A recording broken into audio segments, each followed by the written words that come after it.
Shocking. My ex-girlfriend became my college teacher. When the class monitor announced, "Welcome, Teacher Shen Jiale," Sharon felt like the sky was about to fall. The online girlfriend he had dumped was now his counselor. This had to be her way of getting back at him. Who could save him now? "Sharon, do you still like me?" "Sharon, I can't walk anymore. Can you carry me?" "Sharon, my hand hurts, can you feed me?" But through their constant interactions, Sharon gradually realized that Shen Jiale wasn't here to take revenge on him. She also came to understand the real reason behind their breakup. My feelings for Shen Jiale aren't just liking, it's love.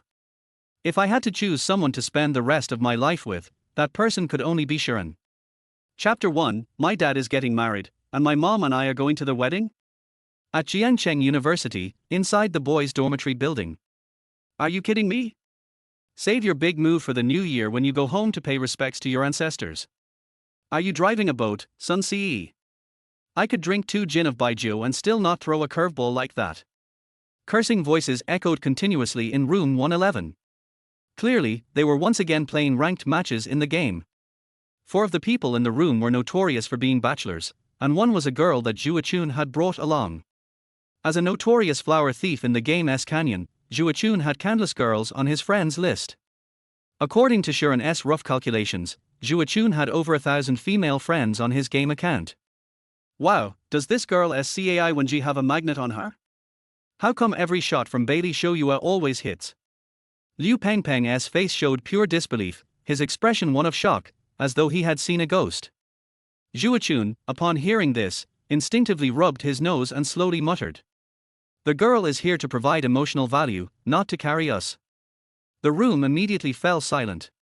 That's the truth. No wonder you're a flower thief in the canyon, every word from a master is pure wisdom. Liu Pengpeng couldn't help but shudder at the thought of his past days, when he had no girl accompanying him for duo matches and had to play with a bunch of sweaty guys. He immediately decided to change his ways, opened his mic, and in a high-pitched voice said, "GG, come over here, I'll give you a blue statue of power." The other 3 in the room felt an instant awkwardness, their faces twisting as though they had just eaten something terrible, their stomachs churning. After a moment, the girl didn't respond. Liu Pengpeng, full of confusion, hurriedly opened the game's panel. The girl, who had previously had her mic on, not only turned it off but also went completely offline, her speaker icon now blacked out. Then, the girl typed, "Did you not clean up properly?" A short while later, the game ended in victory. Liu Pengpeng, eager to start another match, realized the girl hadn't confirmed the next game. On the screen, the girl left a message. "My dad is getting married, and my mom and I are going to the wedding to give our blessings. I'm logging off now." Then, she quickly exited the game. Well, it's you, Tai Tai. One moment of bravery, and now you're stuck in your introversion for life. Don't worry, life passes quickly. Sharon said with a laugh, his eyes full of teasing, his grin practically reaching his ears. You always come up with new ways to mess with me." Chu Yunfei style smile. Liu Pengpeng immediately stood up in embarrassment, quickly climbed up the ladder, and rushed toward Sharon's bed. He jumped onto Sharon, shaking him roughly. "You're asking for it, huh? I'm going to fight you to the death today." Okay, bro, stop it. I have hemorrhoids, be careful or you'll end up covered in blood. Then I'll be more excited. Zhu Chun. Come save me. Zhu Chun lazily lifted an eyelid and muttered. Zhu Chun is already dead. In a panic, Sharon quickly thought of something and shouted. You don't want the video of you talking in your sleep to get out, do you? Before Zhu Chun's words had even finished, he had already rushed behind Liu Pengpeng and grabbed him. With Zhu Chun's height of nearly 2 meters, any resistance was futile. Zhu Chun casually picked Liu Pengpeng up like he was carrying a girlfriend and effortlessly jumped off the bed. Sharon seized the opportunity to pull out his phone and began snapping pictures rapidly. Why was Sharon so quick to react? Don't ask, just say it's his professional skills as a war correspondent. His phone's gallery had 30 gigabytes of data, and 20 gigabytes of it was filled with blackmail pictures and videos of others. These were his treasures, always coming in handy when needed. After a while of silence, Zhongla suddenly spoke. We got a new counselor. Our old one was transferred, so she's no longer with our department. Let me see, let me see. Zhuochun, who always loved to cause a scene, quickly squeezed to the front. Wow, this new counselor's profile picture looks so juvenile. She must be a young person. He grabbed Zhongla's phone and quickly browsed through the new counselor's moments. The counselor posted pictures. Wow, she is so pretty. But unfortunately, from the background in the photo, it looks like she has taken. Liu Pengpeng also squeezed over to see, stretching his neck to peek at the screen. Wow, why does she look a bit chubby? You don't get it. This is the perfect body type. There's a saying, slightly chubby little tank, the more the better anyway, I won't waste my breath on you. Just find a human specimen to live with. Why a human specimen? Zhongla asked, puzzled. He likes slim girls, right? Human specimens are skinny, no skin, just bones. Doesn't he that fit his taste perfectly? Zhuochun explained with a mischievous grin. Zhuochun. I'm going to fight you, you bunch of pigs, I'm going to. What are you going to do? Zhuochun casually glanced at him and stood up. Liu Pengpeng, who was shorter, immediately felt deflated. I am going to get some water, yes. I'm just going to get some water. Zhuochun glanced at him and calmly said. I thought you were going to fight me. Of course not. I'm a new generation youth, I wouldn't do something like that. Zhuochun looked over at Shi An, who was lying on the bed, and waved at him. Come on, check out our beautiful new counselor, she is so pretty. Not interested, women only slow down my gameplay. Crap. Why didn't the alarm go off? Damn it. Did you sleep too deeply and accidentally turn it off? Crap, it's 7:50, we're going to be late, run. Let us go, let us go. Shi An, still half asleep, sat in the classroom, silently cursing the academic affairs office. Sometimes, he really wanted to call the police. Why is it that with 5 days of classes a week, he somehow gets 5 early ATEMs, while other departments only have a max of 3, and their ATEMs are usually advanced math classes? Just when Shi An was finally about to finish class and could head back to his dorm for some sleep, the class monitor announced some bad news. Before you all leave, our new counselor will come to meet everyone. We'll meet in an empty classroom. Shi An's face immediately showed a lack of enthusiasm, but what he didn't know was that things were about to get worse. Everyone gathered in an empty classroom, waiting for the new counselor. As they discussed what kind of personality she might have, the sound of high heels echoed from outside the door. The new counselor is here, everyone sit up straight, when she comes in, let us all clap and welcome her. The class monitor's words just finished, and the door slowly creaked open. The monitor immediately stood up, straightened his back, and with a bright smile said, Welcome, teacher Shen Jiale. The sound of applause rang through the room as students, full of curiosity, turned their attention to the door. Shi An, who had been looking down, suddenly froze when he heard the name. His body jolted, and he quickly looked up, his eyes locked onto the familiar face standing in the doorway. Chapter 2, Oh God, please save me. In an instant, his mind went blank, as if all his thoughts had been drained away. The only thing echoing in his head was one frantic thought. How did this woman end up here? Shi An, look. This teacher is so majestic. Zhu Fei, his face full of excitement, grabbed Shi An's arm, not once taking his eyes off Shen Jiale, who stood at the front of the classroom. Shi An furrowed his brow, his emotions a mess of confusion. It was undeniable that the woman did meet his aesthetic standards. She had delicate features, a confident aura, and every part of her exuded an irresistible charm. But at this moment, no matter how he tried, he couldn't muster even a trace of interest. Her face carried too many complicated emotions for him to feel anything other than discomfort. The woman at the door was none other than his ex-girlfriend from an online relationship, Shen Jiale. Shen Jiale walked gracefully to the podium, her posture upright, her demeanor elegant. When her eyes swept past Shi An, they barely lingered, as though she saw him as just another ordinary student. She slowly spoke, her voice clear and pleasant. Hello everyone, I'm your new counselor. My name is Shen Jiale. After speaking, she picked up a piece of chalk and stylishly wrote Shen Jiale on the board, followed by a string of numbers. These are my contact details. Feel free to add me if you'd like, she said with a smile.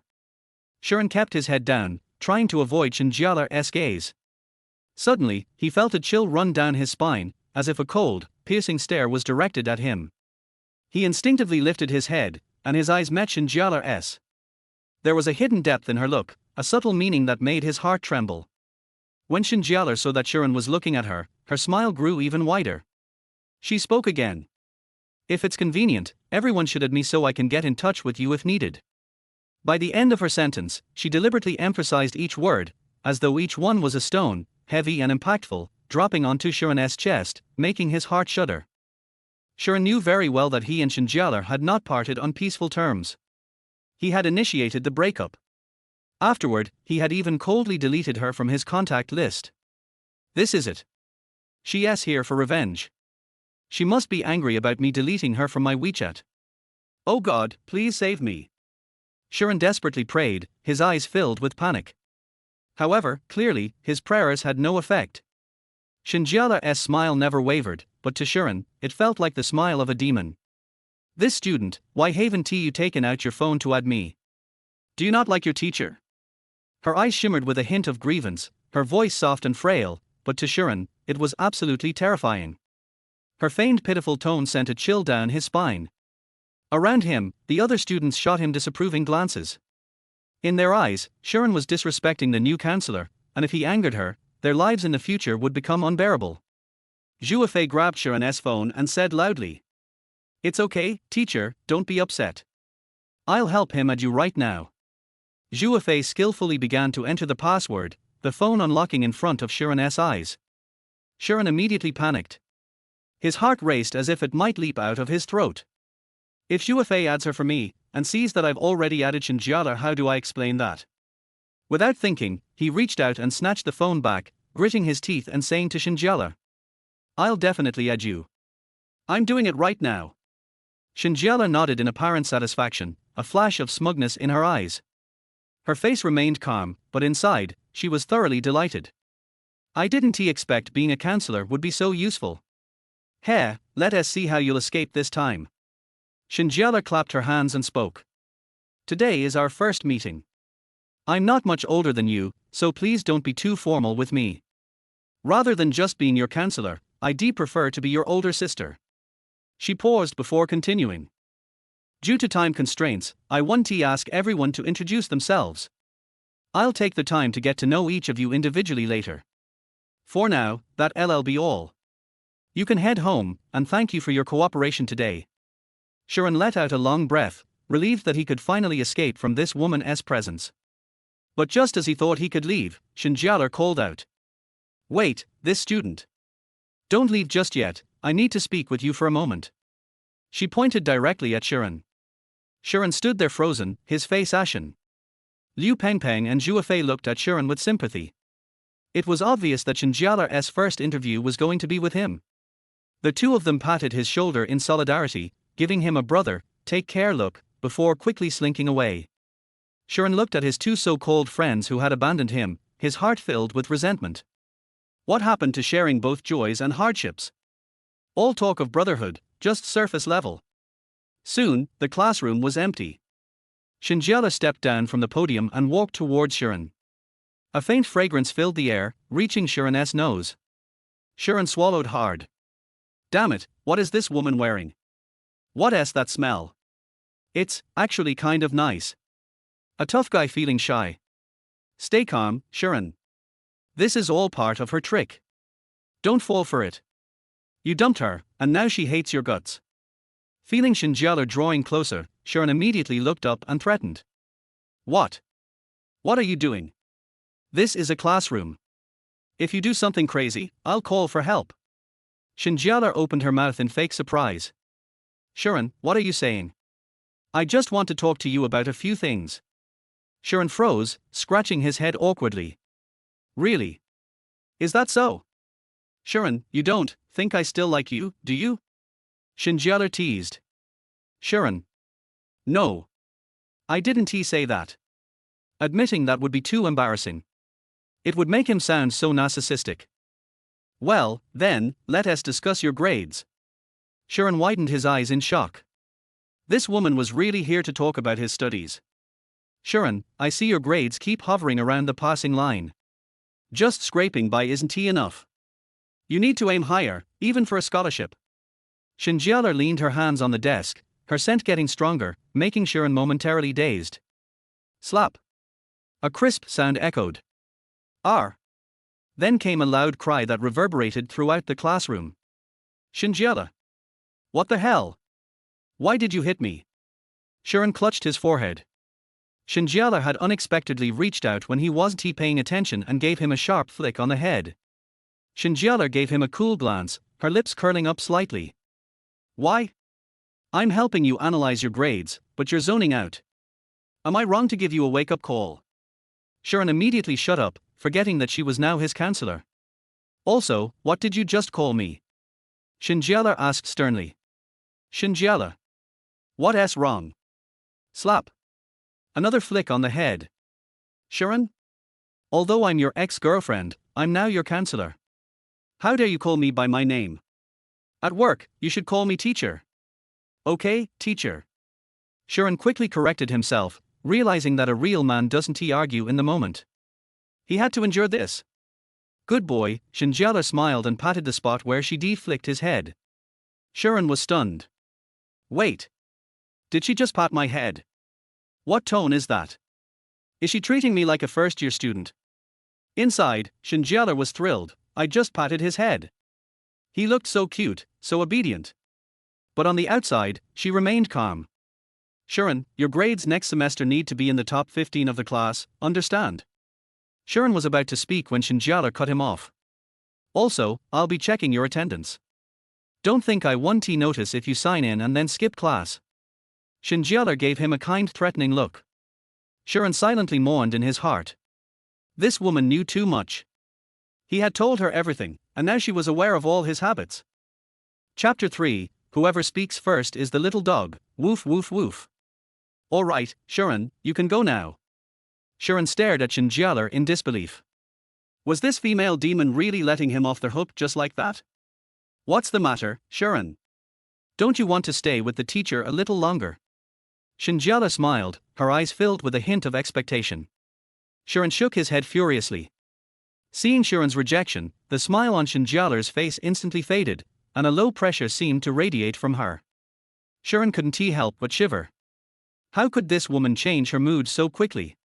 What did he do to provoke her? Shen Jiale looked at Shi An, thinking bitterly to herself, if you don't want to be with me, I'll just cling to you even more.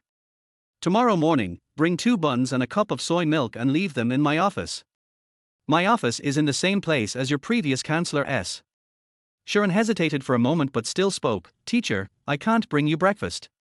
Shen Jiale, hearing his response, widened her eyes. Why not? Are you disobeying your teacher's orders? Shi An immediately waved his hands, trying to explain, no, it's just because. Because what?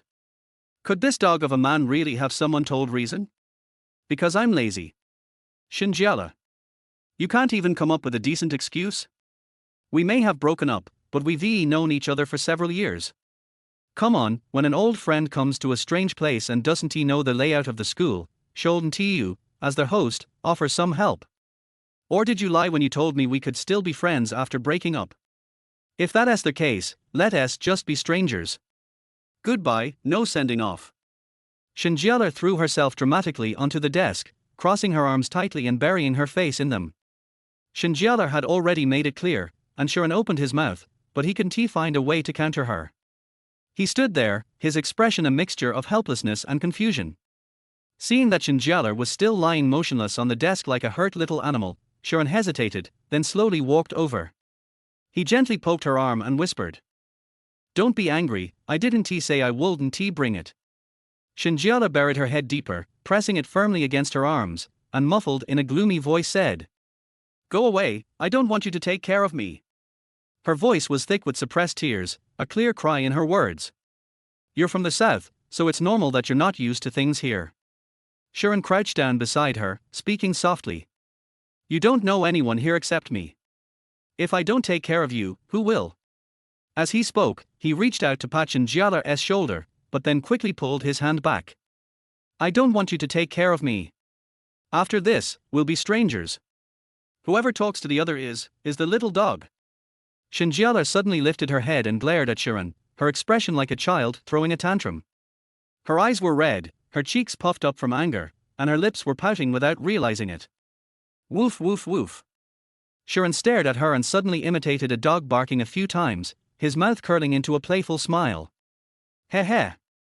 Shen Jiale instantly burst out laughing, her eyes, still a little red, now shimmering with tears. Sharon's heart clenched when he saw the tears in her eyes, an uncomfortable, unexplainable feeling stirring inside him. Shen Jiale sniffed, then proudly said, "You're such a dog, you shameless thing, you're the one who started talking to me first." She deliberately turned her head to the side, refusing to look at Sharon, but her peripheral vision kept sneaking peeks at him. Fine, you win. Now I'm the one who started talking to you.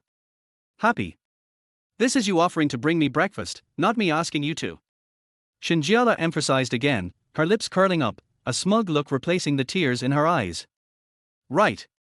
Sharon responded, his gaze softening as he looked at her. Heh heh. At that moment, her smile was bright, and her eyes sparkled. There seemed to be some sort of magic in her smile that made Sharon feel like he was sinking into it.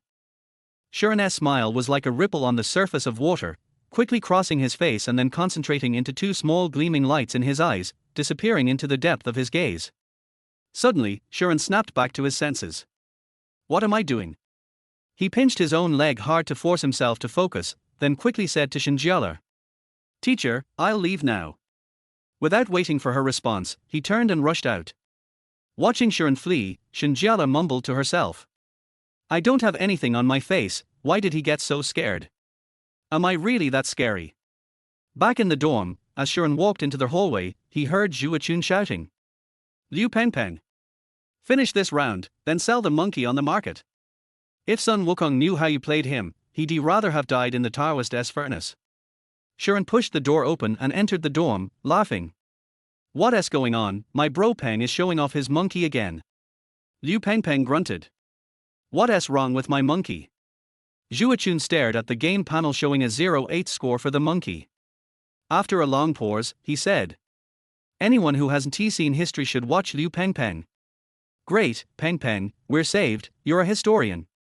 "You too." Liu Pengpeng's mouth twitched. "By the way, Sharon." Zhu Chun turned to Sharon, then asked, "What did the counselor want with you?"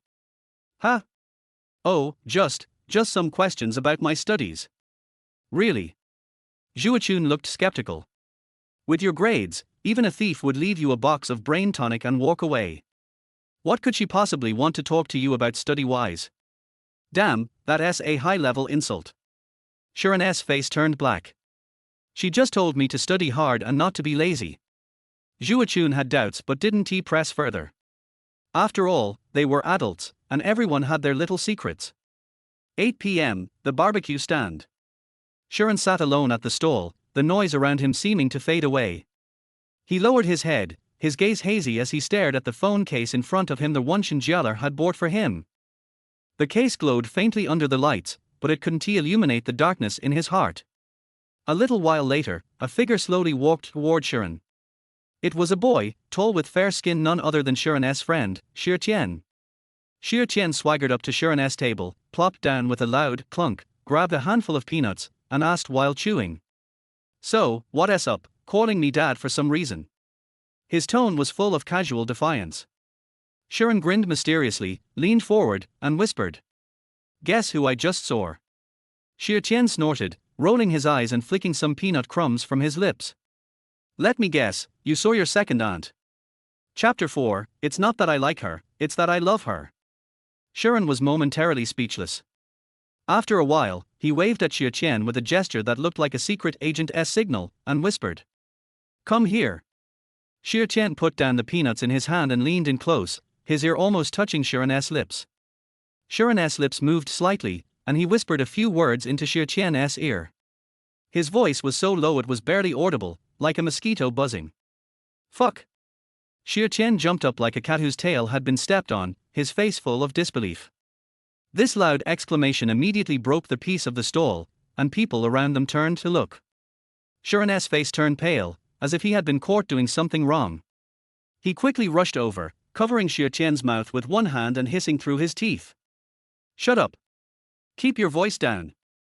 His eyes nervously scanned the surroundings, his heart pounding in his chest. Shi An, almost suffocating from the pressure, quickly nodded, his eyes still filled with shock. After Shi An let go of him, he gasped for air and asked, "How did Shen Jiale end up here? What is she doing in Jiangcheng?" Shi An furrowed his brow, his expression full of confusion. "She is my academic advisor now." Shi An gave a bitter laugh, his face contorting as if he had eaten something unpleasant. Shi An stood frozen, staring at Shi An in shock for a long moment. His face was filled with disbelief. Seeing Shi An's reaction, his mouth hanging wide open, it looked like he was about to shout again. Shi An panicked, quickly jumping up and covering Shi An's mouth once more, silencing him in an instant. He pressed his hand firmly against Shi An's mouth, eyes still nervously scanning the surroundings. He whispered, "Promise me you won't shout, and then I'll let go." Shi An, feeling uncomfortable with his mouth covered, rolled his eyes and nodded vigorously. Seeing this, Shi An slowly released his hand but kept his eyes cautiously on Shi An. "You must be loving this, huh? What an exciting thing you've landed yourself in." As soon as Shi An's mouth was free, he started excitedly chattering, his eyes gleaming with mischievous delight. Seeing Shi An so thrilled, Shi An raised an eyebrow, his face filled with suspicion. He glanced at him in confusion. "What's so exciting about this?" Shi An grinned playfully and raised an eyebrow, his eyes full of teasing as he said, "Remember what you said before? Didn't you say you loved watching teacher-student movies? Looks like you're starring in one now." He elbowed Shi An, his eyes full of mischief, and his lips curled into a wicked smile. Shi An instantly became speechless, his face darkening, a twitch at the corner of his mouth. He thought to himself, "This guy, on the surface all serious, but so dirty-minded behind my back." He opened his mouth to retort, but couldn't he find the right words. "We didn't break up on good terms. Now she has come all the way here. You think she'll just let it go?" Shi An frowned, a bitter smile forming on his face as a mix of complicated emotions swirled in his chest. "That is true. After all, you're the one who suggested the breakup. You even deleted her." Shi An sighed, his excitement fading slightly after hearing Shi An's words. "Skewers are here, boys." Just then, the server's voice interrupted their conversation. The server, smiling brightly, placed a tray of skewers on their table. The hot, sizzling skewers gave off an enticing aroma. "What would you like to drink?" the server asked. "Get a box of snowflakes." Without looking back, Shi An said, eagerly grabbing a skewer and taking a big bite.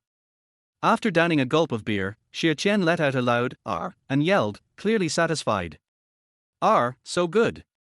His voice echoed in the air, filled with pure enjoyment. Then, as if something had just crossed his mind, he turned to Shi An, his eyes filled with curiosity, and asked, "Do you still have feelings for her?" Shi An fell silent for a moment, his hand holding the beer cup frozen in mid-air. He lowered his head slightly, a hint of struggle flashing in his eyes as Shen Jiale's face appeared in his mind. Shi An lifted the cup to his lips and drank it all in one go. The bitter taste lingered in his throat. He set the cup down, looked at Shi An with a determined gaze, and said, "Yes." Knowing he didn't need to hide anything from his best friend, Shi An was honest. After everything that had happened between him and Shen Jiale, Shi An knew most of it, and Shi An didn't feel the need to pretend. "Then why did you initiate the breakup? Did you find her childish and annoying?" Shi An furrowed his brows, confusion evident in his eyes. He set his skewer down, leaning forward, his gaze fixed on Shi An as if trying to extract the truth from his expression. "Of course not." Shi An shook his head lightly, his brow furrowing slightly as a mix of emotions flashed in his eyes. "Then you didn't like her because she is a stubborn, proud, little brat, just like you." Shi An smirked and raised an eyebrow, giving Shi An a side-eyed glance. "Not that either." Shi An's voice was low, and he let out a small sigh. "Then what is the real reason? You keep saying not this, not that." Shi An leaned forward even more, his eyes wide with eager curiosity, his face showing clear signs of impatience. He studied Shi An's every expression, not letting a single change slip by, clearly desperate to know the answer. Shi An remained silent.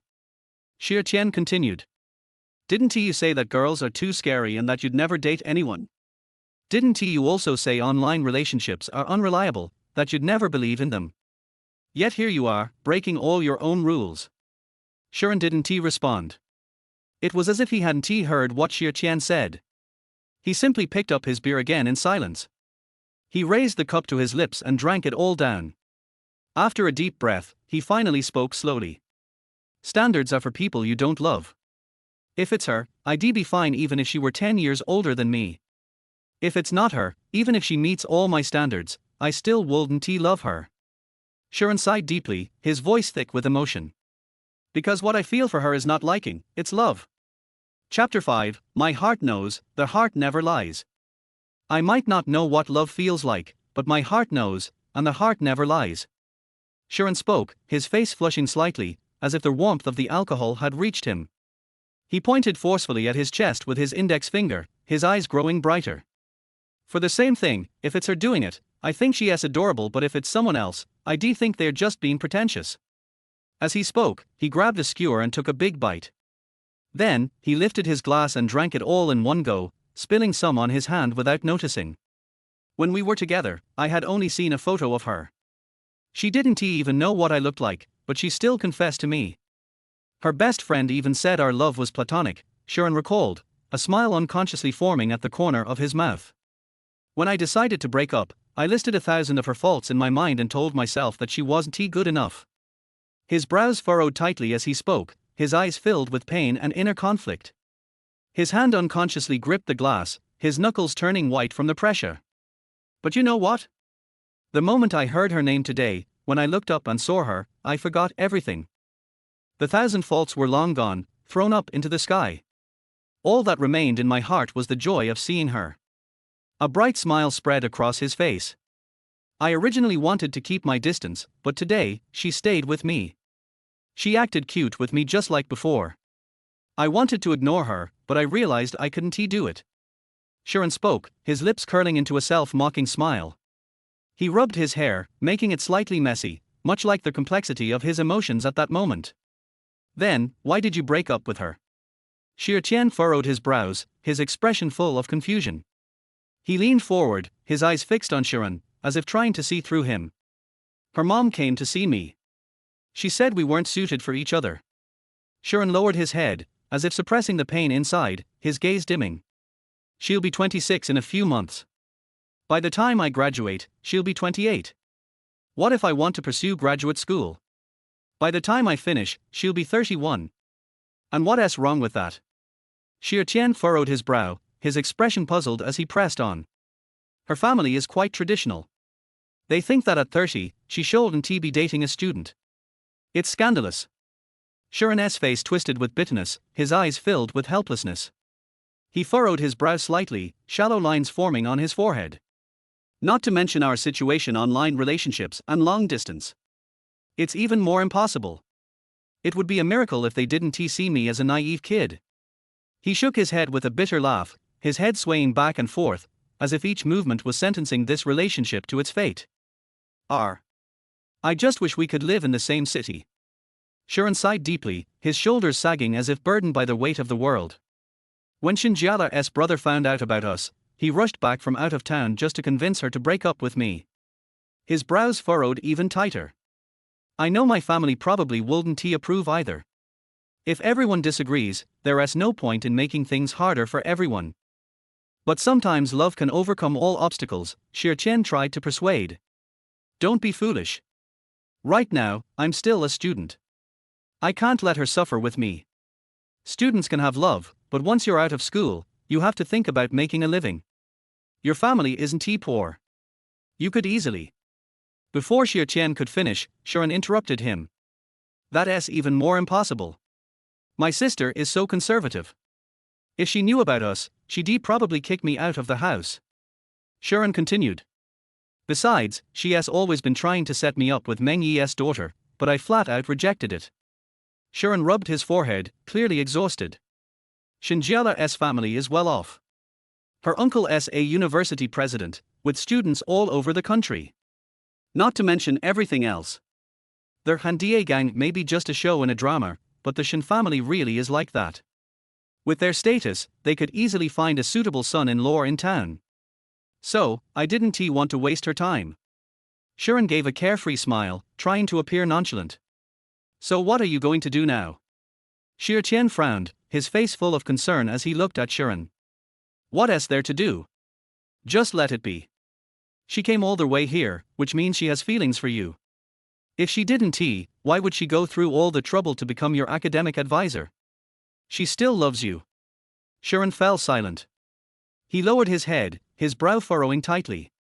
After a moment, he slowly raised his head, a complicated look flashing in his eyes as he said, "Let it be. She is my academic advisor now. I can't avoid her. If that is the case, then I'll just enjoy it." Sharon spoke with a resigned tone. Maybe she just can't let go. Maybe after a while, she'll realize she doesn't really love me, and then she'll leave. What if she doesn't leave? Shi An asked, pressing further. Well, it's already the second semester of my sophomore year. Graduation and internship are just around the corner.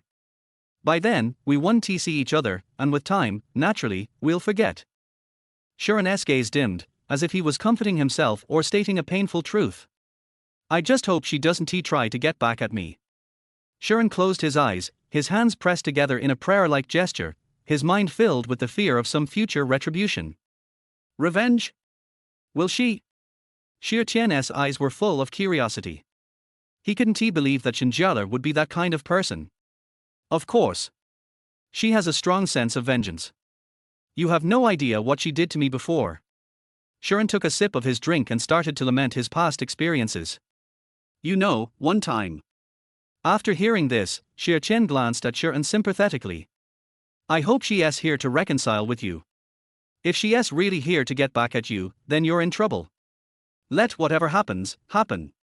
I have no regrets. Boss, another box of snowflakes, Sharon shouted to the barbecue stall owner, standing up to grab more beer. Seeing this, Shi An quickly stopped him. Don't drink anymore. You still have class tomorrow, and it's already late. He held onto Sharon's arm tightly. Sharon looked at the time, and it was nearly 9 o'clock. He paused for a moment, then didn't insist on drinking anymore. Shi An helped Sharon into the ride-hailing car, gave a few instructions to the driver, and then hailed a taxi to leave. Chapter 6 Shen Jiale, I want to eat watermelon. The next morning, the sun shone through the gap in the curtains into the dormitory. Shi An walked to Sharon's bed as usual and stretched out his hand to pat the edge of the bed. Anzi, it's time for class. Shi An patted and shouted, and his voice was particularly loud in the quiet dormitory. Sharon was disturbed by the noise, frowned, turned over with a painful face, and muttered. I won't go, I have a terrible headache, I feel like my head is going to explode. You help me sign in. A hand slowly stretched out from the quilt, the hand trembled slightly, and a mobile phone was tightly held in the hand. Then, Sharon's hoarse voice came out. Thank you. Shi An saw this and immediately widened his eyes, his face full of helplessness, and his mouth twitched slightly. Okay, you kid, as long as you are brave, every day is the weekend. As he spoke, he shook his head helplessly, thinking, this guy must have drunk too much last night. Looking at his appearance, there is really nothing I can do about him. Thinking about it, he picked up his book and turned to walk towards the classroom. On the other side, Shen Jiale sat at the desk, looking at the door from time to time, frowning slightly, full of expectations. She was waiting for Sharon to deliver breakfast. Why hasn't this dog man come yet? Is he going to starve me to death? Shen Jiale muttered quietly, her lips slightly pouted, and a trace of dissatisfaction flashed in her eyes. Her fingers kept tapping on the table, making a rhythmic tap-tap sound. After a while, Shen Jiale couldn't hold it back any longer. She stood up from her seat with a swoosh, and the chair rubbed against the ground with a harsh sound. She gritted her teeth, clenched her fists, and walked towards the classroom with an angry face, secretly vowing in her heart, this time I must teach that dog man who stood her up a lesson. In the classroom, Shi An first took out his mobile phone to scan the code to sign in calmly, and then picked up Sharon's mobile phone, ready to scan the code to sign in with his mobile phone. Just then, Shen Jiale appeared at the back door of the classroom. She looked at Shi An's operation, a trace of anger flashed in her eyes, and a sneer appeared at the corner of her mouth. He snorted in his heart, sure enough, you didn't come to class, har, let's see where you run this time. After saying that, she turned around abruptly and left the classroom quickly. Shen Jiale came to the dormitory aggressively, kicked the door open, and shouted, "Sharon, come out." However, Sharon did not respond at all, still lying on the bed motionless. Shen Jiale frowned, looked closer with suspicion, and found that Sharon had his eyes closed tightly, muttering something in his mouth, as if he was talking in his sleep. At this time, Sharon was fighting Gong for 300 rounds in his dream. In his dream, he saw Shen Jiale wearing a maid outfit, standing beside him obediently, and he was like a master, ordering her madly. This guy is actually talking in his sleep. Shen Jiale was stunned. He was curious to hear what Sharon was saying. He put his ear close to Sharon's mouth, but heard Sharon's vague curse, "Shen Jiale, you big fool. Shen Jiale, I want to eat watermelon. Shen Jiale, help me put on my socks. Shen Jiale, you big stupid pig, you actually spilled the milk. I'm going to punish you. Stick your butt up." Shen Jiale stood on the ladder beside the bed and listened with a black line on his face. How could he have such a dream?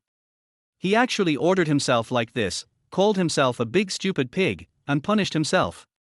It was simply lawless. He, don't worry, Xiaolele, I'm very gentle, don't hide.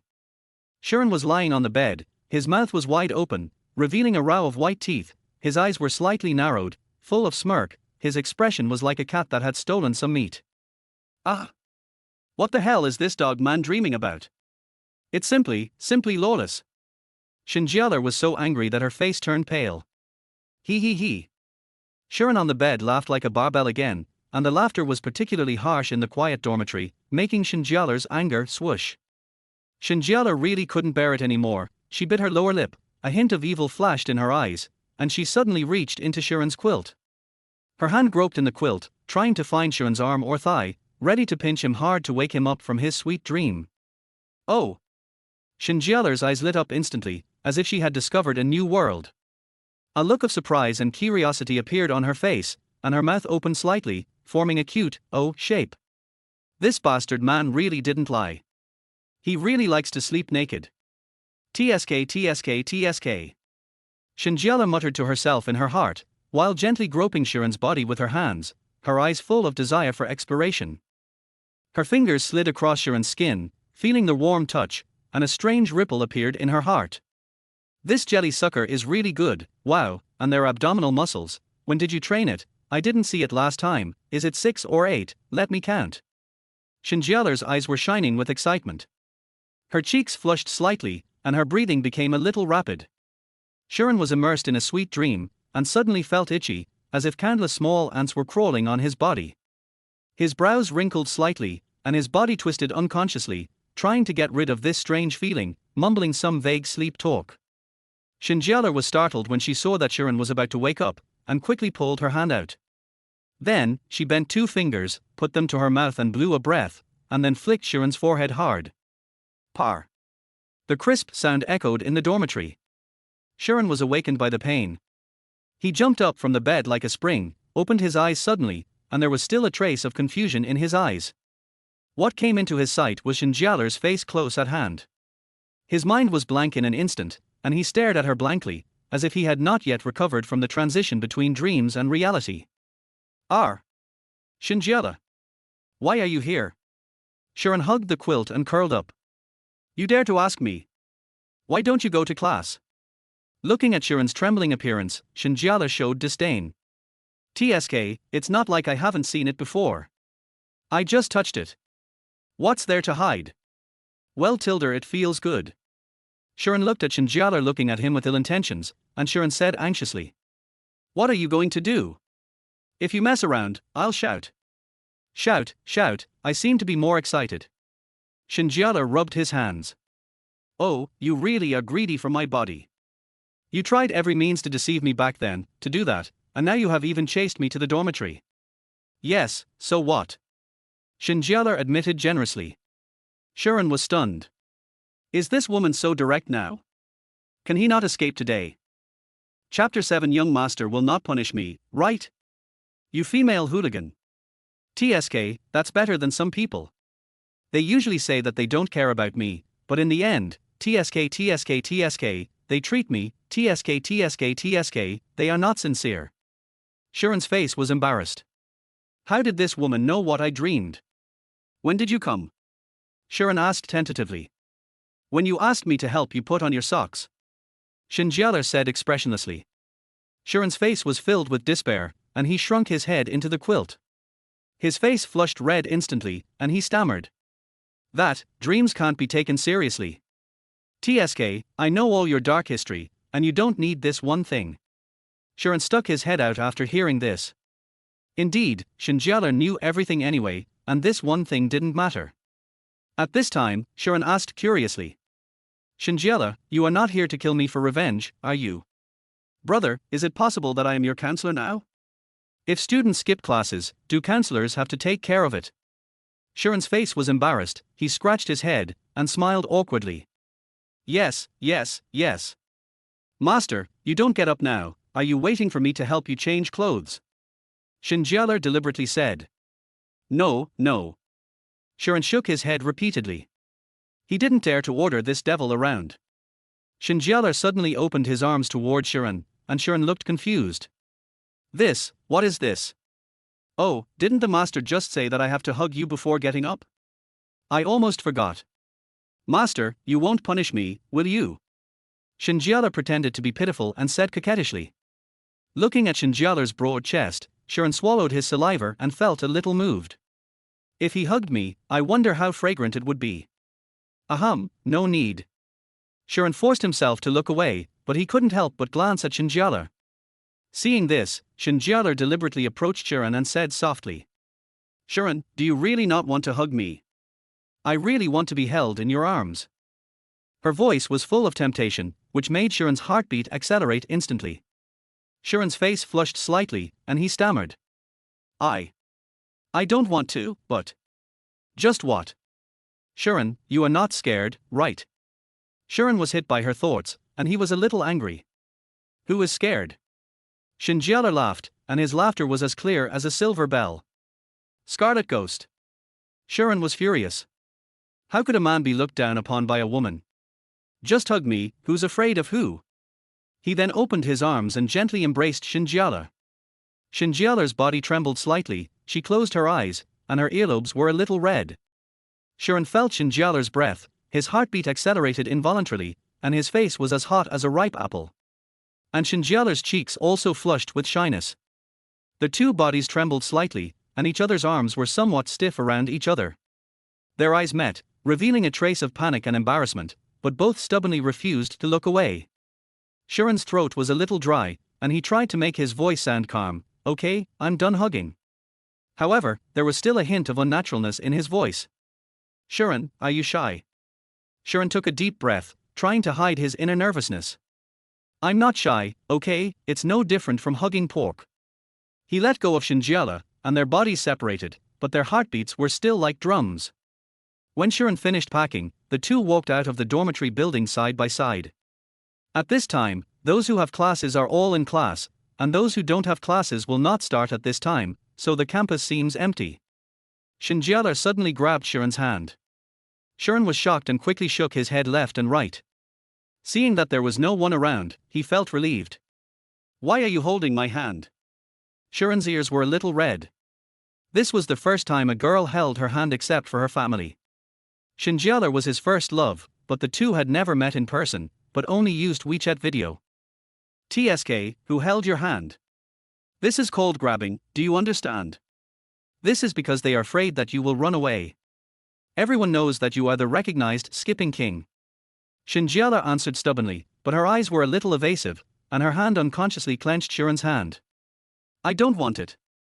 Sharon was about to pull his hand out, but Shen Jiale held it tighter. You dare. Shen Jiale glared and pretended to be angry. I finally got your hand, how could I let go so easily? Why don't I dare? Sharon retorted. It must be said that the two of them really look like a pair of mother and son. Shen Jiale was pulling in front, and Sharon was walking forward with a face full of resistance. It was like a mother pulling her son who didn't want to go to school. Feeling the resistance of the rebellious son behind him, Shen Jiale turned around and glared at him fiercely. Don't force me to beat you. Sharon looked at Shen Jiale's ferocious eyes, panicked, swallowed his saliva, and instantly became obedient. He stopped struggling, but let Shen Jiale hold his hand and walk forward together. Shen Jiale looked at this rebellious son with satisfaction. You can testify that Shen Jiale forced me. I am just a weak man who is powerless. What can I do when I meet such a female bandit? I don't want to be held by this woman's hand. Shi An argued in his heart. However, if Shi An really wanted to break free, how could he not break free? Har har, he is just a dog man who says one thing and means another. Along the way, the two did not speak again, but their hands were always tightly held together. When they saw the teaching building, Shen Jiale hesitated for a moment, but took the initiative to let go. A sense of loss suddenly surged in Shi An's heart. His hand was still in the air, and he seemed to have not reacted yet. When we get to the teaching building, we are not afraid that you will run away. Let's go. Shen Jiale said, and then hurried upstairs without waiting for Shi An's response. Shen Jiale's heart beat fast and her cheeks flushed slightly. Ha, it's so exciting, I actually held hands with him. When Shen Jiale and Shi An came in, they had just finished the first class. Zhuochun looked up and saw Shi An and a girl coming in one after the other. Because Shen Jiale was wearing a hat, Zhuochun did not recognize Shen Jiale. Hey, Anzi, why are you here, and you brought a sister with you? Zhuochun said with a smile, muttering in his heart that this little girl is really beautiful, and this stinky boy didn't know where he got her from. Shen Jiale raised her head and looked at Zhuochun, and her eyes revealed a hint of displeasure.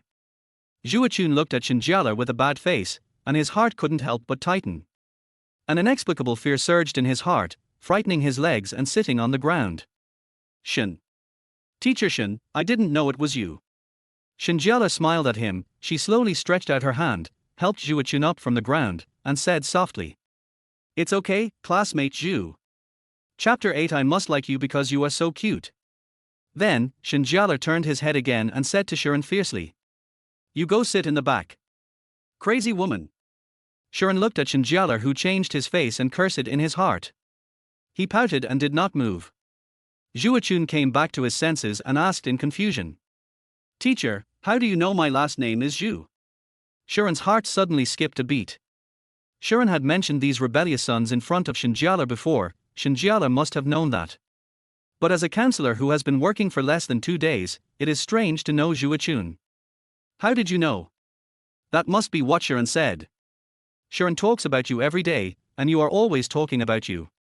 When you walked in just now, your eyes were so wide that only a fool could not guess that you are Zhuochun. If you don't know, you too would think you are a couple. But he still said, of course it's because classmate Zhu is excellent, and the teacher must focus on understanding him. Really? Am I that excellent? Zhuochun asked in disbelief. Of course, classmate Zhu. Shen Jiale said with a smile, but in his heart he was thinking about how to bully Shi An. This is a rare opportunity. Not only you, but also other students in our class. I have known them all. Then he pointed to Liu Pengpeng and Zhongli next to Zhuochun. You two are Zhongli and Liu Pengpeng, right? Wow, teacher, you recognize us. Of course, I have known everyone in our class well. Thanks to Shi An, he told me everything. Shi An said that the people in their dormitory sat together in class, so the remaining two must be Liu Pengpeng and Zhongli. Although he was not sure which one it was, he called them both. This wave of good teachers who love their jobs and care about students has been established. Shi An looked at his older sons worriedly, thinking. You are almost fooled by this woman. This woman is so shameless, she talks as if she is dedicated to her job. The bell rang, and everyone returned to their seats. Shi An looked at Shen Jiale who sat down next to him, and asked in confusion. It's time for class, I can't run away, why don't you leave? Shen Jiale rolled his eyes at him, secretly laughing in his heart. It's just to torment you, see if you dare to skip class in the future. But she said it righteously. It must be to supervise your study, give it to me. As she said, she stretched out her little hand to Shi An, with a hint of pride on her face. What? Shi An looked confused, frowned slightly, and muttered in his heart, what is this woman doing? Mobile phone. Shen Jiale's tone was unquestionable. Shi An's face turned ugly in an instant, and he complained in his heart. Take the phone away and then listen to the ideological and political education class. You might as well kill me. He roared in his heart, but he didn't dare to say it out loud. He just looked at Shen Jiale with a wronged face. Why, you don't want to play with your phone in front of me, the best and most beautiful teacher in the world. Shen Jiale deliberately chose a seat at the back, and there were no students sitting around. The ideological and political education teacher also knew Shen Jiale and knew that she was a counselor. Seeing the two of them sitting at the back, she just thought that the new counselor was teaching the students who skipped classes to establish her authority, and didn't care too much. Sharon was speechless in his heart. Otherwise, would I really listen? But he only dared to say it in his heart. He was afraid that Shen Jiale would beat him again after listening. Under the pressure of Shen Jiale, Sharon reluctantly handed over the phone, with helplessness and reluctance written all over his face. Shen Jiale looked at her rebellious son with satisfaction. HMPH, let's see if you dare to skip classes again in the future. Her mouth corners slightly raised, her face full of smug expression. Listening to the ideological and political class, Sharon's upper and lower eyelids kept fighting, and he felt drowsy. He tried hard to open his eyes, but his heavy eyelids kept falling down. As long as he closed his eyes, Shen Jiale's sharp nails would pinch his arm, making him sober instantly. Sharon looked at Shen Jiale with resentment, and complained in his heart. This woman is so cruel. His eyes fell on Shen Jiale's arm. Shen Jiale's arm was fleshy, and the white and tender by flesh looked so soft, as if waving to him. What are you looking at? Be careful or I'll hit you. Shen Jiale raised his fist in protest, and then continued to play with his mobile phone. Sharon sat there helplessly, bored, and could only watch Shen Jiale playing with his mobile phone enthusiastically. Suddenly, Sharon's eyes were attracted by Shen Jiale's armpits again. His hands moved unconsciously, and a strong urge rose in his heart. He wanted to pinch the soft-looking flesh. I remember that before they broke up, he thought Shen Jiale's chubby arms were very cute, and he had been thinking about pinching them for a long time. This woman took his phone away, which made him feel very uncomfortable. So it shouldn't be a big problem for him to pinch her armpits. Sharon quietly raised his head, looked around, and saw that no one was paying attention to this side. Like a thief, he slowly stretched out his hand and gently pinched Shen Jiale's arm. Shen Jiale? Why do I feel like my arm is being violated? Wow! It feels so soft. Sharon shouted in his heart. He couldn't help but poke it again with his hand, and the soft touch made him intoxicated. Shen Jiale turned his head suddenly, his eyes wide open, and glared at Sharon fiercely. What's wrong with this person? Who would pinch the instructor's armpits? It's simply lawless. Her face flushed red, her lips trembled slightly, and she seemed to be very angry with Sharon. Seeing Shen Jiale glaring at him fiercely, Sharon not only did not back off, but became more excited. He pinched Shen Jiale's arm several times in a row, and lowered his voice and said, I'll pinch it, who asked you to take my phone? At this moment, his expression was a little proud, thinking, I asked you to take my phone, so I'll make you angry. Shen Jiale was speechless to the extreme, and cursed in his heart. This man is so cheap. I really want Juan to come and take him back. She rolled her eyes at Sharon and said helplessly, Why would anyone like arm fat? It makes the arms look so thick and ugly. When she said this, she frowned slightly, showing a look of disgust on her face, and unconsciously retracted her arm. You don't have much arm fat, how can it be so exaggerated? As long as it's not too much, it's fine. Sharon said while gesturing with his hands. Why, do you like arms with a little meat? Shen Jiale suddenly asked with a smile, a sly look flashed in his eyes, as if he had thought of a good idea. Yes, I think it's very cute if it's chubby. Sharon answered casually. What about me? Shen Jiale struck while the iron was hot, tilted his head, and looked at Sharon with sparkling eyes. You are also very cute, I must like it too. Sharon suddenly reacted, staring at Shen Jiale with wide eyes, regretting in his heart. Damn, I fell into a trap. This woman actually tricked me. Chapter 9 If you ignore me again, I will check your hygiene every day. What do you like? Like me? Shen Jiale asked in a mean way, with a smug smile on her face, like a cunning little fox. This woman has a very bad conscience. Sharon thought angrily in his heart. He decided not to talk to her, and his mother's words came to his mind, don't play with bad women. So he turned his head away, closed his mouth tightly, and pretended to be determined to ignore her. Shen Jiale refused to give up. She continued to ask. Sharon, do you still have feelings for the teacher? Seeing that Sharon did not respond, she moved closer and said with a smile. Why don't you speak? Are you shy? Then, she gently patted Sharon's shoulder and continued. Sharon, speak up. Her face was full of curiosity and teasing, and her eyes were fixed on Sharon, as if she had to get an answer. If you ignore me again, I will go to your dormitory to check hygiene every day. A sly flash in Shen Jiale's eyes, deliberately threatening. Sharon looked at Shen Jiale in astonishment, and couldn't help thinking. It's impossible, or at least shouldn't people do such a shitty thing? His eyes widened, and he gritted his teeth and said. You are really good, you actually came up with such a mean trick. When Shen Jiale saw Sharon's reaction, the corners of his mouth rose unconsciously, revealing a winner's smile. She was secretly proud of herself. This trick still works, and it's good to be his instructor. She shook her head proudly, then reached out and pushed Sharon, saying coquettishly. Speak, what do you like? You heard it wrong, I said I like your arms, they are chubby and cute. Sharon raised his chin, glanced at Shen Jiale, and said stubbornly. This young master just thinks this arm is interesting, so what? Really? Then I will pinch it for you every day in the future, okay? Shen Jiale blinked and looked at Sharon, with a sweet smile on his face. Sharon could feel that the girl in front of him was full of him, and he felt that a certain part of his heart was cracking bit by bit. Sharon looked at Shen Jiale, and for a moment he didn't know how to answer.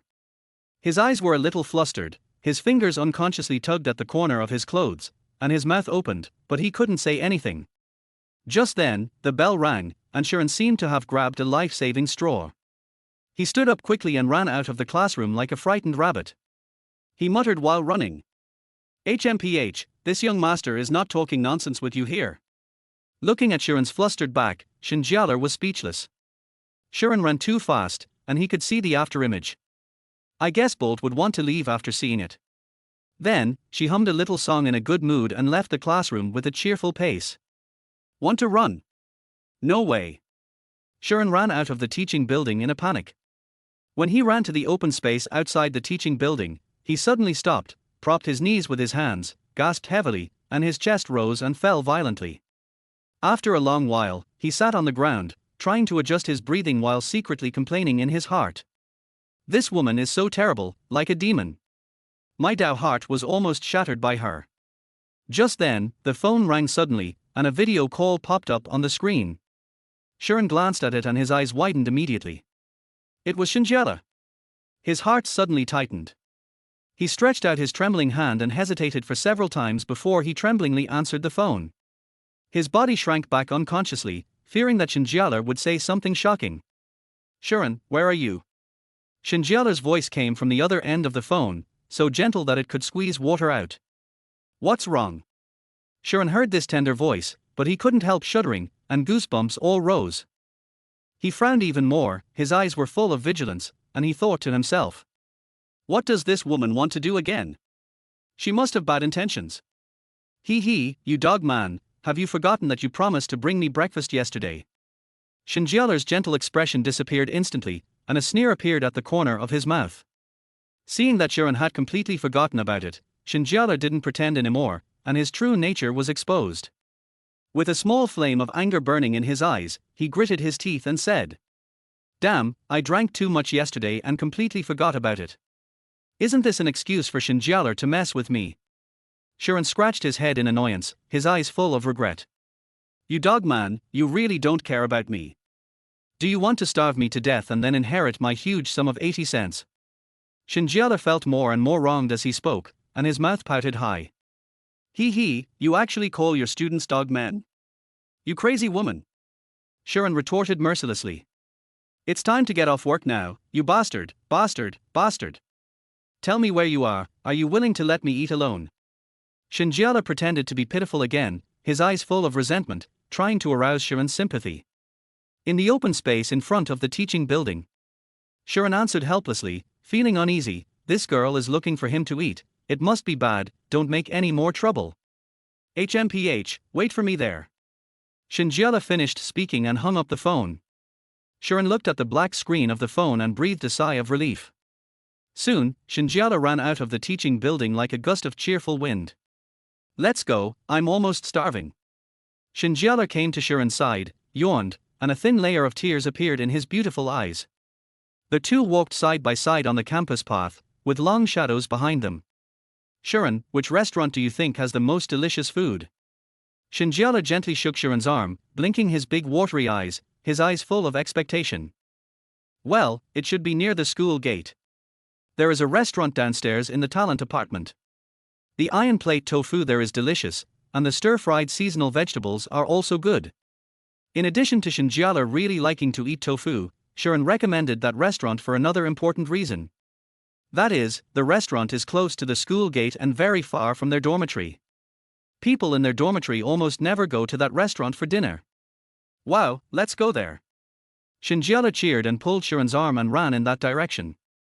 Sharon prayed silently in his heart, please don't run into Zhuochun and the others. Sharon and Shen Jiale had just stepped into the restaurant door, and before Sharon had time to take a deep breath, he heard a voice that couldn't be more familiar behind him. Anzi. Teacher Shen, you are also coming here to eat. The voice was a little surprised. When Sharon heard this voice, the corners of his mouth twitched slightly, and the muscles on his face became stiff. Isn't this too much of a coincidence? Chapter 10. One went to the northeast to plant coconuts, and the other went to Hainan to pickle sauerkraut. That voice was made by Zhuochun. Sharon's body suddenly stiffened, as if he was hit by an electric current. He turned his head stiffly, and saw Zhuochun standing beside him, staring at him with his eyes full of inquiry. Liu Pengpeng and Zhongla were also beside him, with curiosity in their eyes. Sharon tried to force a smile on his face, and that smile was uglier than crying. He said with a hint of dryness in his voice. It's quite a coincidence. Zhuochun frowned, and the doubt in his eyes became even more. He stepped forward, pulled Sharon's arm without saying anything, and pulled him aside. Zhuochun narrowed his eyes slightly, lowered his voice and asked. Why are you with the counselor? His eyes were like two sharp little hooks, staring straight at Sharon. I met her on the way. She said she didn't know where the restaurant was, so I brought her here. Sharon's eyes were evasive, and he didn't dare to look directly into Zhuochun's eyes. Really? Zhuochun raised his eyebrows and stared at Sharon with suspicion. Of course. By the way, why did you come to this restaurant to eat? Sharon was quick-witted and quickly changed the subject. He looked at Zhuochun expectantly, hoping that he could continue the conversation. Didn't you see the confession wall?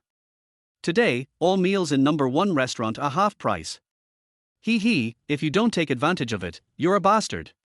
When Zhuochun heard this, his face was instantly filled with smiles, and his attention was easily diverted.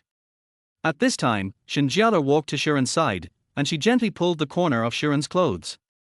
Sharon turned his head and saw Shen Jiale opening her big watery eyes, blinking at Sharon. Sharon immediately understood and nodded slightly. Okay, let's not talk about it for now.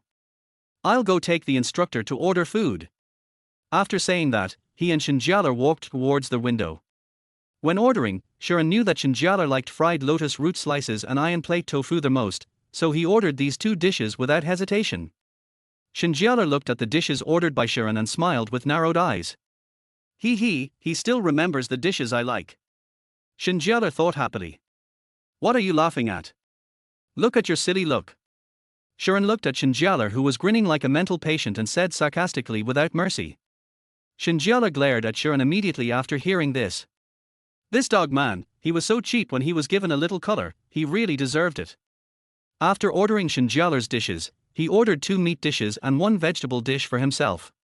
After the 2 of them finished ordering, they wandered around the restaurant, scanning the seats, looking for empty seats.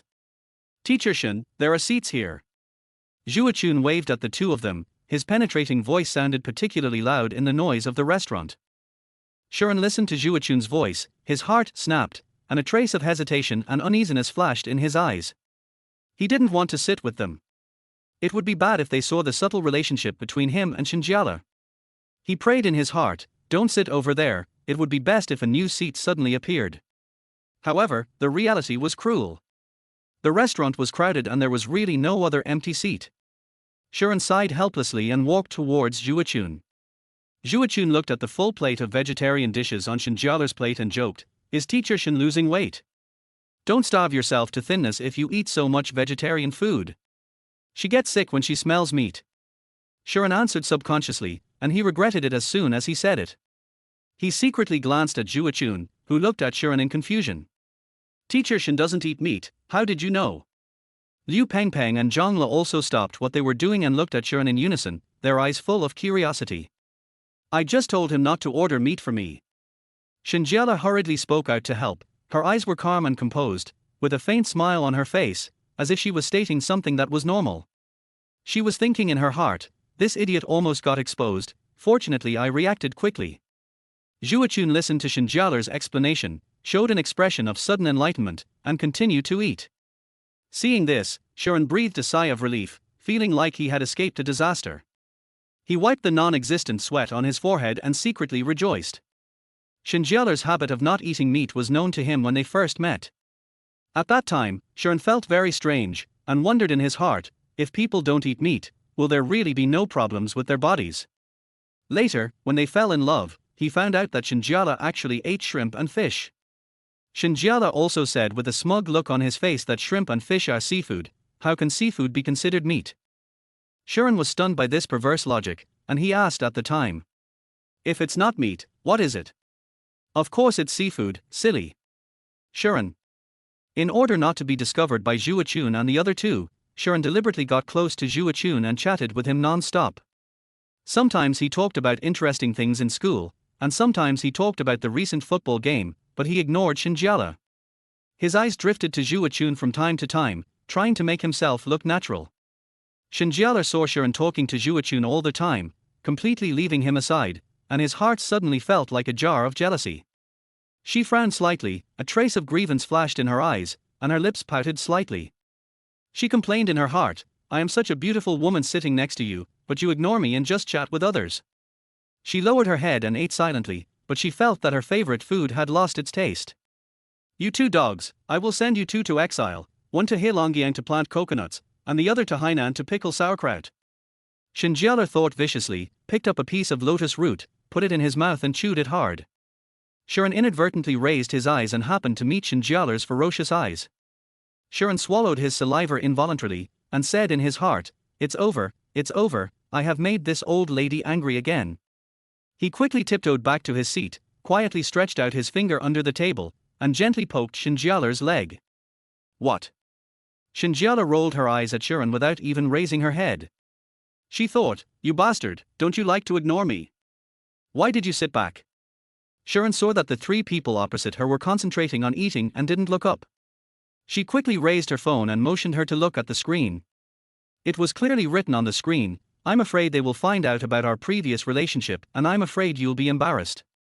Shen Jiale glanced at the content of the phone, curled her lips in disdain, and secretly complained in her heart, humph, he's obviously afraid of embarrassing himself, this bastard, he just makes excuses. She became more and more angry as she thought about it. Suddenly, she raised her foot and stepped hard on Shi An's foot. Chapter 11 Why weren't you afraid when you touched my hand? Oh! Shi An couldn't help but groan in pain. This woman is too cruel, right? Shi An glared at Shen Jiale. Anzi, what's wrong with you? Zhuo Chun felt that Shi An was different and asked with concern. At this time, Shen Jiale also asked hypocritically. Student Shi An, what are you barking like? Shi An. Shi An said nonchalantly, it's nothing, I was bitten by a female mosquito. Zhongla asked doubtfully, are there mosquitoes at this time? Of course there are. Female mosquitoes at this time bite the most fiercely. You must stay away from such female mosquitoes. Shi An said seriously. Shen Jiale listened on the side and was so angry that her nose was crooked. Her cheeks were bulging like an angry pufferfish. Female mosquito. Is there a female mosquito as beautiful as me and with such a good figure? This bastard actually compared me to a mosquito. She bit her teeth and made a sound, wishing she could bite Shi An. Shen Jiale's little hand unconsciously reached for the soft flesh on Shi An's waist again, but Shi An was prepared. He had been paying attention to Shen Jiale's little movements. He shook his body slightly, and then reached out and grabbed Shen Jiale's hand steadily. Hiss! Shi An couldn't help but take a breath of cold air, but it was not because of the pain, but because he was secretly surprised. This woman's hand is quite soft. He raised the corners of his mouth slightly, revealing a wicked smile, and couldn't help pinching it twice, rubbing his fingers gently on Shen Jiale's hand, feeling the soft touch. It's really good. Shi An thought wickedly, with a hint of pride in his eyes. On the other side, Shen Jiale's face was as red as a ripe apple, as if it was about to bleed. This dog man, in front of his roommate, just playing with my hand. If there was no one around, I don't know what he would do. It's simply lawless.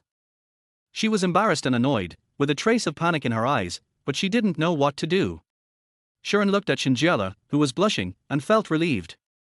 He thought to himself, I thought you wouldn't be shy. Har, I'll let you keep teasing me. See how I'll retaliate against you. Thinking of it, he pinched her twice on purpose, with a bit of provocation. He looked at Shen Jiale from time to time, observing her expression, and the smile on his face became brighter. Shen Jiale stared at Sharon angrily. Her lips trembled slightly. She wanted to say something, but was blocked in her throat by the shame and anger. She could only express her dissatisfaction with her angry eyes. Sharon played with Shen Jiale's soft little hand for a while, but soon he let go of it. He glanced at the three people opposite him secretly, thinking in his heart. We can't let them see anything unusual, otherwise it will be troublesome. After a while, Zhuachun and the others seemed to be full, so they got up and prepared to leave. When Sharon saw that they were about to leave, his heart skipped a beat and he quickly jumped up from his seat and followed the three people to flee from here. His movements were a bit flustered, and he moved the chair back a short distance, making a creaking sound. Just kidding, he had just bullied Shen Jiale so blatantly, and now if he was alone with her, he would be eaten alive by her, right? While Sharon was complaining in his heart, he quickened his pace and prepared to leave with Zhuachun and the others. Student Sharon, didn't you just tell the teacher that you have questions for the teacher? Just then, Shen Jiale's voice with a hint of danger came from behind, like a tight-hooped curse, which made Sharon's steps suddenly stop. Sharon turned his head in confusion, his face full of disbelief. Do I have any questions? But he had an ominous premonition in his heart. Shen Jiale looked at Sharon with a kind face, showing a smile that seemed gentle but made Sharon shudder. You didn't? Oh tilde, then the teacher remembered it wrong. Sharon was frightened and shivered, and the chill ran up his spine. He hurriedly said, Yes, Teacher Shen, I have some questions to ask you. Then, Sharon pretended to be calm and turned to the three people in the dormitory and said, Ichun, you go back first, I have something to ask Teacher Shen. There was a hint of pleading in his eyes, hoping that they could see his embarrassment and rescue him from this deep water and fire. Okay. Zhuachun and the other two didn't think much about it, and they responded and left. Sharon looked at the backs of the three people with expectation, hoping that the three of them would suddenly turn back and save him from Shen Jiale's claws. However, the three of them didn't even look at him, as if they didn't hear his inner cry. Sharon sighed helplessly, his head drooped, and he secretly complained in his heart. This completely offended Shen Jiale, but it's okay. After all, he touched and pinched her, and his image in her heart has long been ruined. In this way, she shouldn't have any thoughts about him. Sharon sat back next to Shen Jiale with his head down. Shen Jiale sat there with his mouth pouting high and his cheeks bulging. He didn't even look at Sharon on the side, looking angry. Sharon felt the strange atmosphere that was colder than an ice cellar, and carefully poked Shen Jiale's arm. Shen. Teacher Shen, why don't you say anything? His voice was a little flattering. Oh, classmate Sharon just knew that there was someone sitting here. I thought you couldn't see me. Shen Jiale said sarcastically. I'm afraid that my roommates will find out something and affect your reputation, Mr. Shen. Sharon's face was full of grievance, and there was a hint of innocence in his eyes. Hey, why weren't you afraid when you touched my hand just now? Shen Jiale snorted disdainfully.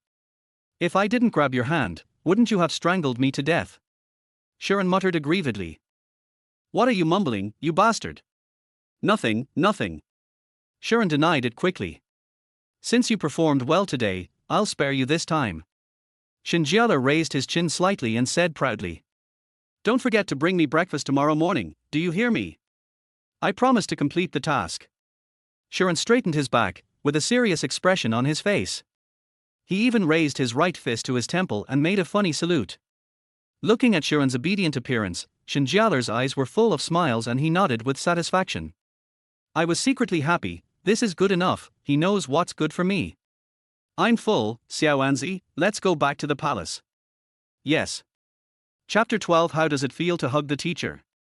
Sharon bent his waist and leaned forward, just like an old eunuch, carefully supporting Shen Jiale. His eyes were fixed on Shen Jiale, but there was no sincerity in his eyes. He just wanted to send this plague away. After leaving the restaurant, Sharon hurriedly took 2 steps and approached Shen Jiale. Teacher Shen, where do you live? I'll call a car for you. Shen Jiale glanced at him and said with a smile. Hey, classmate Sharon, are you in such a hurry to get me out? Sharon's heart stomped, and a trace of panic flashed across his face, but he quickly returned to his attentive look. No way, I'm just afraid of delaying your lunch break. TSK, you bastard. So where do you live? Sharon asked anxiously. Or go back by yourself. Shen Jiale suddenly became shy. Sharon was a little surprised and stared at Shen Jiale with a suspicious look. Shen Jiale saw that he couldn't hide it anymore, so he just gave up. Yes. Shen Jiale pointed to the talent apartment built on the #1 restaurant. This talent apartment is prepared by the school for teachers from other places, and it is also rented to students on campus. Where? Sharon widened his eyes and looked at Shen Jiale with disbelief.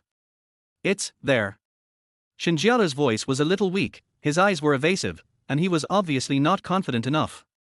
Sharon looked dumbfounded when he heard this, then he reacted, his teeth clattered, and he squeezed out a sentence from his teeth. Restaurant #1 is downstairs of the apartment building. Didn't you buy breakfast on the way to the office? You still need to bother me to buy it for you.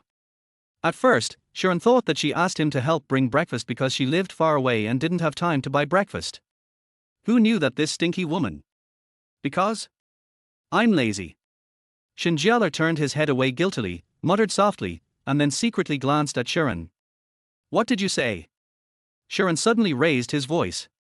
I just want to eat what you bring me, what's wrong? You? If you are angry, just hit me twice, and then you can bring it to me later. Shen Jiale stretched out her little hand, closed her eyes, and her body trembled slightly, as if waiting for Sharon's punishment. Sharon looked at Shen Jiale's appearance, feeling a little helpless, and sighed softly. Every time Shen Jiale does this, I feel soft-hearted. I really owe her in my last life. We have broken up. When Shen Jiale heard this, a trace of sadness flashed in her eyes. She took a deep breath, tried to hide this emotion, and forced a smile at the corner of her mouth. Student Sharon, you don't think the teacher still likes you now, right? I am your instructor now. Think about it, as your instructor, I have to buy my own meals. Isn't it too embarrassing? I am a student, I have to buy my own meals. Now I am an instructor, I still have to buy my own meals. Then I am not an instructor in vain. The more Shen Jiale talked, the more she felt that she was justified, as if she had found a perfect reason. Why me? Sharon protested, with dissatisfaction in his eyes. Who made you my ex-boyfriend? Is there anything in the world that is more enjoyable than oppressing your ex-boyfriend? Shen Jiale's eyes flashed with cunning light. Sharon was speechless. He looked at Shen Jiale speechlessly. He really wanted to open her head to see why she could always come up with such a weird reason to oppress him. Also, I hold your right to ask for leave, unless you don't want to ask for leave in the future, or want to be checked every day. Shen Jiale said proudly. She put her hands on her waist, her eyes narrowed into a slit, like a queen who holds the power of life and death. Sharon lost his temper instantly, like a deflated ball, their whole person wilts. He sighed helplessly, with a hint of weakness in his voice. Okay, I will bring it to you every day in the future. Shen Jiale smiled when he heard it, and threw himself into Sharon's arms, hugged Sharon's waist tightly with both hands, and rubbed his face in his arms. He, you are such a good person. Hey, come down quickly, what if someone sees you? Sharon was startled by this sudden hug. He began to shake his body, trying to shake Shen Jiale down. I don't want it. Shen Jiale hugged Sharon tightly, clinging to him like an octopus, his legs clamped around Sharon, his eyes closed tightly, with a stubborn look on his face. I don't care, I won't come down. Don't worry, it's this time, everyone in the apartment is having lunch, and besides, none of our classmates live here, if you delay any longer, others will see you. Sharon had to give up struggling after hearing this, and walked towards the elevator with Shen Jiale in his arms. Shen Jiale buried his head in Sharon's neck and sniffed. Sharon only felt a hot breath sprayed on his neck, itchy. He shrank his neck slightly, frowned slightly. Don't move. Sharon lowered his head and scolded, but there was not much severity in his eyes. What perfume are you spraying? It smells so good. Shen Jiale raised his head and looked at Sharon curiously. I don't use perfume. Sharon replied. He never used those things, and felt that it was a bit effeminate for a grown man to spray perfume. Ding! Shen Jiale wanted to ask something, but at this moment, the elevator door opened. Stop talking, be honest. Sharon whispered. Oh. Shen Jiale put his head on Sharon's shoulder and stopped talking. Sharon shook his head helplessly. Shen Jiale was still as talkative as before. Sharon walked to the door and shook Shen Jiale gently. Key. His voice was very soft, afraid of disturbing the neighbors around. He was a little nervous. Hurry up. Shen Jiale took out a bunch of keys from his bag and handed them to Sharon. Tsk, coward. Shen Jiale looked at Sharon with disdain. After they entered the house, Sharon's tense nerves finally relaxed, and he breathed a sigh of relief. Finally safe. Sharon looked at Shen Jiale, who was still hanging on him like a koala, and he stretched out his hand to try to pull her off him. Hey, we're already home, why don't you come down? I didn't come down outside, so why should I come down in the house if I'm not afraid of being seen by others? Shen Jiale hugged Sharon tightly. She pouted and refuted confidently. After saying that, she shook her body in a demonstrative manner, as if declaring her sovereignty to Sharon. Sharon, you are really a genius in sophistry. Hey, you just want my body, you are cheap. Sharon was forced to use the provocation method. Shen Jiale sneered at the words and stuck out his tongue at Sharon. You still want to provoke me with this trick? No way. I won't come down, what can you do to me? Shen Jiale looked calm, with her arms around Sharon's neck, her feet dangling, but she just wouldn't come down. Sharon looked at her cheating look, and there was nothing he could do. Shen Jiale's eyes suddenly turned, and she quietly leaned close to Sharon's ear, spraying her warm breath on Sharon's earlobe, making it itchy. With a sly smile on her face, she lowered her voice and asked. Sharon, how does it feel to hug the teacher? Chapter 13. To get back at him, she became his instructor. Sharon. How could this woman be so bad, always teasing him? Not very good, it's too heavy. Sharon said viciously. That's because I'm too big, do you understand? Shen Jiale said proudly. Sharon's face was full of black lines. This damn woman could say anything nasty. Since Shen Jiale refused to get off him anyway, Sharon simply let her go. He slightly adjusted his posture to let Shen Jiale hang on his neck more comfortably, and then wandered around the living room aimlessly. His eyes were a little detached, and his mind was still thinking about Shen Jiale's series of strange actions today. Suddenly, Sharon's eyes glanced inadvertently, and his eyes were instantly fixed on a photo frame on the coffee table. He frowned slightly, a trace of doubt flashed in his eyes, and he thought to himself, why does the person in the photo frame look a bit like me? Because the surface of the coffee table was reflective, Sharon couldn't see it clearly, so he subconsciously raised his foot and wanted to walk over to find out. Shen Jiale was originally hanging on Sharon's neck happily, but she caught a glimpse of Sharon's movements from the corner of her eye, followed his gaze, and also noticed the photo on the table. Her heart skipped a beat, and she secretly said something was wrong, with a flash of panic in her eyes. She jumped off Sharon in a hurry, and her movements were a little flustered, and she almost lost her balance. After landing, she rushed to the coffee table in a panic, stretched out her hand, and turned the photo frame upside down on the table. After doing all this, she breathed a sigh of relief, but still stared at Sharon with vigilance. What do you want to do? Shen Jiale's voice was a little nervous. Looking at Shen Jiale's performance as if he was facing a great enemy, Sharon's doubts in his heart became even worse. His eyes were full of confusion, and he tilted his head to look at Shen Jiale, his face full of confusion. I just want to see that photo, why are you reacting so strongly? What's so good about a broken photo? The person in that photo seems to be me. Sharon asked with some doubts. Hey, Sharon, do you think that I, a beautiful teacher who is the best in the world, would put photos of my ex-boyfriend at home?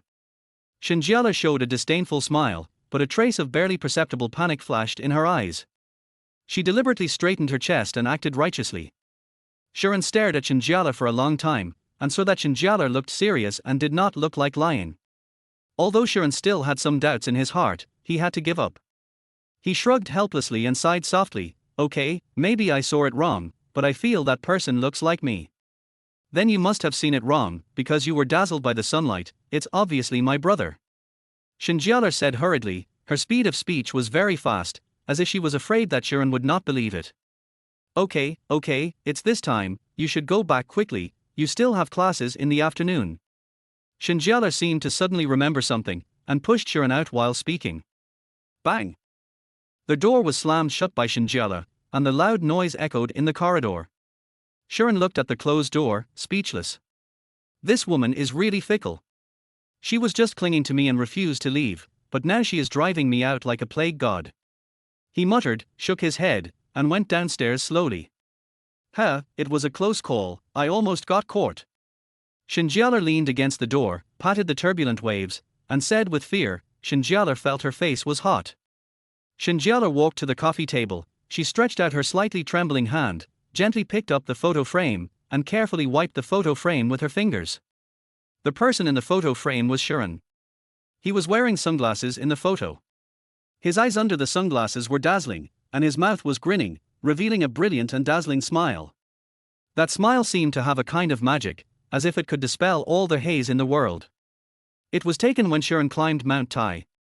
He was so excited that he couldn't wait to send the photo to her.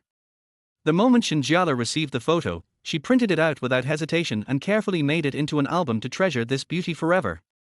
Shen Jiale touched her earlobe, which was hot as if it had been roasted by fire. It was all because of this dog man. What the hell was he doing? She kept cursing Shi An in her heart. Wow wow wow wow in the small garden. Just then, a cheerful WeChat video ringtone suddenly sounded, breaking the silence in the house. She picked up the phone and saw that it was her good friend Huang Anyu. After the video was connected, Huang Anyu's delicate little face appeared on the screen. She was startled at first, her eyes slightly widened, a hint of surprise flashed in her eyes, then her brows slightly frowned, and she asked with a puzzled look. Lulu, why is your face so red? Her eyes were full of curiosity, and she stared at Shen Jiale intently. This damn girl, how can she be so observant, really? Shen Jiale secretly complained in her heart, and at the same time felt a little guilty, and her eyes dodged unconsciously. Before Shen Jiale answered, Huang Anyu raised his eyebrows, and a wicked smile appeared at the corner of his mouth, with an I understand look, as if he had seen through everything. Our Lulu has grown up and is a big boy, but you can't look at that in broad daylight. Shen Jiale was stunned when he heard it. Look at that. What did I look at? But Shen Jiale reacted immediately. Huang Anyu. Damn you, you're watching that in broad daylight. My uncle didn't take any photos, so you can't watch it even if you want. Huang Anyu muttered aggrievedly. Huang Anyu. Okay, I won't say anything. Huang Anyu begged for mercy. But looking at Huang Anyu's half-smiley expression, Shen Jiale was immediately furious and cursed viciously. It's all Shi An's fault, dog man, dog man, dog man. Huang Anyu's eyes widened instantly, full of incredible looks, and she was stunned for a long time before she came to her senses. Who did you blame just now? Shi An. No, you heard it wrong. Shen Jiale was like a cat whose tail was stepped on, with a panicked look. She quickly turned her head to the side to avoid Huang Anyu's gaze. Seeing Shen Jiale's guilty look, Huang Anyu's mouth corners slightly raised, and she put on an expression of I don't know you yet, and her eyes were like looking at a transparent person. Seeing that she couldn't hide it from her best friend, Shen Jiale curled her lips and had to admit. Yes, it's him, okay, are you satisfied? When Huang Anyu heard it, her eyes suddenly lit up, and her face showed an expression of eating a big melon, her face flushed with excitement, and her mouth corners were almost grinning to her ears. She couldn't wait to get close to the phone screen, staring at Shen Jiale without blinking, and her voice became a little sharp. Tell me quickly, what's going on? It's to get revenge on him, and then go to his school, to be his counselor. Shen Jiale looked nonchalant. Chapter 14 I, Shen Jiale, have decided on him for my whole life. Huang Anyu stared at Shen Jiale intently, as if he wanted to see through Shen Jiale. Shen Jiale felt uneasy when she looked at him, and avoided her gaze guiltily. What? I didn't go looking for him just to get back together with him. I just ran into him while I was doing a random job. Shen Jiale stuttered, her lips trembling slightly, trying to make her voice sound more natural, but her flushed cheeks betrayed her. As soon as Shen Jiale finished speaking, he regretted it. He just found a random job and left the province directly. Who would believe this nonsense? The yellow croaker suddenly let out a high-pitched scream like a lit firecracker, making Shen Jiale's ears buzz. Her eyes widened even wider, and there was a gleam of excitement in them, as if she had discovered a new continent. What are you doing, you damn girl? The scream frightened Shen Jiale so much that he trembled all over and shouted at Huang Anyu on the phone screen. Teacher-student romance. Wow, isn't this a common plot in certain countries' movies? You two really know how to play it. Huang Anyu's eyes were shining with an irrepressible excitement. Is this damn girl's mind filled with only pornographic garbage? What the hell is going on in your head? Can you be healthier? Shen Jiale was so angry that his face turned red. She put her hands on her hips, leaned forward slightly, and yelled into the phone. Huang Anyu pursed his lips in grievance and said in defense. I didn't say anything. You're the one who got it wrong. Haven't you seen the movie, Teacher, Can I Like You? Wasn't it you who dragged me to watch it? Her eyes were full of innocence. You? Shen Jiale was so angry that he was speechless for a moment, pointing at the phone screen for a long time without saying anything. This damn girl is really good at sophistry, she can always turn black into white. Okay, now you are his instructor, so you can bully him as you like, isn't that cool? Seeing that Shen Jiale was about to go berserk, Huang Anyu quickly changed the subject. She blinked her eyes, trying to ease the atmosphere. Thinking of Shi An's obedient manner in front of him, Shen Jiale couldn't help but curl the corners of his lips, and a hint of pride flashed in his eyes. Just, not bad. Oh tilde. Huang Anyu raised his eyebrows, revealing an I understand you expression, with a playful look in his eyes. Hee, you really do things quietly. You didn't even tell me about such a big thing. Huang Anyu pouted and pretended to be angry and demanded an explanation. Her eyes narrowed into slits, her arms crossed over her chest, and she looked determined to persist. Hee, this is just a hot-headed move. Shen Jiale scratched his head awkwardly, secretly glad that the topic had finally changed. Fortunately, she didn't keep bringing up the teacher-student romance, otherwise it would have been extremely embarrassing. Lele, why did you two break up at that time? Huang Anyu suddenly stopped smiling and asked with curiosity. At that time, Shen Jiale only said that Shi An broke up with her, but did not give the specific reason. To be honest, I'm not sure either. I always feel it has something to do with my mother, but neither of them wants to talk about it, so I have to find out. Shen Jiale lowered his head, and his eyes became a little dim. She bit her lips gently and fell into deep thought, with the images of her mother and Shi An constantly appearing in her mind. Huang Anyu asked tentatively. So do you still like him? Shen Jiale suddenly fell silent, her gaze slowly moved to the photo frame on the table, and her eyes became softer. Looking at Shi An's youthful face, the beautiful memories of being with Shi An came flooding back like a tide. She recalled that during the period when she was under the greatest psychological pressure, it was Shi An who always encouraged her and chatted with her. Those warm words still seemed to echo in her ears. Thinking of this, Shen Jiale took a deep breath, as if he had mustered up a lot of courage, and uttered two words. Like. But when she thought that Shi An always wanted to avoid her, Shen Jiale became like a deflated ball, and the light in her eyes dimmed instantly. But he always tries to avoid me. I don't even know why he broke up with me. So what are you going to do, just miss it? Huang Anyu gave a wicked smile, raised her eyebrows, with a mischievous light flashing in her eyes, and deliberately stretched out her voice and said.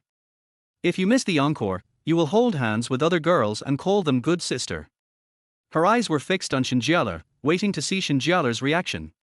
When Shen Jiale heard this, his eyes suddenly widened, and the scene of Shi An having intimate contact with other girls involuntarily emerged in his mind. He dares. It's simply lawless.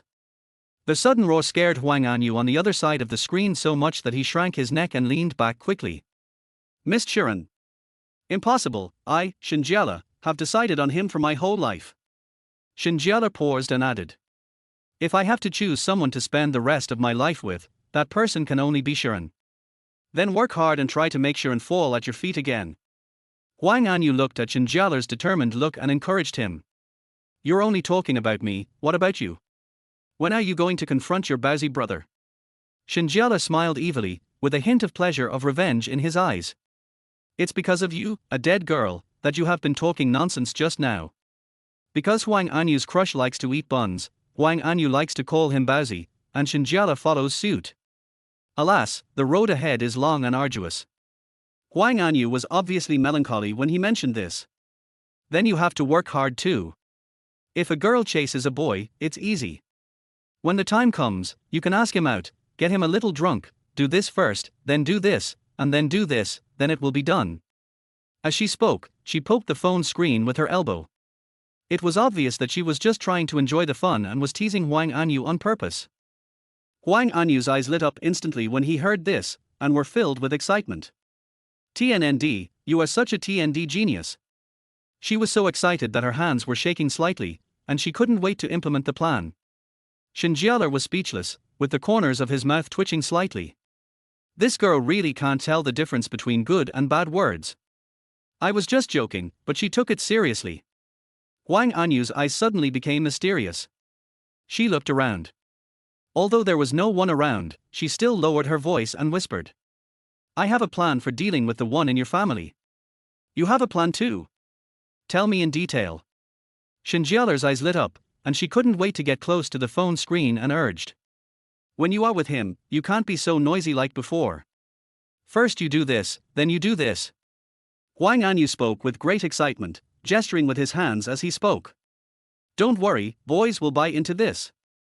Hwang Anyu patted his chest confidently. Chapter 15, Military Advisors Do Not Go to the Battlefield. Shen Jiale listened with admiration, his eyes wide open, and his face full of amazement. Wow, you TND a genius. In her heart, she was full of admiration for Hwang Anyu's clever plan, and had already begun to imagine the scene where Shi An would be under her control after this method was implemented. Of course, I also think I'm a genius.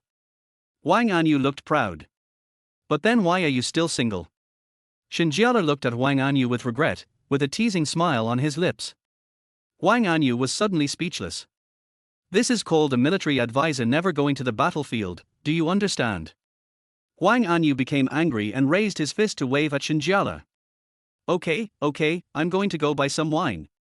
Hwang Anyu said unhappily. Why buy wine? Shen Jiale was a little confused. This girl usually never drinks alcohol. What happened to her today? Practice your drinking capacity first. Otherwise, with my drinking capacity, what if I pass out before Crush gets me drunk? Hwang Anyu said confidently. Are you really going to use it? Shen Jiale looked at Hwang Anyu in confusion, her mouth wide open enough to fit an egg, her face full of disbelief. This girl is really crazy. Is it necessary to do this just to chase a boy? Why shouldn't I use such a good plan? I'm not an idiot. Hwang Anyu looked as if it was a matter of course. Besides, you can go to Shi An's school to be a counselor just for him. I am no worse than you. There was a hint of stubbornness in Hwang Anyu's eyes, and she clenched her fists as she spoke. The love that Shi An gets, my Baozi must also have. Humph. Her tone was full of dissatisfaction with Shen Jiale, but also confidence in her pursuit of love. Oh, this is your house now. Shen Jiale had a sly smile on his face, revealing a bit of complacency and cunning. She deliberately stretched out her voice and said in a teasing tone. I remember that someone just secretly looked at Baozi before and didn't dare to say a word. Why? Are you so confident now? Or are you just bragging to me? As she spoke, she rested her elbows on the armrest of the sofa, leaned forward slightly, and stared at Hwang Anyu without blinking. This damn girl always talks nonsense. She has liked me since high school. If she really had the guts, she would have a bunch of kids by now, right? I hate you so much, I won't talk to you anymore. After saying that, she reached out her hand in anger and fiercely clicked the button to hang up the video, as if she wanted to vent all her dissatisfaction with Shen Jiale with this action. Shen Jiale sat on the soft sofa, leaned back, and fell into deep thought. She frowned slightly, tapped her fingers rhythmically on the armrest of the sofa, and thought to herself. Shi An, I must take you down this time. I have to think of a wonderful way to get you back to my side. On the other side, Shi An tiptoed back to the dormitory. The dormitory was quiet. Zhou Chun and the others had already fallen asleep, and their snoring sounds echoed in the room. Shi An moved cautiously. He slowly walked to his bed, then climbed onto the bed quietly, fearing to wake them up. Bite. Just then, a sudden cell phone ring broke the silence of the dormitory. This is the message forwarded by the monitor. Please ask the psychological counselors of each class to go to Building 2302 after 3:40 this afternoon to receive the mental health handbook. Shi An looked at the phone screen and wailed in his heart. It's over, it's all over now. I was thinking about catching up on some good sleep after class this afternoon, but now my dream is shattered. He leaned back weakly on the pillow, staring at the ceiling in a daze. At the beginning of the freshman year, the class held an election for class committee members. Everyone was running for the position of class monitor or league branch secretary. At the very least, they wanted to be the study committee member, so no one ran for the psychological committee member. In the end, it was Yuachun who started the commotion and asked Shi An to be the psychological counselor. The boys naturally had no objection, and the girls also agreed because they saw that Shi An was handsome and good-looking. Shi An became the psychological counselor so easily. He felt very happy. After all, he was a class committee member. At least when relatives asked him about his position during the new year, he would have a reasonable position. After enduring that modern history class that was worse than death, Shi An felt like a puppet with all his energy drained away. He dragged his exhausted body and crawled step by step towards room 2, building 302. His eyes were filled with fatigue, his eyelids felt like they weighed 1,000 pounds, and only one thought was echoing in his mind. I quickly got the manual, then went back to the dormitory, dived into bed and had a good sleep. Shi An finally moved to the door of room 302. He knocked on the door weakly. A soft female voice soon came from inside the door. "Come in." Shi An felt that the voice sounded familiar, but he didn't think much about it. He slowly opened the door, walked in, and said, "Teacher, I'm here to get." Before he could finish his words, his voice seemed to be cut off by an invisible hand. His face was full of disbelief as he stared at the woman in front of him. Shen Jiale had a gentle smile on her face. When she saw that it was Shi An, she was stunned for a moment, and a hint of surprise flashed in her eyes. "Humph, now you've come to my door yourself, let me see how you run away." "Student Shi An, so you are the psychological counselor of our class." Shen Jiale sat up slightly, gently lifted his hair, and said lightly, "Shen Jiale, why is it you?" His voice trembled with surprise, and his heart was in turmoil. "Student Shi An, how many times have I told you to refer to your job title when you are working?"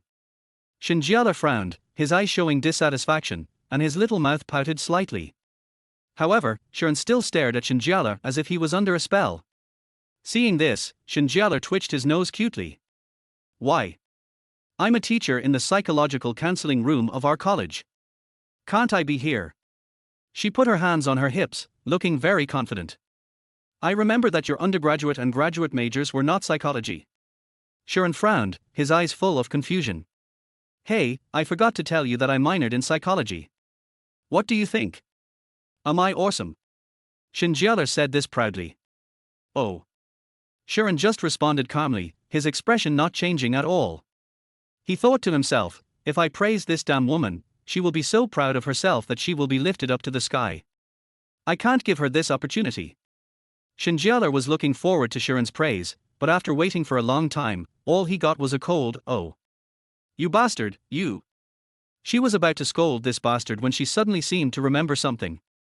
Huang Anyu's instructions to her emerged in her mind, and she swallowed back the anger that was about to rage. She took a deep breath, tried to suppress her anger, and quickly put on a charming smile on her face, and her voice became gentle. "Student Shi An, why are you so cold to the teacher? Has the teacher ever offended you in any way?" Their voice was so sweet that it was sickening, as if covered with a thick layer of honey. Listening to Shen Jiale's hoarse voice, Shi An suddenly felt uncomfortable and got goosebumps all over his body. He couldn't help but shiver, feeling a chill in his heart. What the hell is this damn woman up to? Chapter 16. Do you want to go to the hospital to check your brain? Shen Jiale. Teacher Shen. There was a hint of hesitation in Shi An's eyes. He looked at Shen Jiale cautiously, as if he was choosing his words. Are you feeling unwell?" As he spoke, his body subconsciously took a small step back. "Not feeling well? I feel fine." Shen Jiale's face was filled with confusion and doubt. What is this guy up to? Why is he asking this all of a sudden? Was my performance just now too exaggerated? But I was clearly following the method that you taught me. Student Shi An, the teacher is not feeling unwell. Are you concerned about the teacher? She blinked her eyes and was delighted. Could it be that this blockhead has finally come to his senses? Is he really concerned about me? It seems that my charm is still irresistible. Mr. Shen, are you really not feeling unwell anywhere? Especially, do you feel anything strange in your head? Shen Jiale. You really don't feel that something is wrong. She stared at Sharon with gritted teeth, her teeth chattering. You are such a nice person. You said I was mentally ill and beat around the bush.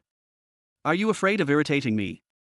Looking at Shen Jiale's increasingly fierce eyes, Sharon felt a chill on his back, but he still gritted his teeth, took a deep breath, and mustered up the courage to say, Teacher Shen, if you feel uncomfortable in your head, you should go to the hospital for a checkup. He really didn't understand why Shen Jiale suddenly became so charming.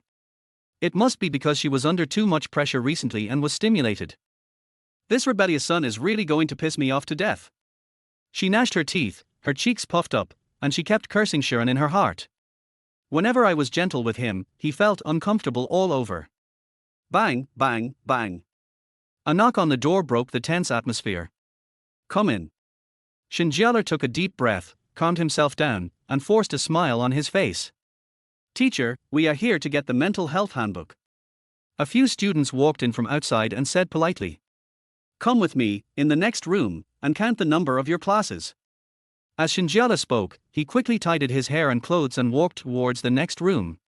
Sharon hurriedly followed Shen Jiale's footsteps, muttering to himself, Why are there so many things to do?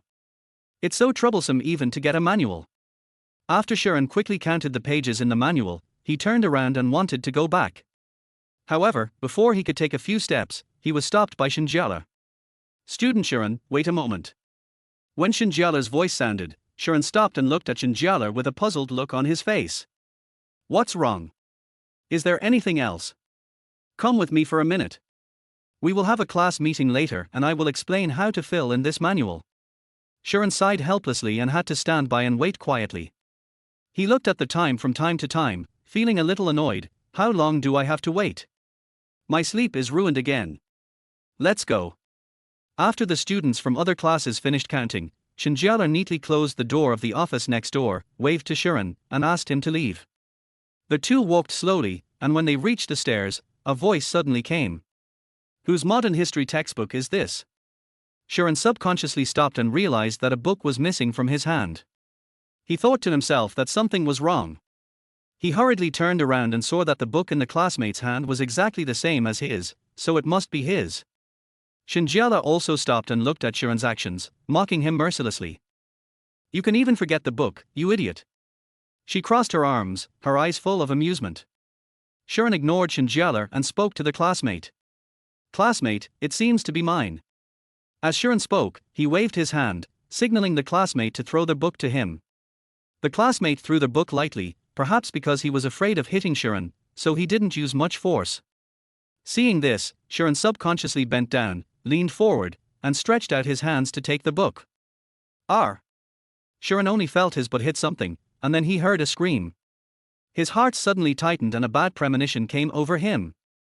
Sharon suddenly looked back and found that Shen Jiale, who should have been standing behind him, was lying under the stairs. Shen Jiale! Sharon yelled, his voice a little out of tune. He was so anxious that he jumped down the stairs in 3 or 5 steps. He came to Shen Jiale and saw Shen Jiale covering his arm, frowning and looking painful.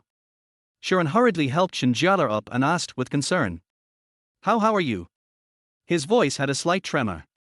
Sharon. It hurts. Shen Jiale said with tears in his eyes, his voice filled with sobs. Seeing Shen Jiale grimacing in pain, he picked up Shen Jiale without saying a word. R. Shen Jiale exclaimed, a blush flashed across his face, and his eyes were full of surprise. What are you doing? She asked somewhat bewilderedly. Nonsense, of course I'll send you to the school hospital. Just take care of your arm. Sharon said unhappily, with anxiety in his eyes. After saying that, he ran towards the school hospital without saying anything else, his steps hurried. Along the way, Shen Jiale shyly buried her head in Sharon's arms. She could hear Sharon's strong heartbeat and felt her face burning like fire. She was too embarrassed to look up. Wow, a princess hug. Sharon's face was full of worry. He didn't dare to run too fast for fear of bumping Shen Jiale's injured arm, but he didn't dare to run too slowly for fear of delaying his treatment. In this way, he trotted all the way to the school hospital, and soon beads of sweat appeared on his forehead. The school hospital of Jiangcheng University was built with the support of Jiangcheng People's Hospital. The level of the doctors there is far superior to that of the veterinarians in the high school medical clinic. It has always been the first choice for Jiangcheng University students to see a doctor.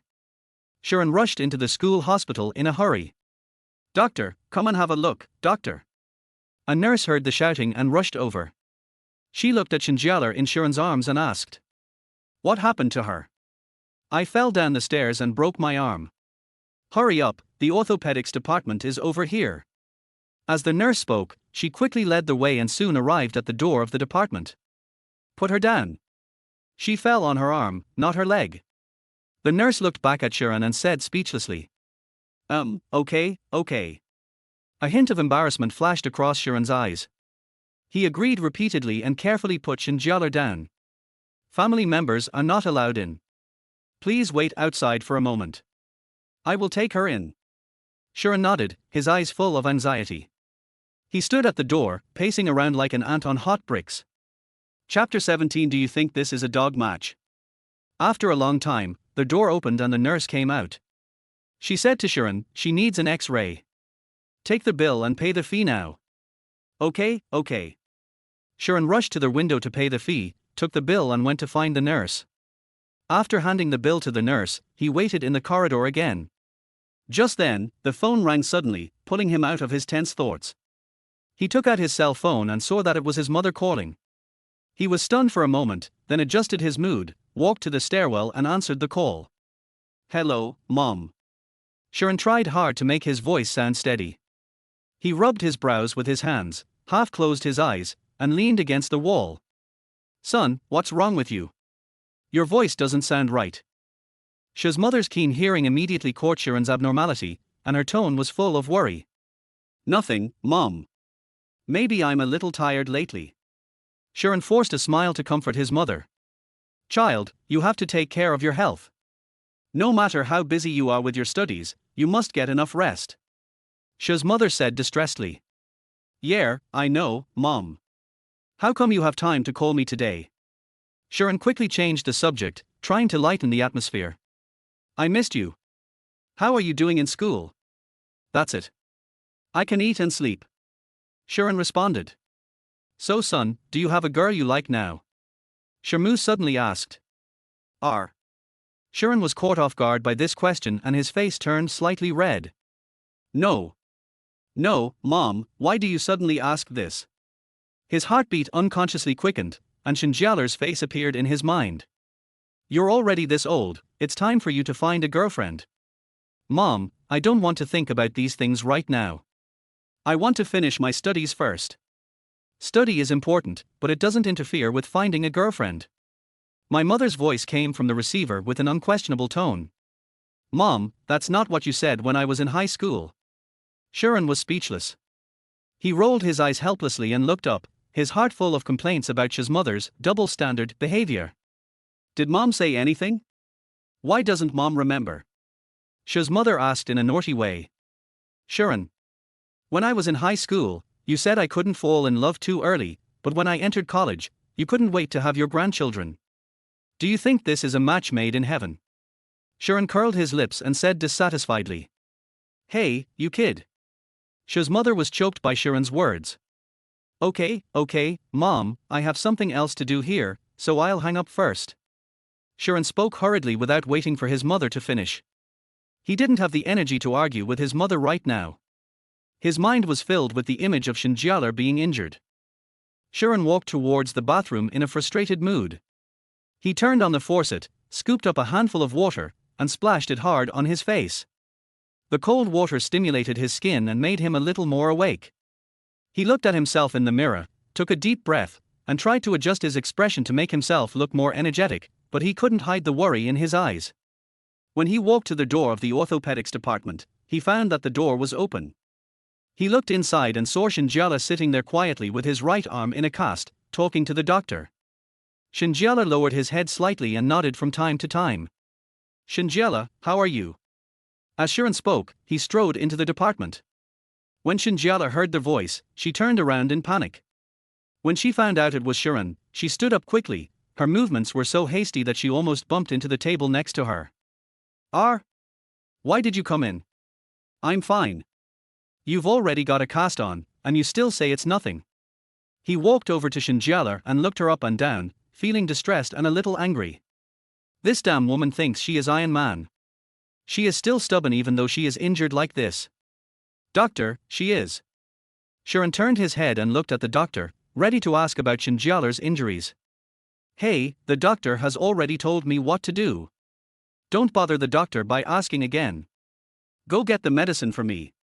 Shen Jiale interrupted Shi An hastily, speaking very quickly, as if trying to cover up something. As she spoke, she pushed Shi An, wanting him to leave quickly. Shi An wanted to ask for clarification, but Shen Jiale blocked his words as soon as they came to his lips. He looked at Shen Jiale with some confusion, but he didn't think much about it. He picked up the prescription and walked towards the payment counter again. When he came back after paying the fee, Shen Jiale was standing at the door. Why are you outside? Before Shi An finished his words, Shen Jiale saw him coming back and snatched the list from Shi An's hand. Then she turned around and went back to the department, closing the door behind her. The series of actions were done in one go without any hesitation. Shi An was completely confused by her action. What the hell is this woman doing? After a while, Shen Jiale came out and pulled Shi An out, moving very quickly. Why are you in such a hurry? Shi An was really confused. He looked at Shen Jiale with his eyes wide open. I don't want to stay in the hospital. You know I hate hospitals. Shen Jiale frowned, disgust in his eyes. That's true. Shen Jiale is extremely resistant to hospitals. Shi An understands a little when he thinks about how Shen Jiale usually doesn't even take medicine when he has a cold and just endures it. Why do I always feel like you're afraid of me seeing that doctor? Shi An looked at Shen Jiale suspiciously. No way. Shen Jiale pulled him forward and walked faster. Then why didn't you let me ask the doctor? Hey, that doctor told me some private diseases of girls. What? Do you want to listen too? Shen Jiale rolled her eyes at Shi An, her face turned red, and she turned her head away, no longer looking at Shi An, secretly glad that she had come up with such an excuse. Do orthopedic surgeons also understand obstetrics and gynecology? Of course, even if you're not a gym student, you still have six-pack abs. Shen Jiale said confidently. Shi An. It seems to make some sense. Shi An always felt that Shen Jiale's behavior was a little strange, as if there was a fog shrouding his heart, but he could not figure out the reason, so he simply stopped thinking about it. He looked at Shen Jiale and asked softly. How are you? Is this injury nothing serious? Yes. I have something big. Shen Jiale said seriously. Huh? That's not what you said in front of the doctor just now. That's not to comfort you. Shen Jiale rolled her eyes at Shi An, slowly raised her plastered right arm, a hint of grievance flashing in her eyes. It's already in a cast, Shi An, isn't this a big deal? Does it have to be a big deal for me to have my limb amputated? Shen Jiale asked questions in rapid succession. After saying that, she stared at Shi An with her big watery eyes and pouty lips. Of course not. Shi An denied quickly, shaking his head like a rattle. He raised his hands in surrender, his eyes full of flattery. Don't be angry, it's all my fault. It's all my fault today. I'm the one who got you hurt. Chapter 18. Don't you want to be responsible to the teacher? Is it enough to just apologize? Shen Jiale's eyebrows were raised and her eyes were wide open. She put one hand on her waist and the other arm in plaster was shaking slightly, showing her dissatisfaction. Of course not. Shi An quickly followed up with the conversation, saying that we can't mess with this girl now. The teacher's injury is all due to you. The doctor said that he needs to rest for at least a month. Shi An, how are you going to compensate the teacher? Shen Jiale said unhappily, looking at Shi An with resentment in his eyes. She kept cursing in her heart. It was this bastard who kept telling me to go to the hospital, and yet, less than an hour after he told me to, he actually showed up at the hospital. Then, what should I do? Shi An was at a loss. He had no idea in his mind, so he had to hand the decision to Shen Jiale and prayed silently. I just hope she doesn't go too far and make any outrageous requests. Or, let me break your arm. Shen Jiale said viciously, she deliberately acted ferociously with a threatening look in her eyes. When Shi An heard this, he suddenly felt a burst of pain in his arm. He subconsciously covered his arm with his hand, his eyes full of fear, and his voice trembled a little. No, no, no, I don't want it. He thought to himself, this woman is crazy. She actually wants to break my arm. This is terrible. Or, take care of me until my arm gets better. Shen Jiale glanced at Shi An. Humph, I knew you wouldn't dare to choose the first one, just wait and see how I torture you. I choose the second one. It's a deal. Shi An said quickly. He breathed a sigh of relief, secretly glad in his heart. Fortunately, this request was not too excessive and was much better than having his arm broken. As he spoke, he looked at Shen Jiale, fearing that she would go back on her word. That's a deal then. After Shen Jiale finished speaking, he jumped in front of Shi An like a happy little rabbit. She opened her arms, her eyes blinking with anticipation. What? Shi An was a little dazed and looked at Shen Jiale with a blank face. What's new here? Carry me back. Shen Jiale said in a delicate voice, pouting her lips and blinking her eyes, looking very coquettish. Your arm is injured, not your leg. Then why did you bring me to the hospital just now? Shen Jiale asked deliberately. She tilted her head and stared at Shi An with a hint of pride in her eyes. Humph, let us see how you answer. I don't believe you can defeat me. I was afraid that you would become disabled. You are so fierce that you can't get married. If you become disabled, it will be even more useless. Oh tilde, so that's how it is. If no one wants the teacher anymore, Shi An, you have to be responsible for the teacher. Shen Jiale blinked playfully. She looked at Shi An as if she was looking at her prey. She waited for a long time, but there was no answer from Shi An. Why, Shi An, don't you want to be responsible to the teacher? Well, it's getting late. I'll take you back. Shi An deliberately changed the subject, but Shen Jiale still noticed his red ear tips. She chuckled in her heart, this bastard is still shy. Okay, let's go. Shen Jiale's face was full of joy. She walked briskly in front of Shi An, skipping and jumping. Shi An watched from behind, secretly complaining in his heart, can't this girl just be quiet for a while? What if she falls again? Shen Jiale, walk slowly, don't fall. Shi An shouted loudly, and his pace unconsciously quickened, trying to catch up with Shen Jiale. I don't. Stay out of the business of beautiful women. As Shen Jiale spoke, he turned around and stuck out his tongue at Shi An. Shi An couldn't bear to watch it anymore, so he rushed forward, stretched out his hand, quickly grabbed Shen Jiale's left hand, and then pulled Shen Jiale to his side with force. He held Shen Jiale's hand tightly and could feel the warmth of her hand. Just walk quietly. Your arm is still in a cast. Shi An frowned and said, with reproach in his eyes, but his tone could not hide his concern. He looked at Shen Jiale without blinking, like a strict parent disciplining a naughty child. If you want to hold my hand, just tell me. I'm not a stingy person. Shen Jiale blinked and said with a smile. Hey, who wants to hold your hand? I'm just afraid that you'll pull your arm, do you understand? Shi An's face turned red with embarrassment, and he coughed awkwardly. This damn woman really took my kindness for granted. Shen Jiale looked at Shi An's embarrassment with an expression of, I understand you, on his face and teasing in his eyes. When Shi An saw her expression, his face darkened. Hurry up and go. Shi An took Shen Jiale and strode forward. Shen Jiale looked at the two people holding hands, and two blushes flashed across her face. He held my hand again. Shi An and Shen Jiale returned to the apartment. Shi An gently helped Shen Jiale sit down on the sofa, then turned and walked into the kitchen and poured her a glass of water. He walked slowly to the table and put the water down. Drink some water. If you're hungry, have some snacks first. After saying that, he turned around and prepared to leave. Shi An, where are you going? Seeing Shi An was about to leave, a trace of panic flashed in Shen Jiale's eyes. She hurriedly stood up from the sofa and almost tripped over the sofa towel. Go buy some vegetables. I don't think you have any vegetables here. Shi An stopped and turned to look at Shen Jiale. It's obvious that this damn woman eats takeout every day. Now that she's injured, she must eat something healthy to get better quickly. You can also cook. Shen Jiale's face was full of disbelief and his eyes were full of suspicion. Just you? You can cook. Just don't burn down the kitchen. Don't look down on me. I've basically been cooking and eating for myself since I was a child. Shi An suddenly became anxious and waved his hands in the air as if to defend his cooking skills. Then you can drive my car, and hurry up. The car is parked in garage number 3.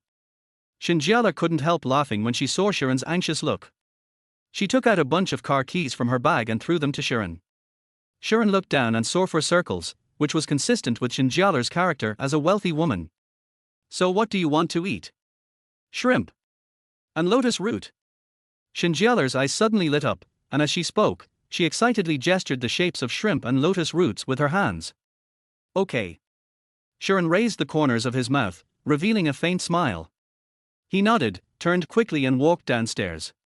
When Shen Jiale saw Sharon go out, he immediately jumped up from the sofa, grabbed the phone on the sofa, slid his fingers quickly across the screen, found Huang Anyu's dialogue box, and played the video without hesitation.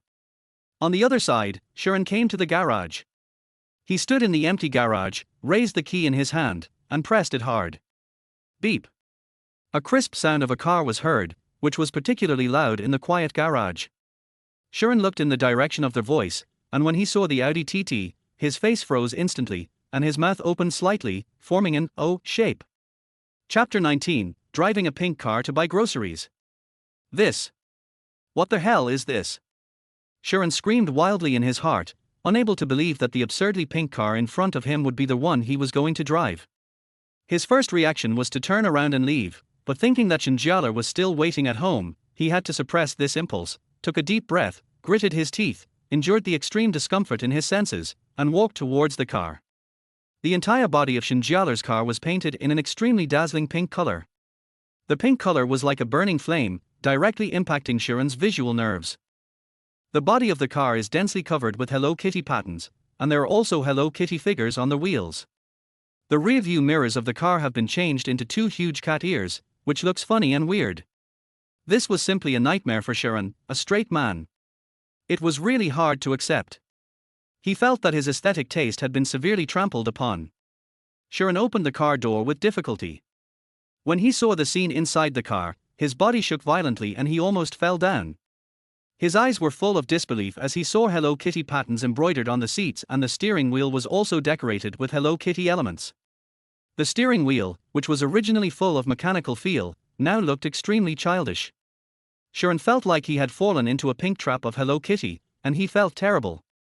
Feeling the distance between the seat and the steering wheel, Sharon's face darkened. Is this damn woman trying to breastfeed the steering wheel? This side of the apartment. Huang Anyu answered the video call sleepily, her eyes half open and half closed, her hair messy like a bird's nest. She yawned and said, I stayed up until 3 in the morning last night and just slept for less than 2 hours. You'd better have something important to report. Shen Jiale. Engineering students are really miserable. She adjusted the camera and pointed it at her right arm. Huang Anyu, who was originally sleepy, suddenly opened his eyes wide when he saw Shen Jiale's right arm, and the sleepiness in his eyes disappeared instantly. He stuttered and asked, Lele, how did you do this? It's all because of that bastard man. Shen Jiale was so angry that he clenched his teeth and his cheeks were puffed. Strange dog man.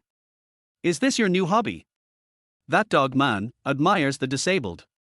Huang Anyu looked surprised, his eyes full of confusion. I admire your uncle. What on earth does this damn girl watch on a daily basis?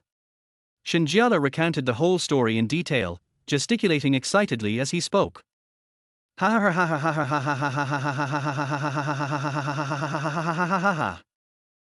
Anyu laughed so hard that she fell backwards, holding her belly, and almost cried. Her body kept shaking and she almost fell off the bed. You two are such a great show, I suggest you start a live broadcast. She laughed and spoke, her voice trembling a little. Shen Jiale was speechless. She rolled her eyes and thought, this guy only knows how to laugh and doesn't even try to comfort me. But, Lele, is your arm really okay? Huang Anyu stopped laughing, and the smile on his face gradually disappeared, replaced by a look of worry. He sat up straight, staring at the screen with concern in his eyes. Don't worry, Shen Jiale lowered his voice and muttered. No wonder you. But is this really okay? There was a hint of doubt in Huang Anyu's eyes, and he felt a little uneasy. Don't worry, I will definitely make him like me again during this time.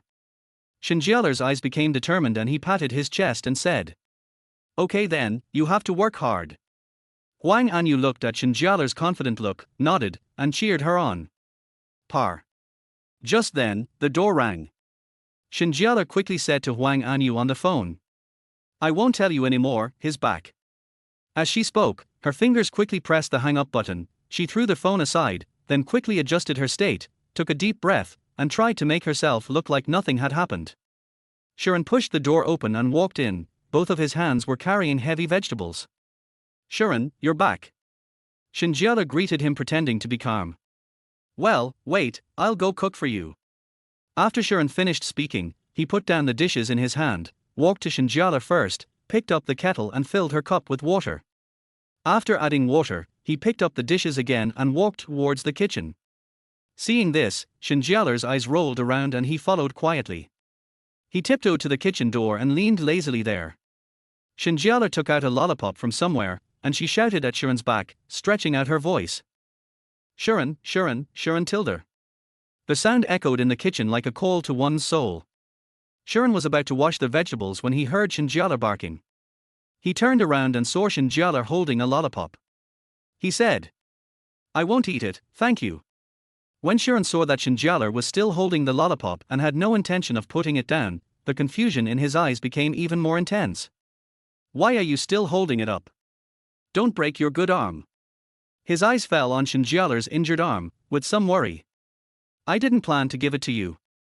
I wanted to eat it myself, but I have one arm and it's not easy to open the candy wrapper. Shen Jiale rolled his eyes and looked at Shi An speechlessly. Fool! Shi An. Har har har, look at you, why didn't you say so earlier? Shi An's face turned red all the way to his ears. He quickly reached out and took the lollipop that Shen Jiale handed over. His fingers accidentally touched the palm of Shen Jiale's hand, and he felt like he was electrocuted, and his heart was in a panic. He lowered his head and helped Shen Jiale peel off the candy wrapper.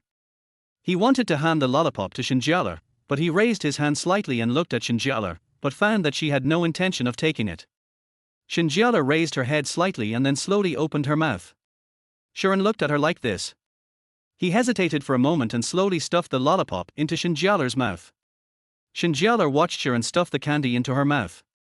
She happily put the lollipop in her mouth, leaned against the door, leaned back slightly, and watched Shi An cook without blinking. Shi An tied on an apron and stood in front of the kitchen counter. He reached out and picked up the kitchen knife. With a few slashes, the shrimps were processed neatly, separating the shrimp shells from the shrimp meat cleanly. Next was the lotus root. He placed it on the chopping board and cut it into slices of even thickness. When the stove was turned on, blue flames suddenly jumped up, and Shi An's face was illuminated by it, sometimes bright and sometimes dark. Shi An picked up the oil pot and poured the oil into the pot. After the oil was hot, he added the onion, ginger and garlic to saute, then put the shrimp in. He quickly stir-fried the shrimp with a spatula, swinging his arms rhythmically. The shrimp quickly changed color in the pot, from green-gray to an attractive orange-red. Shen Jiale leaned against the kitchen door, watching Shi An's skilled movements without blinking, with a hint of surprise in his eyes. It turns out, he can really cook. Chapter 20. The double gun will give the answer. When they were in love, they had fantasized about their married life together. At that time, Shi An always said that his cooking was delicious and he wanted to cook for himself. But she just smiled and didn't take it seriously. After all, it was rare for a boy to cook delicious food. After Shi An served the fried shrimps, he turned around and found that Shen Jiale was still looking at him at the kitchen door and had not left. Why didn't you go to the living room and wait? I'm afraid you'll poison me. Shen Jiale tilted his head and said mischievously. But she whispered in her heart. Watching you cook for me, I feel like we are married. This feeling is so good. Shi An.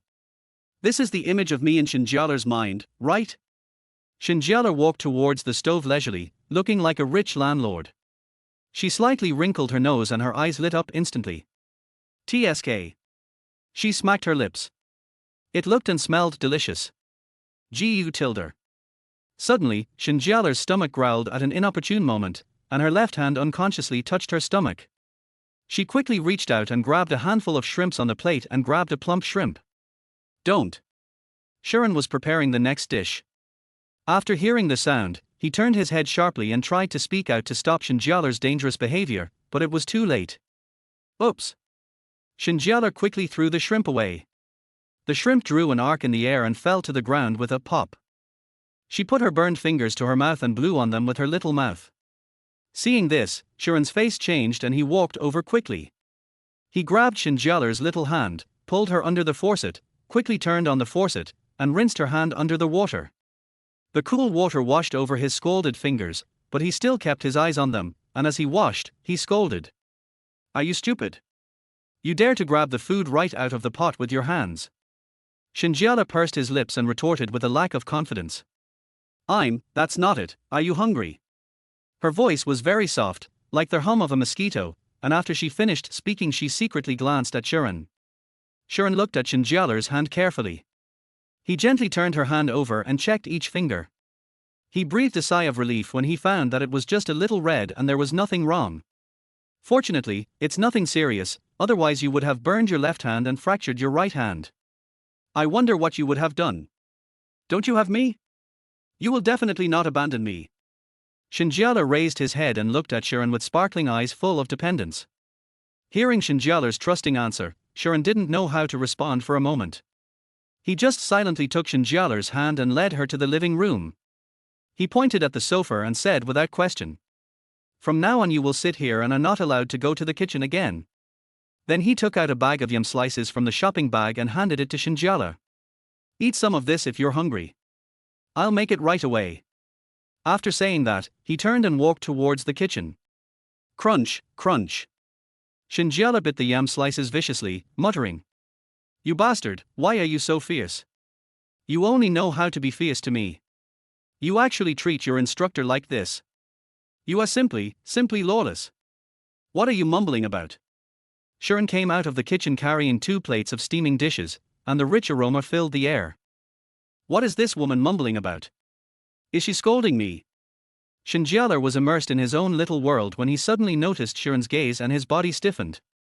She glanced at Sharon guiltily, and tried hard to swallow the yam slices in her mouth, with her throat rolling a few times. "Nothing, I'm reciting the text." Shen Jiale hurriedly found a lame excuse and forced an awkward smile on his face. "What text did the counselor recite?" Sharon raised his eyebrows, with a look of doubt in his eyes. "Student Sharon, you don't think that being a counselor is easy, that all you have to do is deduct your marks every day, right? We also need to study, okay?" Shen Jiale's eyes widened, as if he had found a reason to fight back. "What else?" Sharon answered innocently. He blinked, his eyes clear and calm. Shen Jiale almost choked to death when he heard these 3 words. Forget it, forget it. Since he cooked for me, I won't mind it." She glanced at the prawns on the table and didn't bother with Sharon about this issue anymore. Shrimp, here I come." Shen Jiale excitedly walked towards the prawns he had been dreaming about, staring at the prawns. Just as he was about to reach out his hand, Sharon's arm blocked it. "What are you doing?" Shen Jiale glared at Sharon with dissatisfaction. "Wash your hands first." "Oh." Shen Jiale was like a deflated ball and agreed obediently. Shen Jiale followed Sharon to the pool. She just stood there quietly, not moving, staring at Sharon. "Go ahead and take a shower." "Why are you looking at me? I'm not safeguard." Sharon felt a little uncomfortable when Shen Jiale looked at him. Shen Jiale didn't say anything, but just silently stretched out his plastered right arm, looking at Sharon with resentful and aggrieved eyes without saying a word. Silence was better than words at this moment. Sharon suddenly realized and laughed awkwardly twice. Yes, it is definitely inconvenient to wash hands with one hand. Sharon had no choice but to bite the bullet and carefully picked up Shen Jiale's left hand. He first rinsed it gently with water a few times, then picked up the hand sanitizer and gently squeezed it on her hand. His hands were slippery after being squeezed with hand sanitizer. Sharon's heartbeat accelerated unconsciously.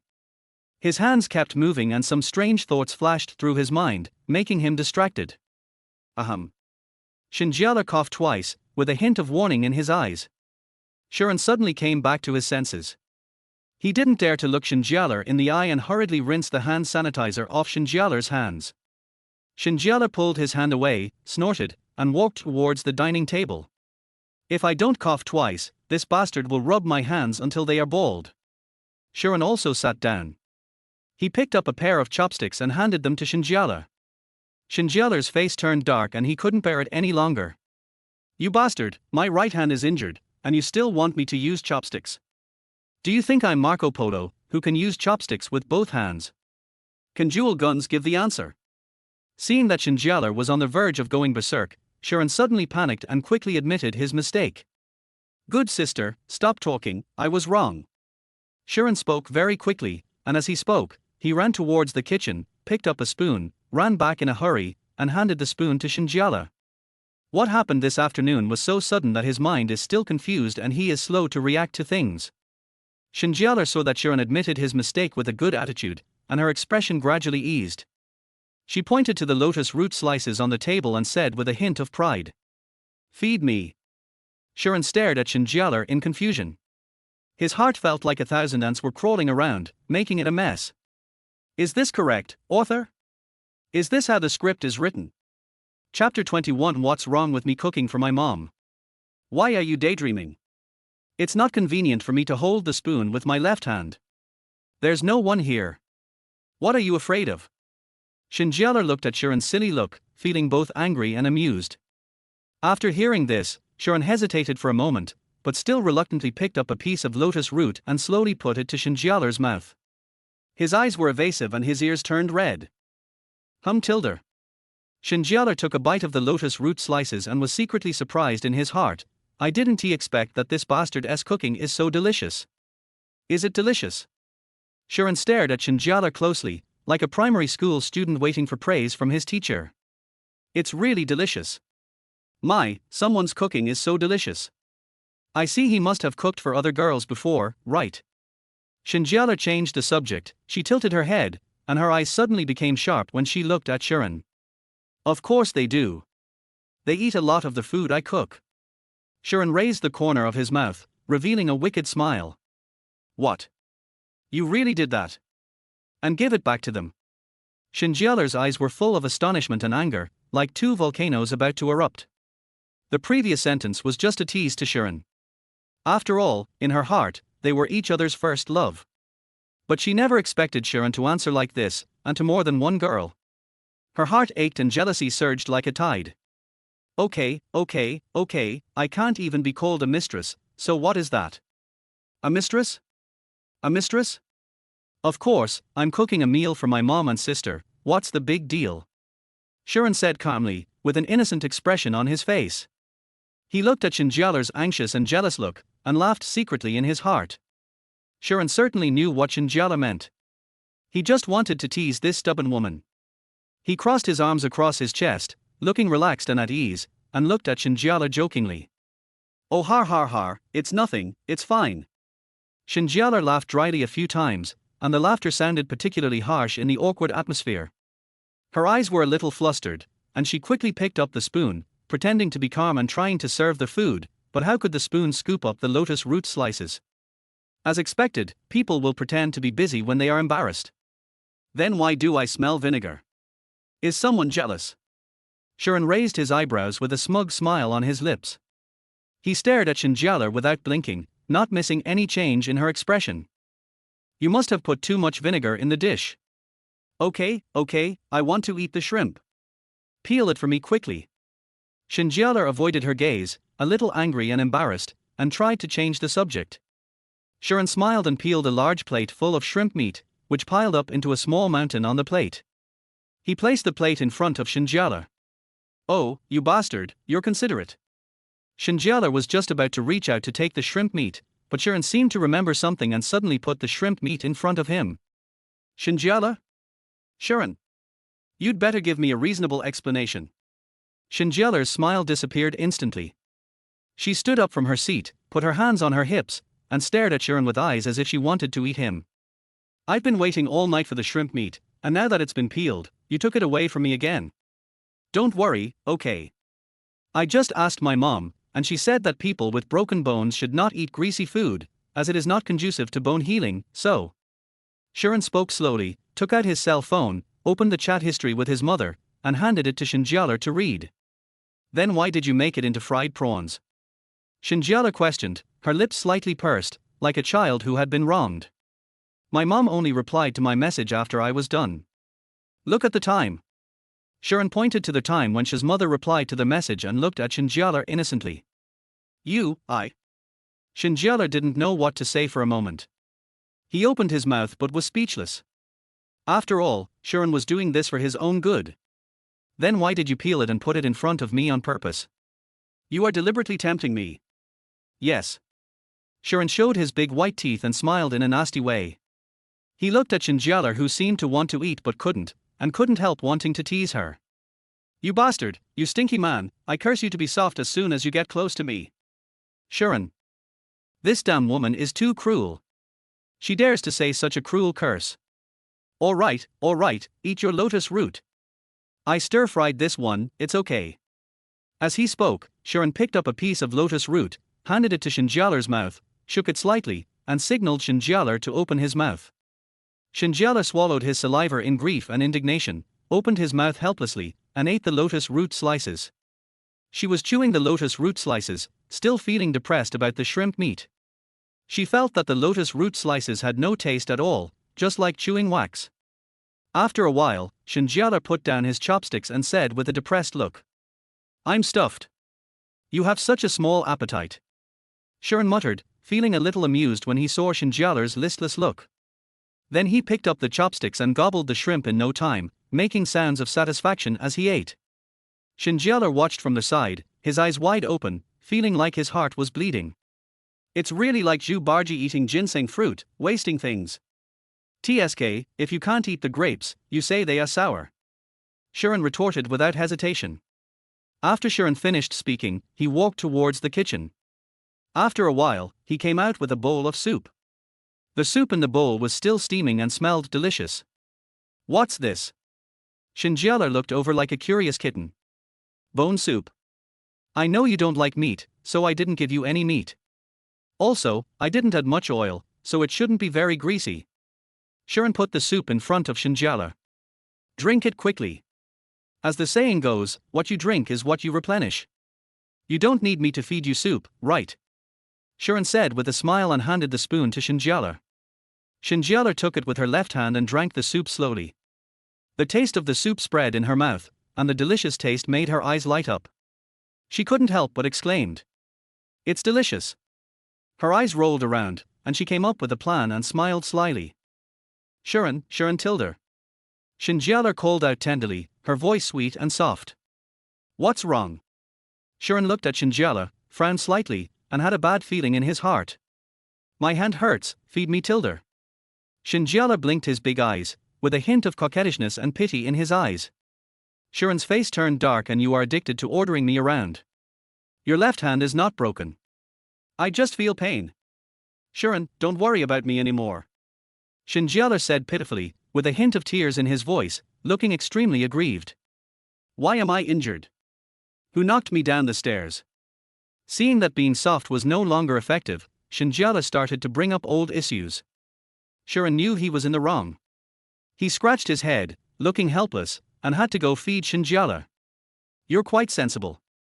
Shen Jiale looked at Sharon with a smile, his eyes gleaming with victory, and he was secretly proud of himself. Humph, you are still a little naive to fight with me. Chapter 22. Why don't you let me go to bed? After drinking, Shen Jiale asked Sharon curiously. What kind of bone is this? The soup made from it is quite delicious. Sharon glanced at Shen Jiale and said with a sly smile. Pig's trotters. Otherwise, why do they say you can replenish what you eat? Shen Jiale. You mean to say I'm a pig? I am so smart and cute, but he actually implies that I am such a beautiful pig. Is there any pig as beautiful as me? I didn't, you admitted it yourself, stupid pig. Sharon raised the corner of his mouth slightly, revealing a slightly provocative smile, completely unaware that Shen Jiale was on the verge of exploding. You idiot, how dare you laugh at me? You big idiot. Shen Jiale said this and pounced towards Sharon. When Sharon saw this, his heart skipped a beat, knowing that he had really pissed her off this time. He laughed and backed away, his steps as frantic as a funny clown. Hey, crazy woman, watch your arms. He shouted as he dodged nimbly around the sofa. Shen Jiale didn't care about all that. She chased after Sharon like a whirlwind. Look how I'll deal with you when I catch you. She shouted with gritted teeth and reached out to grab Sharon's clothes. Sharon turned sideways and narrowly avoided Shen Jiale's attack. But he didn't dare to let Shen Jiale catch him, otherwise the consequences would be disastrous. He ran to the dining table next to him, using the table and chairs as obstacles and playing hide and seek with Shen Jiale. Shen Jiale chased after him and accidentally bumped into a chair as he passed the dining table. The chair fell to the ground with a clang. Shen Jiale's eyes rolled around and an idea popped up. Oops! Shen Jiale suddenly screamed. Sharon's face changed with fright. He stopped and turned to look at Shen Jiale. She frowned slightly, a look of pain appeared on her face. She covered her arm, but her eyes secretly looked at Sharon, and she laughed secretly in her heart. Humph, let us see if you'll be fooled this time. Sharon hurried over, his face full of worry. Shen Jiale, what's wrong with you? He hurriedly reached out to help. At this moment, Shen Jiale showed a triumphant smirk and pounced on Sharon. Har har, you got fooled by me. She rode on Sharon, pounding his chest with her left hand, muttering. I'll let you laugh at me, I'll let you call me a pig, let's see if you dare to do it again. But she didn't use much force, it was more like a way of venting her feelings in a coquettish way. Sharon was pressed under Shen Jiale. He did not resist, but just smiled and protected his head with his hands. I was wrong, dear sister, I was really wrong, please forgive me. After a while, Shen Jiale was tired of fighting, so she stopped and looked at Sharon breathlessly. Sharon patted his clothes lightly, then slowly stood up and said. Okay, I have to go back to the dormitory, otherwise I will be curfew. I will bring you breakfast tomorrow morning. You're leaving now. A trace of loss flashed across Shen Jiale's eyes and his face was full of reluctance. Yes, can I stay here with you for one night? Aren't you afraid that I might tear my arm when I sleep at night? I'm not very good at sleeping. Shen Jiale rolled his eyes and pretended to be pitiful, trying to scare Sharon. But Sharon showed hesitation on his face, his brows furrowed into the shape of the Chinese character. At this time, Shen Jiale quickly took out his mobile phone and shook it proudly in front of Sharon. Besides, I just used your phone to ask for leave, and as your counselor, I have already approved it. Okay, you're both a player and a referee, right? You know how to play it. Sharon's face darkened and he said with both anger and amusement. Okay, you can sleep in the same room with me. You are the first boy to spend the night with me at my house. Shen Jiale looked as if Sharon had taken great advantage. Sharon sighed helplessly, his mouth twitching slightly, and followed Shen Jiale into the room. Shen Jiale pointed at the closet, blinked, and said with a smile. The mattress and everything is inside. I'm sorry you have to sleep on the floor. TSK, if you're afraid of wronging me, why don't you let me go to bed? Sharon curled his lips, crossed his arms over his chest, and said something deliberately nasty. Really? Shen Jiale's eyes lit up, full of anticipation. Sharon. I shouldn't be so mean. I even forgot that this damn woman is an old hooligan. Shen Jiale walked to the closet, opened the door, pulled out a bath towel, raised his arm slightly, and the bath towel flew towards Sharon. What? Sharon subconsciously reached out to take the bath towel and asked curiously. Go take a shower. You must have sweated a lot since you carried me to the hospital today. Take a shower in my room. The shower head outside is broken and I haven't found someone to fix it yet. As she spoke, she pointed to the small bathroom in her bedroom. What a pity, I have a plaster cast and cannot take a bath. Sharon was stunned for a moment, and subconsciously felt his body, only then he realized that his skin was sticky. He frowned, feeling a little conflicted. But, I don't have any change of clothes. Sharon scratched his head, looking hesitant. He felt very disgusted at the thought of having to put on those sweaty and dirty clothes again after taking a shower. It's okay. I have another bathrobe here that I don't wear. You can make do with it. Sharon hesitated for a moment, but still walked towards the bathroom with the towel in hand. Shen Jiale sat quietly on the bed. The air around her seemed to become thinner. The sound of running water from the bathroom hit her heart like drumbeats. A blush quickly appeared on her cheeks, spreading from her cheeks to her cute little earlobes. Shen Jiale opened her lips slightly and bit her lower lip lightly, her pearly teeth leaving a light mark on the pink lips, as if this could help her calm down a little. Her mind uncontrollably fantasized about Sharon in the bathroom, with water droplets sliding down his graceful body. This imagination made her face even hotter, as if it was about to burn. What am I thinking about? You've already touched me, why are you shy about taking a bath? Shen Jiale tried to divert her attention and look at the surrounding furnishings, but her eyes always drifted towards the bathroom door unconsciously. Every slight sound in the bathroom could cause ripples in her heart. The bathroom was filled with steam, as if covered with a layer of gauze. Sharon stood under the shower, warm water poured out from the nozzle, the water droplets first hit his broad shoulders, and then flowed down along the tight and well-defined muscle texture. His slightly raised deltoid muscles looked even tougher under the impact of the water, and every inch of his skin exuded masculine power.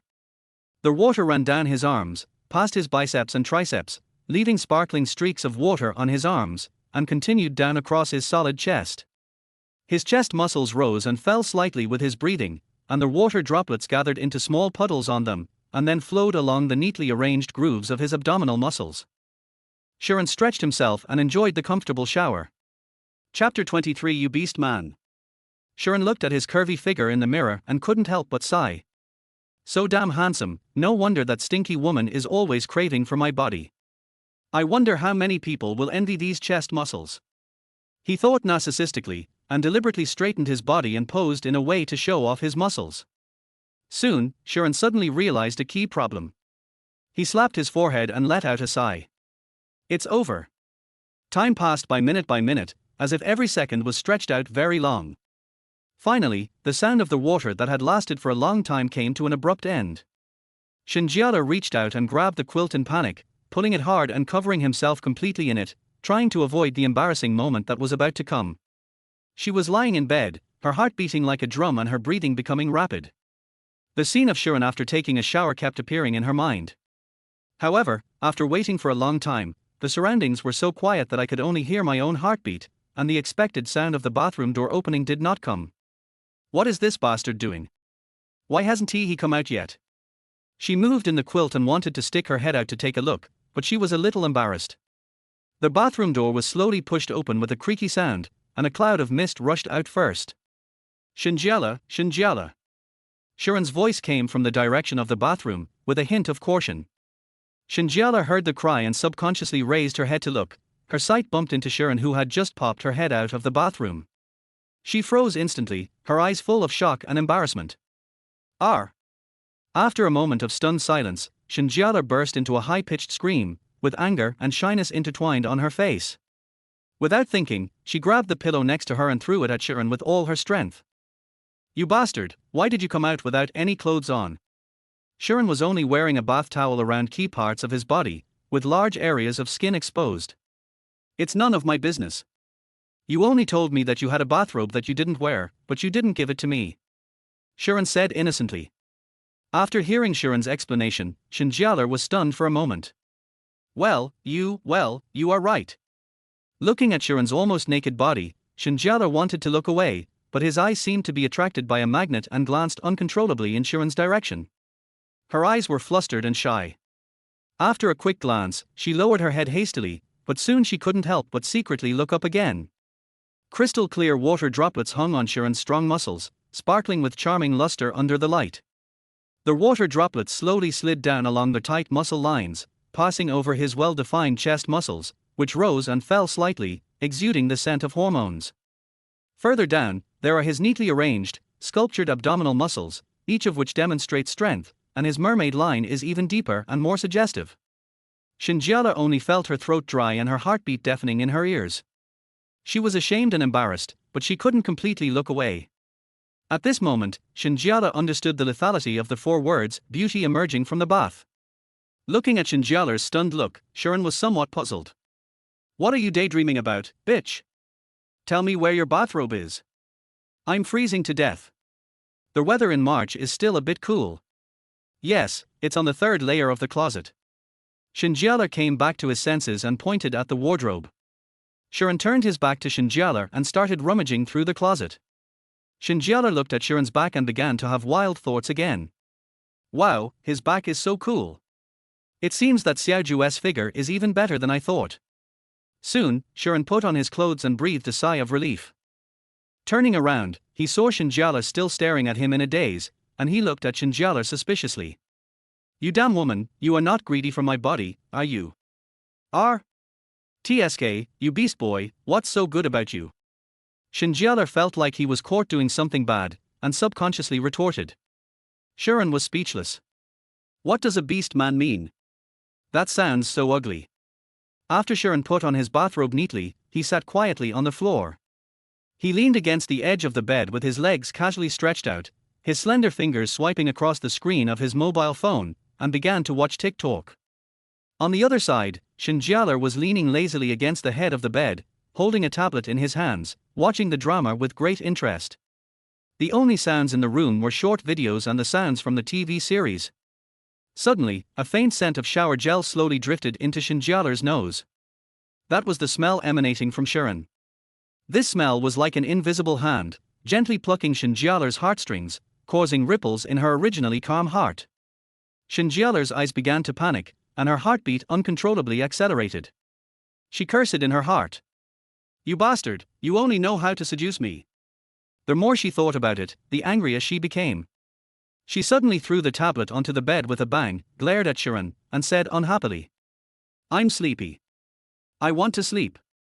When Sharon heard Shen Jiale's words, he was stunned for a moment, then quickly turned off his mobile phone, walked to the wall, raised his hand and pressed the switch, and the lights went out instantly. The night was like a huge, thick piece of black velvet, tightly covering the entire room. Sharon lay quietly on the mat under Shen Jiale's bed. The mat was hard, but he didn't notice it at all. He tossed and turned, unable to fall asleep. However, Shen Jiale fell asleep quickly, perhaps because he was too tired today. Shen Jiale's even breathing sounded through the darkness and penetrated into Sharon's ears. Every breath seemed to brush gently against his heart, making his heart tremble slightly. Occasionally, Shen Jiale would make a slight sound in his sleep. The sound was vague and soft. Sharon pricked up his ears, trying to make out the content, but he couldn't hear clearly. It was more like an invisible temptation, hooking his heart to keep moving closer to the source of the sound. She turned over, and the creaking sound of the bed was particularly clear in the silent night. Sharon felt her blood begin to boil, and an inexplicable heat surged from the bottom of her heart and quickly spread throughout her body. Shen Jiale's face appeared involuntarily in his mind, and every scene of his time with her was played before his eyes like a movie. Sharon tried to take a deep breath to calm himself, but Shen Jiale's vague voice was like an invisible hand, tightly gripping his heart. His breathing became rapid and disordered. Every breath he inhaled carried the scent of Shen Jiale, and every breath he exhaled carried his inner restlessness. Those messy thoughts came to him like a surging tide, wave after wave. If only time could stop at this moment forever.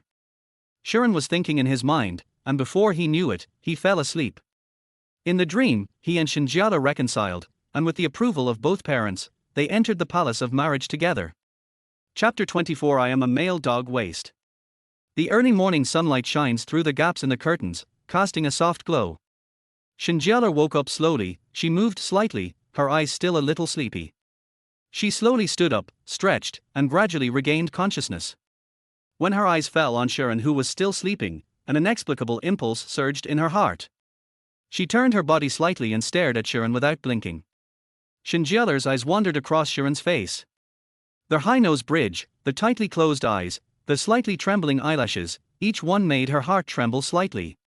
You know what, even though this guy is a bit of a dog, he's still pretty handsome. Her fingers unconsciously curled up slightly, wanting to touch the face that was so close. At this moment, Sharon's eyelashes moved slightly. Shen Jiale's heart skipped a beat, and her eyes were instantly filled with panic. Sharon suddenly opened his eyes and felt someone looking at him. What? Sharon was a little confused. Is this woman sick? She stared at him early in the morning. Shen Jiale's face turned even redder. She turned her head away awkwardly, not daring to look into Sharon's eyes again. Nothing. I'm not blaming you. You said you'd get up in the morning and cook for me, but you slept like a pig. Shen Jiale found a perfect excuse. Wait, I'll be there soon. Sharon suddenly got up from the bed and pounded his waist twice. Sleeping on the floor is really uncomfortable, and my back and waist ache. Shen Jiale looked at Sharon's actions and asked with concern. Are you okay? Don't worry, I have a male dog waist. Sharon threw a coquettish glance at Shen Jiale as he spoke. Shen Jiale. Vomit. Shen Jiale was almost sickened to death by this seductive look. How could someone be so disgusting? Sharon watched Shen Jiale vomiting and said with concern. Oh, why are you sick of the morning sickness?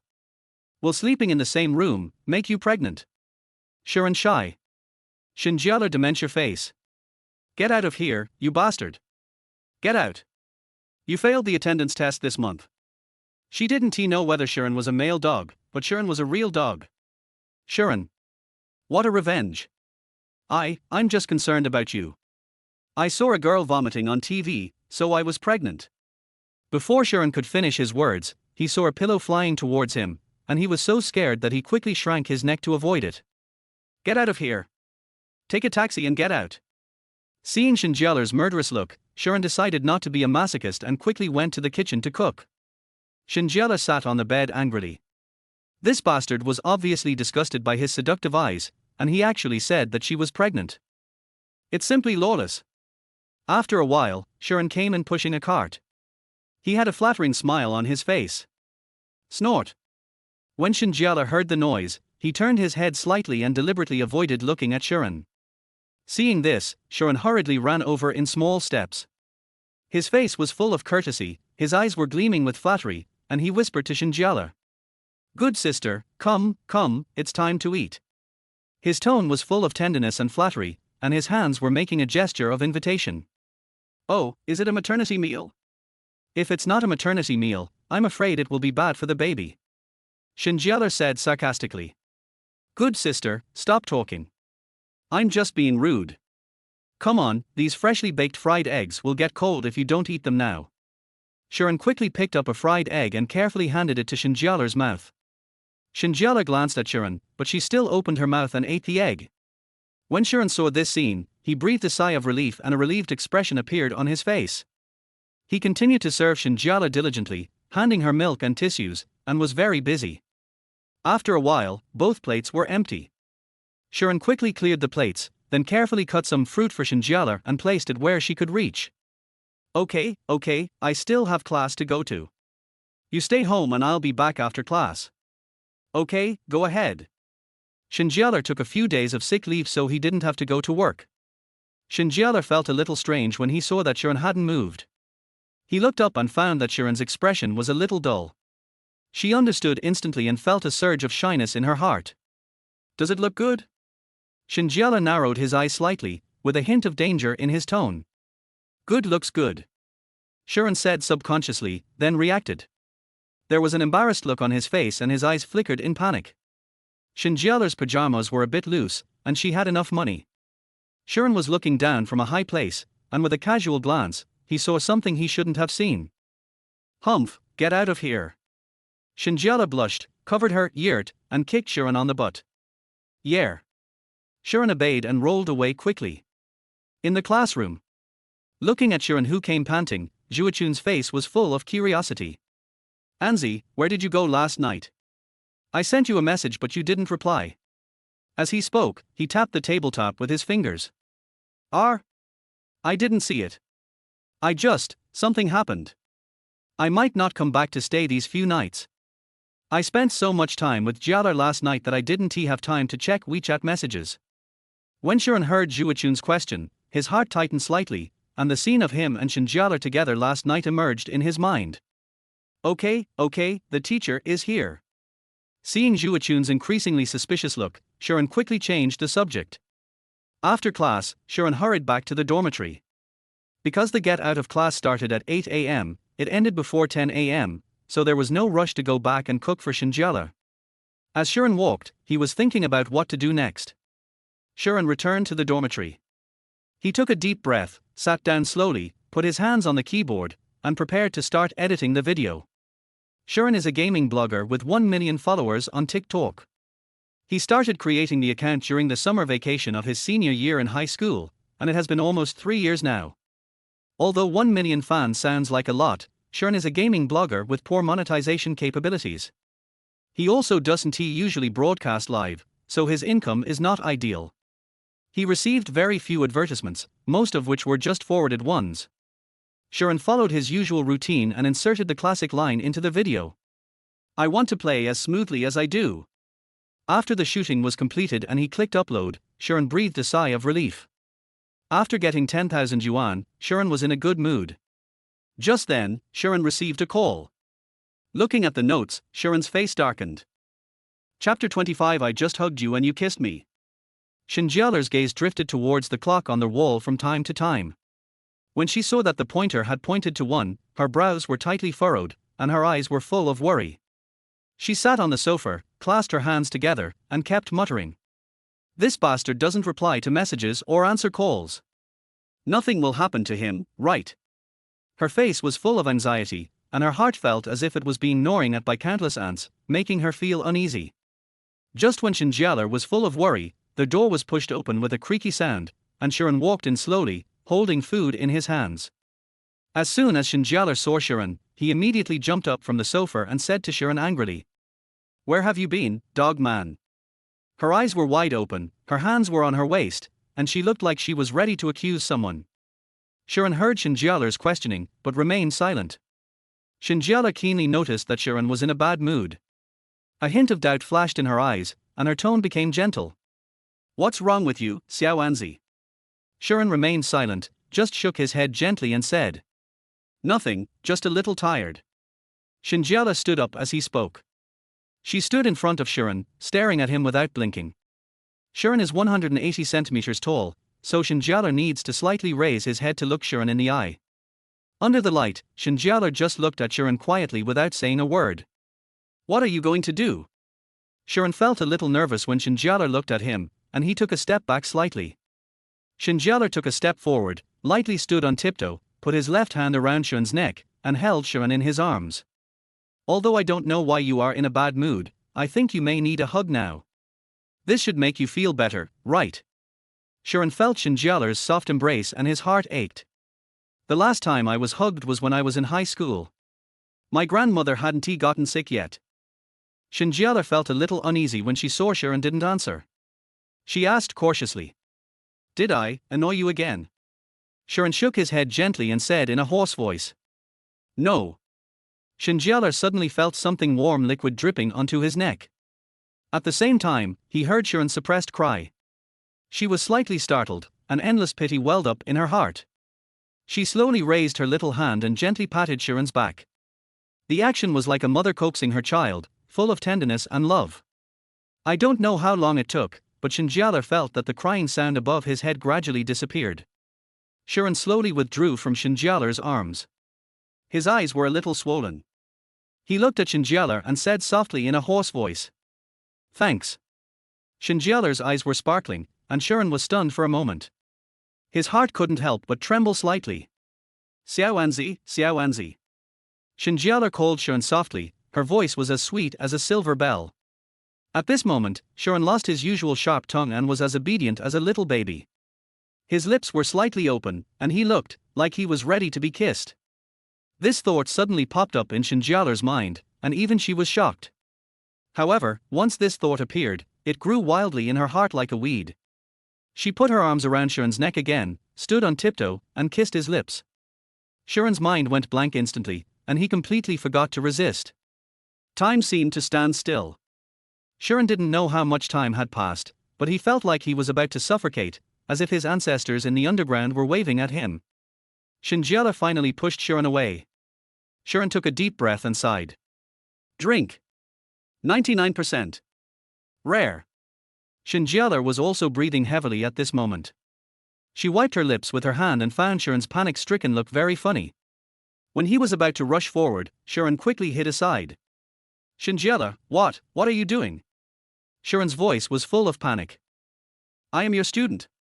Even if you are not a counselor, do you think it is appropriate for you to kiss your ex-boyfriend like this? It is immoral. You hugged me first. I hugged you and you kissed me. That was just one moment. You held him for almost 10 minutes. Shen Jiale said confidently, with his hands on his hips, looking like he was unwilling to give up. Shi An was speechless for a moment, thinking to himself. Is it that long? Shen Jiale said with a fierce look on his face. Stop it, I haven't kissed you enough. You're still here? You're treating your student and ex-boyfriend like this. You're simply lawless. Shi An was anxious and angry. He pointed at Shen Jiale with a look of astonishment on his face. Don't force me to slap you when I'm at my happiest. Shen Jiale raised his hand with a threatening look in his eyes, as if he would attack at any time. Shi An opened his mouth, but could not say anything and could only remain silent helplessly. I don't know how long it took, but Shen Jiale got off Sharon with a refreshed look on his face, a smug gleam in his eyes. Sharon had a resentful look on his face and his eyes were full of grievance, like a bullied child. Shen Jiale was in a good mood. He waved happily and called out to Sharon. "Let's go, I want to eat." Shen Jiale hugged Sharon in a frivolous manner, with a wicked smile on his face, and said, "Xiaoanzi, my kissing skills are pretty good, right?" Sharon was too guilty to raise his head, his eyes looked away, a blush appeared on his face, and he stammered. "It's just, quite ordinary. It doesn't interest me."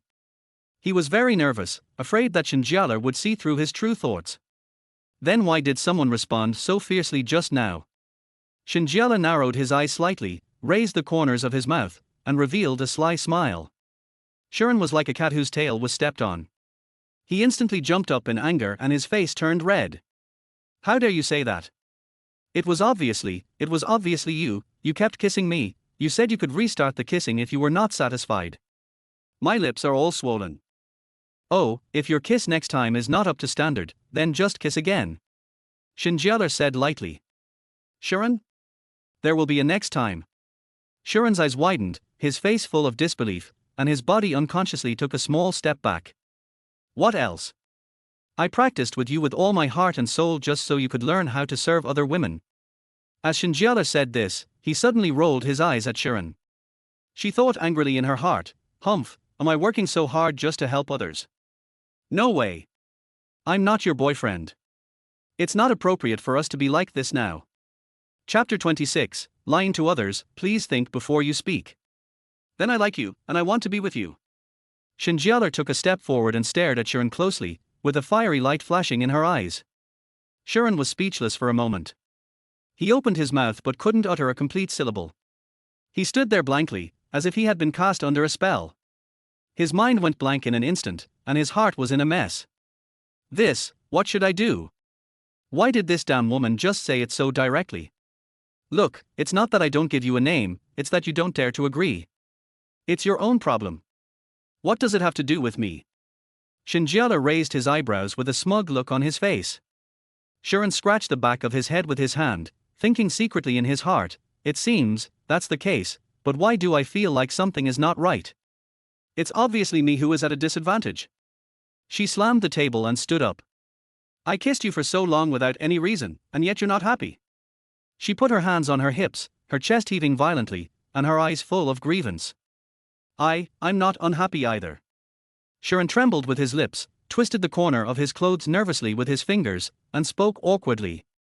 "Not unhappy? So you are happy to kiss your teacher?" Shen Jiale blinked his cunning big eyes, gave a wicked smile, and took a few steps towards Sharon. "Sharon."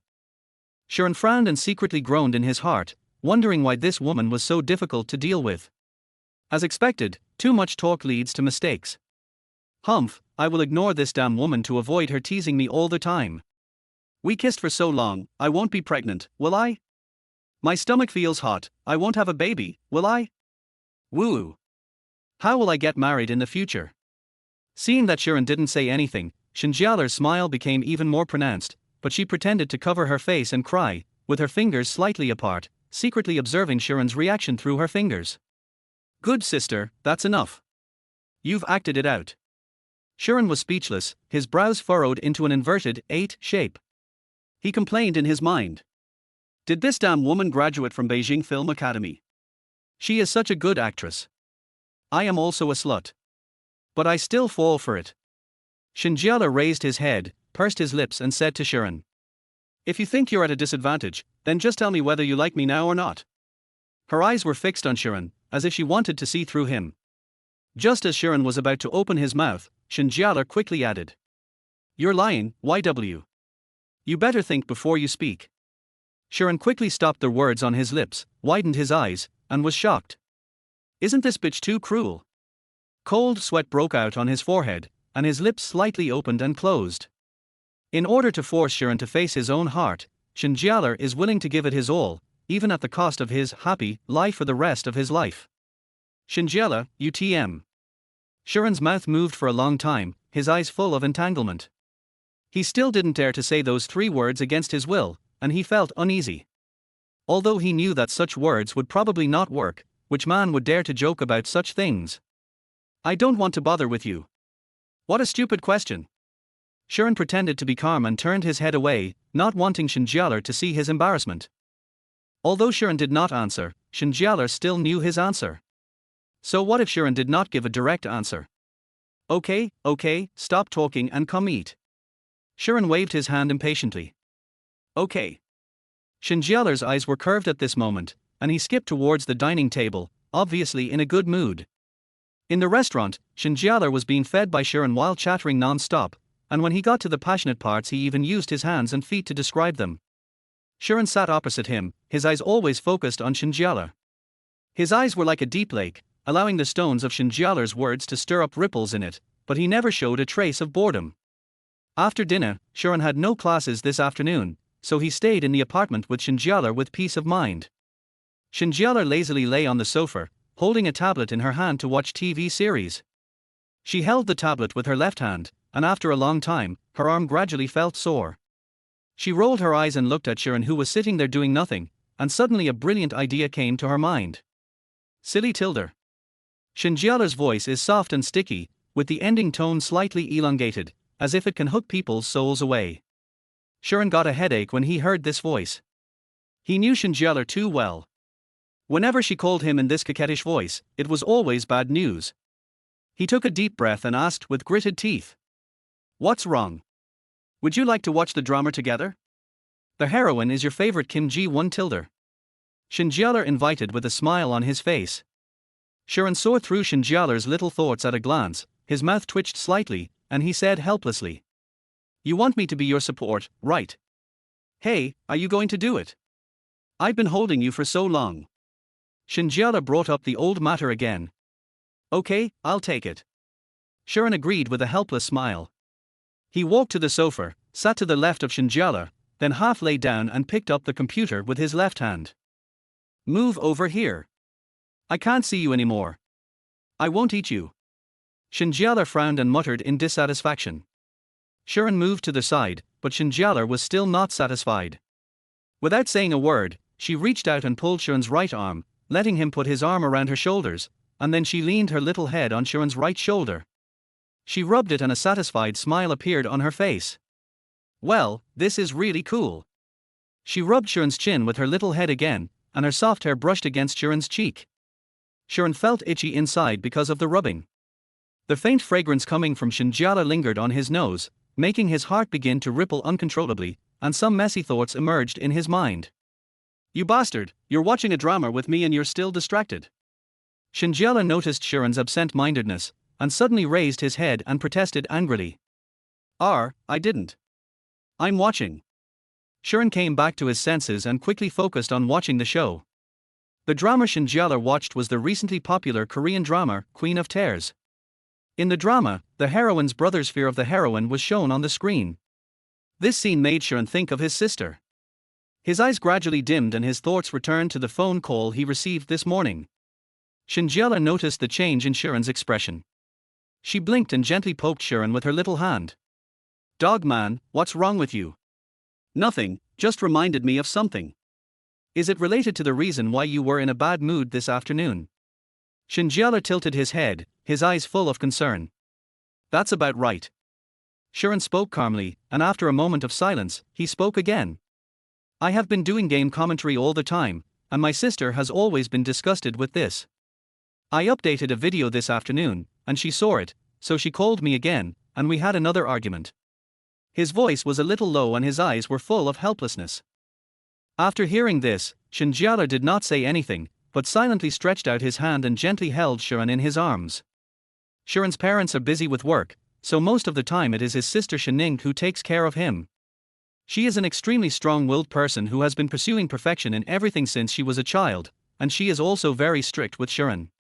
In such an environment, Shi An's heart was gradually shrouded in shadow, a fear and depression that penetrated deep into his bones. He began to disobey Shen orders, although with little success. Shen wanted Shi An to take the postgraduate entrance examination or the civil service examination and find a stable and decent job, but Shi An wanted to start his own media. The two had conflicts over this issue more than once. This time, Shi An has made up his mind not to give in to his sister again and will definitely stick to his dream. Chapter 27. Come in and rub my back, I can't reach it. Alright, focus on the show. Shi An shook his head violently, as if he wanted to shake out all the messy thoughts in his mind like dust. Good. Shen Jiale responded softly and nodded slightly. She leaned closer to Shi An and adjusted herself to a more comfortable position. For the entire afternoon, Shen Jiale and Shi An lay on the sofa, immersed in the world of the drama together. Shen Jiale's eyes were fixed on the tablet screen, and as the plot unfolded, her expression became more and more engaged. Shi An seemed to be concentrating on looking at the tablet, but his eyes couldn't help but secretly glance at something. Or maybe it was because his pajamas were too loose, everyone knows. Shi An's breathing became rapid and his face became redder and redder. Suddenly, he felt a hot current coming out of his nose and he touched it with his hand and found that he was bleeding from his nose. His eyes widened instantly and he frantically looked for tissues. While covering his nose, he secretly glanced at Shen Jiale, afraid that she would notice his miserable appearance and hurriedly run to the bathroom. Shen Jiale rolled her eyes. It's not that she didn't notice Shi An peeking, but she was wearing a protective shield, so even if Shi An looked, he wouldn't be able to see anything. She just regarded it as a reward for being a support, but who would have thought that Shi An couldn't stand it? After a while, Shi An came back from the bathroom slowly. Shen Jiale glanced at him and uttered 3 words from her red lips. Little hottie. Shi An. Why are you still standing there? Come and sit down. The two of them sat down in the same position as before and continued to watch the TV series. This time, Shi An was obedient and didn't look around. Shen Jiale looked at their honest Shi An and rubbed his head into Shi An's arms again. A coward. When Hong Hai Ren in the play looked at Bai Xianyu in disbelief, unable to believe that even her husband was deliberately planning to leave her, Shen Jiale's eyes instantly turned red. Her tears welled up in her eyes and her lips trembled slightly. She tried her best to hold back her tears, but the tears still slid down her cheeks disobediently, one drop after another, wetting her face. Shi An was originally concentrating on watching the drama, but when he noticed something strange about Shen Jiale beside him, he quickly turned his head. Seeing Shen Jiale in tears, Shi An quickly reached out his hand and gently wiped the tears from Shen Jiale's face. Oh, don't cry, it's all acting, they will definitely make up later. Shen Jiale couldn't stop sobbing, his shoulders shrugged. Seeing this, Shi An simply put down the tablet in his hand, turned sideways and gently hugged Shen Jiale in his arms. All men are bad. Shen Jiale suddenly raised his head and said angrily. Shi An was speechless. Why did this lady suddenly get so angry? She even started to attack me. Isn't this just a shot in the back? After Shen Jiale finished speaking, she still felt unsatisfied. She buried her face in Shi An's arms without hesitation, and wiped her snot on it, completely ignoring Shi An's expression that suddenly became stiff. Shi An. This is too disgusting. Shi An served Shen Jiale his meal as usual. After the meal, Shen Jiale lazily lay down on the sofa, his posture like a majestic old man. Suddenly, Shen Jiale felt as if there were countless little ants crawling on his body, and an itchy feeling came over him. Soon, she realized that she seemed to have not showered for 2 days. This was unbearable for her, who always loved cleanliness. Xiao Anzi tilde Xiao Anzi tilde. Shen Jiale drew out his voice and called out to Shi An. What happened again? Shi An responded helplessly, wondering what new tricks this lady had up her sleeve. I want to take a bath. Shen Jiale blinked his big eyes and said with a longing look on his face. But you just had the plaster cast on for 2 days. The plaster can't get wet. Shi An frowned slightly, and looked at Shen Jiale with some embarrassment.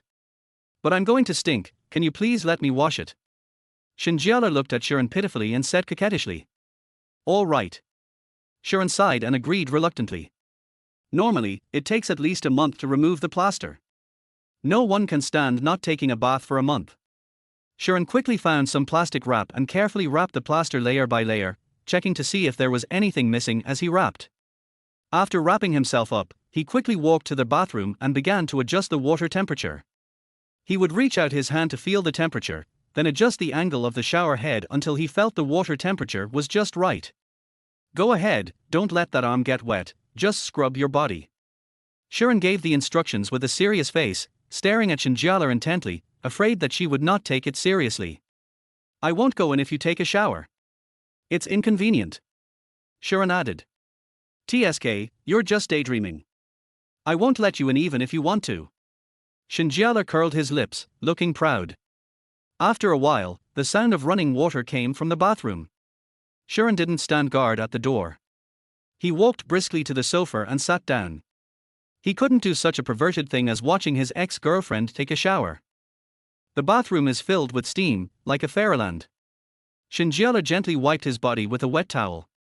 Shen Jiale looked at herself in the mirror, with a swan neck, a tiny waist, long legs, and her cheeks flushed slightly, and there was a hint of shyness in her eyes, but more of it was pride.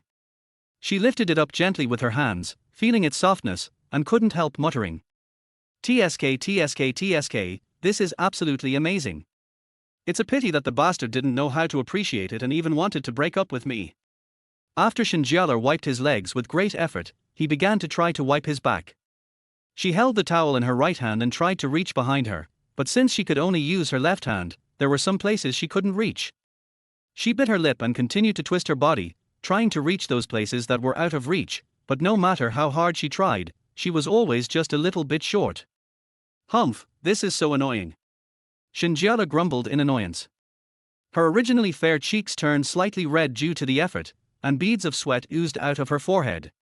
She took a deep breath, made up her mind, and shouted at the top of her voice. Dog man, dog man. Shi An, who was sitting on the sofa in the living room, couldn't help rolling his eyes when he heard the voice, his face full of helplessness. He sighed deeply, stood up from the sofa, and muttered softly as he walked.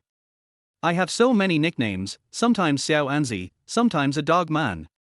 Shi An came to the bathroom door, stopped, cleared his throat, and asked loudly. What happened to you? Did you touch your arm? He leaned forward slightly, put his ear close to the bathroom door, and listened carefully to the movements inside. Come in and rub my back, I can't reach it. Chapter 28, Damn woman, why are you so big? What? There is such a good thing. He stood there in a daze, his mind a mess, with all kinds of thoughts flashing through his mind. Rub her back. What kind of operation is this? Hurry up, what are you doing?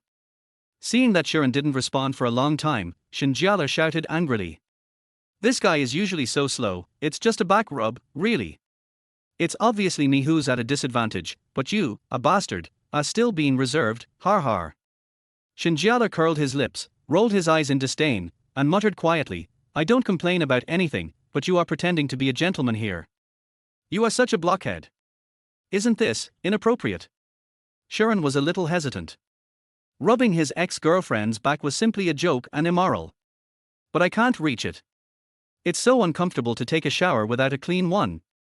It's just a back scrub, not other places. Don't think too much, okay? Okay. Shi An took a deep breath, as if he had made a major decision. He put his hand on the door handle, then released it, repeating this several times before he mustered up the courage to push the door open. As soon as he entered the door, the hot and humid air rushed towards him and instantly enveloped him. He felt as if his already hot face was being roasted by fire, becoming even hotter. He secretly said to himself, it's just a back rub, don't think too much. His eyes were a little evasive, and he didn't dare to look directly at Shen Jiale. He just glanced at her secretly and then quickly looked away. Shen Jiale was wearing a bath towel around his lower body and holding a towel in his hands to cover his private parts. When he heard the sound of the door being pushed open, Shen Jiale deliberately straightened his back. The smooth back was faintly visible in the water vapor, showing beautiful lines. She glanced at Shi An from the corner of her eye, and saw his shy and flustered look, and she almost couldn't help laughing out loud. This damn man, where has his usual cleverness gone? There are bath towels on the shelf. Oh, okay. Shi An walked slowly behind Shen Jiale, not knowing where to look. His hands trembled slightly as he picked up the bath towel, and his breathing became rapid. He tried to calm himself, but strange thoughts kept flashing through his mind and the blush on his face never faded. When the bath towel touched Shen Jiale's back, Shi An felt his heartbeat stop. His hands trembled slightly as if he had received an electric shock. He began to rub carefully. With every rub, he was fully focused, with his eyes wide open, staring closely at the small piece of skin under the bath towel, for fear of hurting Shen Jiale by accident. As the back rubbing continued, Shi An felt as if time had stopped and every second seemed so long. His hands were becoming increasingly uncontrollable, and the nervousness was almost overwhelming him, but he still gritted his teeth and persisted, determined to end this torturous moment as soon as possible. But Shen Jiale was too good. Even when he turned his back to Shi An could still see some of his outline from behind. This made Shi An's blood boil. He cursed fiercely in his heart. Damn woman, why are you so big? You can't cover it up no matter how hard you try. You bastard, what are you doing? Are you doing anything bad to me? You are so disgusting. Shen Jiale felt Shi An stop rubbing his back and said deliberately. She tilted her head slightly and pricked up her ears, trying to catch Shi An's reaction. Shi An's face was suddenly filled with black lines, and he was speechless in his heart. This damn woman, she can really say anything. Fuck you.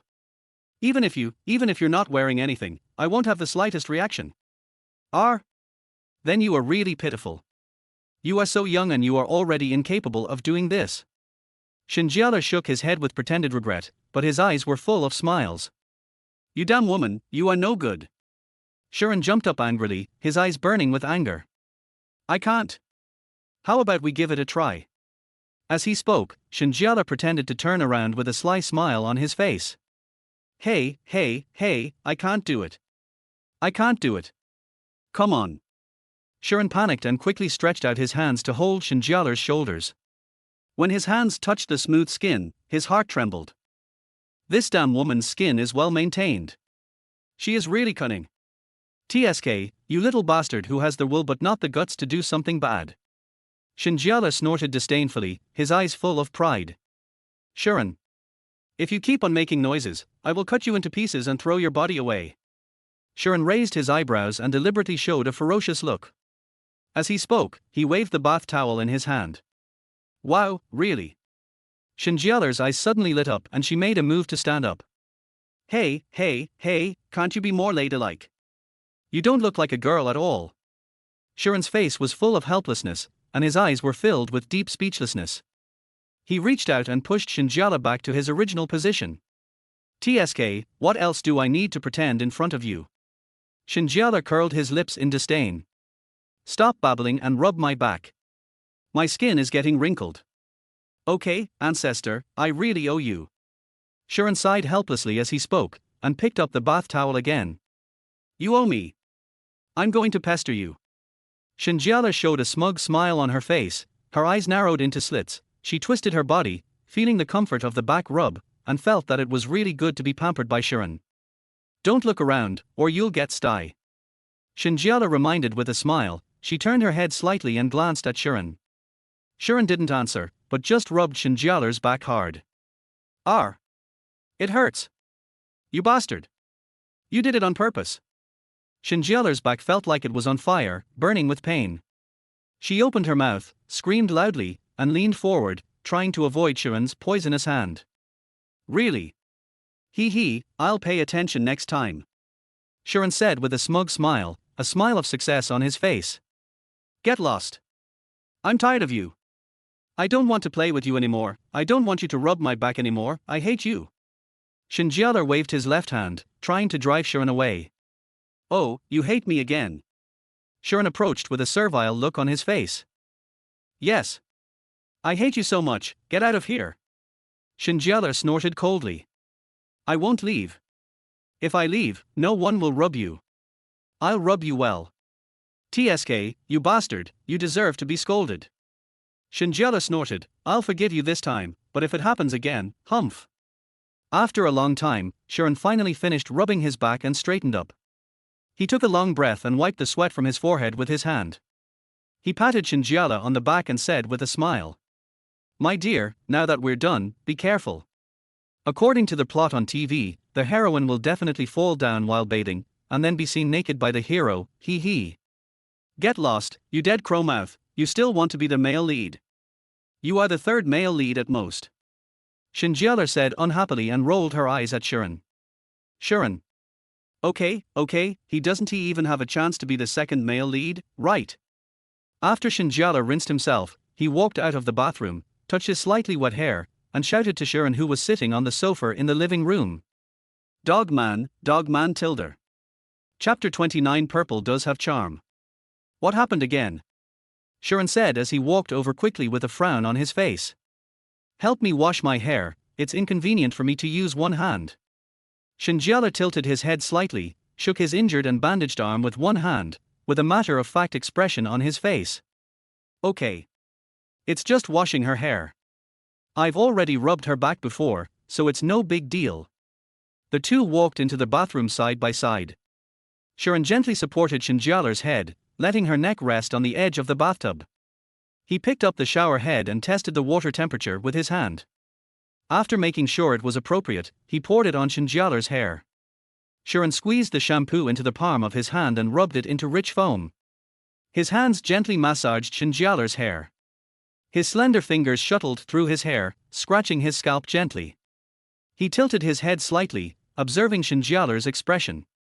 Seeing that she looked comfortable, he revealed a barely perceptible smile. Shen Jiale closed his eyes, showing an expression of enjoyment on his face, and hummed a few light tunes from time to time. This made Shi An more relaxed, and his hands became more skilled. He carefully cleansed every root and end of his hair, making sure there was no shampoo residue left. After washing, he picked up a dry towel and gently wrapped Shen Jiale's hair. Is that all right? Ancestor, you are going to order me around to death today. As Shi An spoke, he slumped in the chair like a deflated ball, then slowly stretched. Hey, of course not.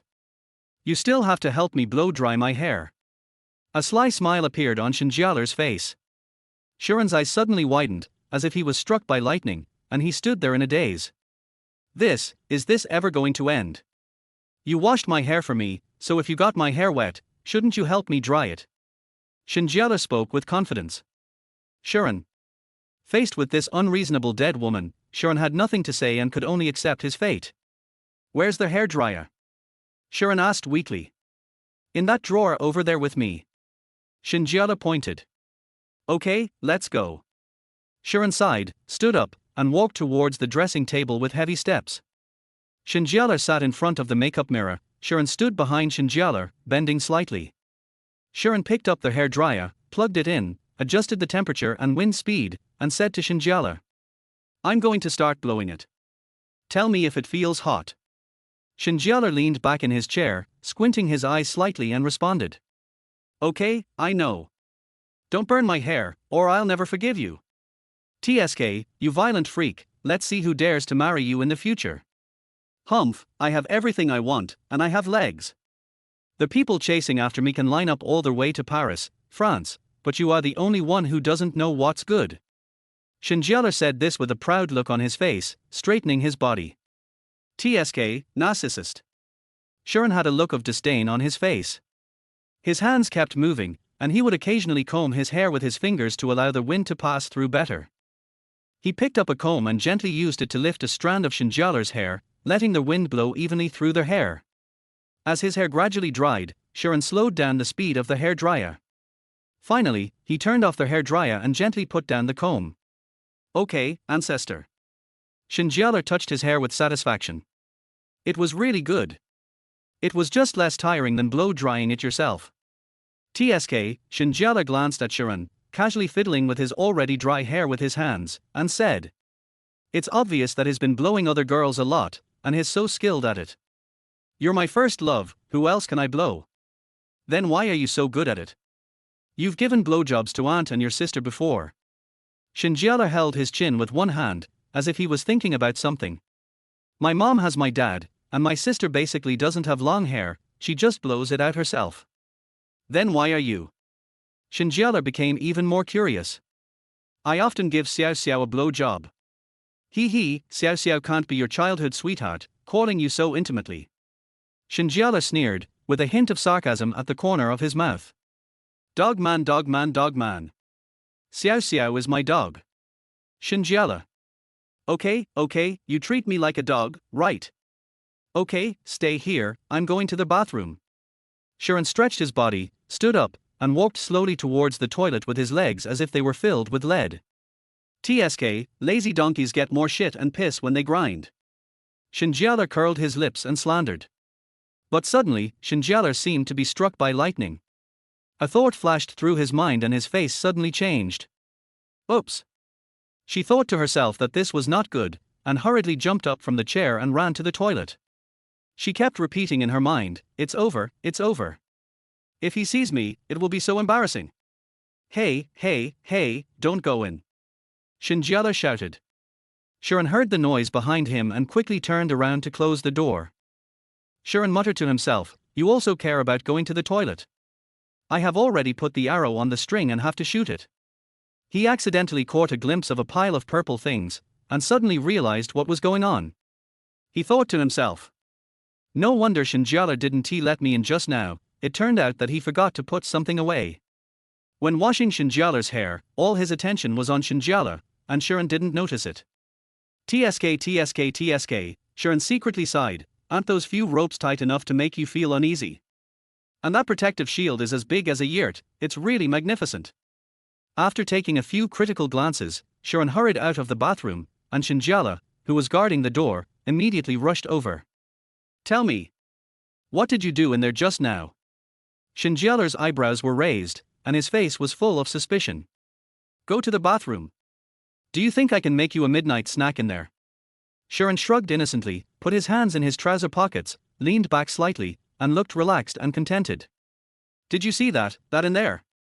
Shen Jiale's face flushed, her heart was in her throat, and her palms were sweating from nervousness. "Which one?" "What? You put the heirloom in the toilet." Sharon pretended to be confused and made a puzzled expression. Shen Jiale stared at Sharon for a long time. When she saw that Sharon's eyes were clear and there was no evasion at all, she breathed a sigh of relief. "Nothing, go sit in the living room for a while, I need to change my clothes." Shen Jiale turned his head slightly, and his voice regained some calmness. "Okay." Sharon suppressed his smile and walked out. Shen Jiale watched Sharon walk out of the bedroom and quickly took his things away. It's late at night. Both of them lay down, Shen Jiale on the bed and Sharon under the bed. "Good night." Shen Jiale whispered good night and prepared to go to sleep. "Purple does have a flavor." Sharon had a sly smile on his face, and his voice was neither too loud nor too soft, just loud enough for Shen Jiale to hear. "Sharon. Damn you." A dark shadow jumped down from the bed. R. Chapter 30. He said he still likes me. The next morning, sunlight shone into the house through the gaps in the curtains. Shen Jiale slowly opened his eyes and saw Sharon staring at him with resentment on his face. "What?" Shen Jiale looked at the clear teeth marks on Sharon's face, and the corners of his mouth couldn't help but rise slightly, but he still tried to look innocent. Shen Jiale blinked his eyes but was secretly laughing in his heart. "Look at what you've done." Sharon pointed at the teeth marks on his face full of resentment. "Then who made you so cheap that I got angry?" Shen Jiale retorted. She sat up, crossed her arms over her chest, and looked righteous. Sharon thought about last night when Shen Jiale suddenly pounced on him and bit him hard in the face. He is still frightened by that cruelty. He secretly complained, "You still have the nerve to call me a dog man every day, but this girl is a mad dog. Get up and eat." Sharon said unhappily and patted Shen Jiale on the back. Sharon sat on the bedside holding a bowl of rice, his eyes full of resentment. He scooped up a spoonful of rice, held it in the air, but did not move for a long time. Shen Jiale looked very proud, opened his mouth slightly, and waited for Sharon to feed him, and urged him from time to time. "Hurry up, you haven't eaten, why are you so slow?" When Sharon heard this, he quickened his movements. He shoved the spoon into Shen Jiale's mouth, almost touching her nose, and muttered, "Eat, eat, you only know how to eat. I don't care if you eat until you become a pig." Sharon was full of resentment. After feeding Shen Jiale, he walked out of the door to the classroom angrily. "Anzi, where have you been these days? You haven't been around every day. I asked teacher Shen, and she said something happened at home." As soon as Sharon entered the classroom, Zhuachun came up to him. "Yes, it's a personal matter, I'll take care of it right away." Sharon's eyes were a little evasive, and he forced a smile at the corner of his mouth, thinking, "But I can't let them know that I'm taking care of Shen Jiale, otherwise I'll be doomed." Zhuachun's eyes suddenly widened, his face full of surprise.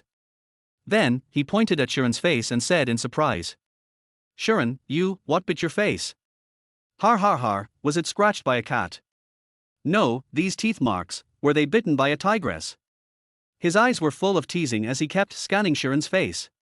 When Sharon heard Zhuachun's teasing, his face turned red from his cheeks to his ears. He twisted his body uncomfortably, trying to appear nonchalant, cleared his throat and said, "What do you know? Don't guess blindly." Seeing that Shi An didn't want to say more, Zhu Chun was tactful and didn't ask any further questions. He just smiled and pulled Shi An to sit in the last row. As soon as the class bell rang, Zhu Chun and Liu Pengpeng picked up their phones at the same time and raised their eyebrows at Shi An. Shi An immediately understood and picked up his phone. "Timmy." The teacher was lecturing excitedly at the podium, but Shi An, Zhu Chun and Liu Pengpeng in the audience were immersed in the fierce battle in the Canyon of Kings. The jungler is here to steal blue. The opposing jungler just revealed vision in the red zone. Zhu Chun tapped the screen quickly with his fingers, releasing the skill, punishment, successfully grabbing the blue buff, and not forgetting to signal his teammates to gather and push the middle tower. "No, I kill one and you give one away, right? You cooperate well with the opponent, right?" Zhu Chun looked at Liu Pengpeng's operation and couldn't help but complain. "I'm being targeted. The opposing mage keeps trying to catch me. Why don't you come and protect me? Liu Pengpeng, your movement is better than mine. Shi An, you're driving this Sun Ce boat, but it's turned into a hearse. What do you mean? Whoever gets on your boat will die. Isn't it just a hearse?" Bang! The three of them fell silent as they watched their own crystal explode. "One more round," Shi An suggested. Okay. Zhu Chun and Liu Pengpeng said in unison. On the other side, Shen Jiale was lazily leaning against the head of the bed, holding a mobile phone in his hand, and video chatting with his college classmate Mu Sensen with a smile on his face. Mu Sensen was Shen Jiale's best friend in college, and their relationship was as strong as if they were welded together. She is not only a senior rotten girl, but also a true fan of Gidge, a true IKUN. "How is it, he?" Mu Sensen grinned, revealing two cute little canine teeth, and asked gossipingly, "Did anything happen between you and that dog man?"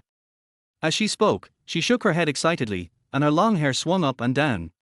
Influenced by Shen Jiale, she also called Shi An a dog man. In fact, she had known for a long time that Shen Jiale went to Shi An's school to be a counselor, and she had been hoping for some big news.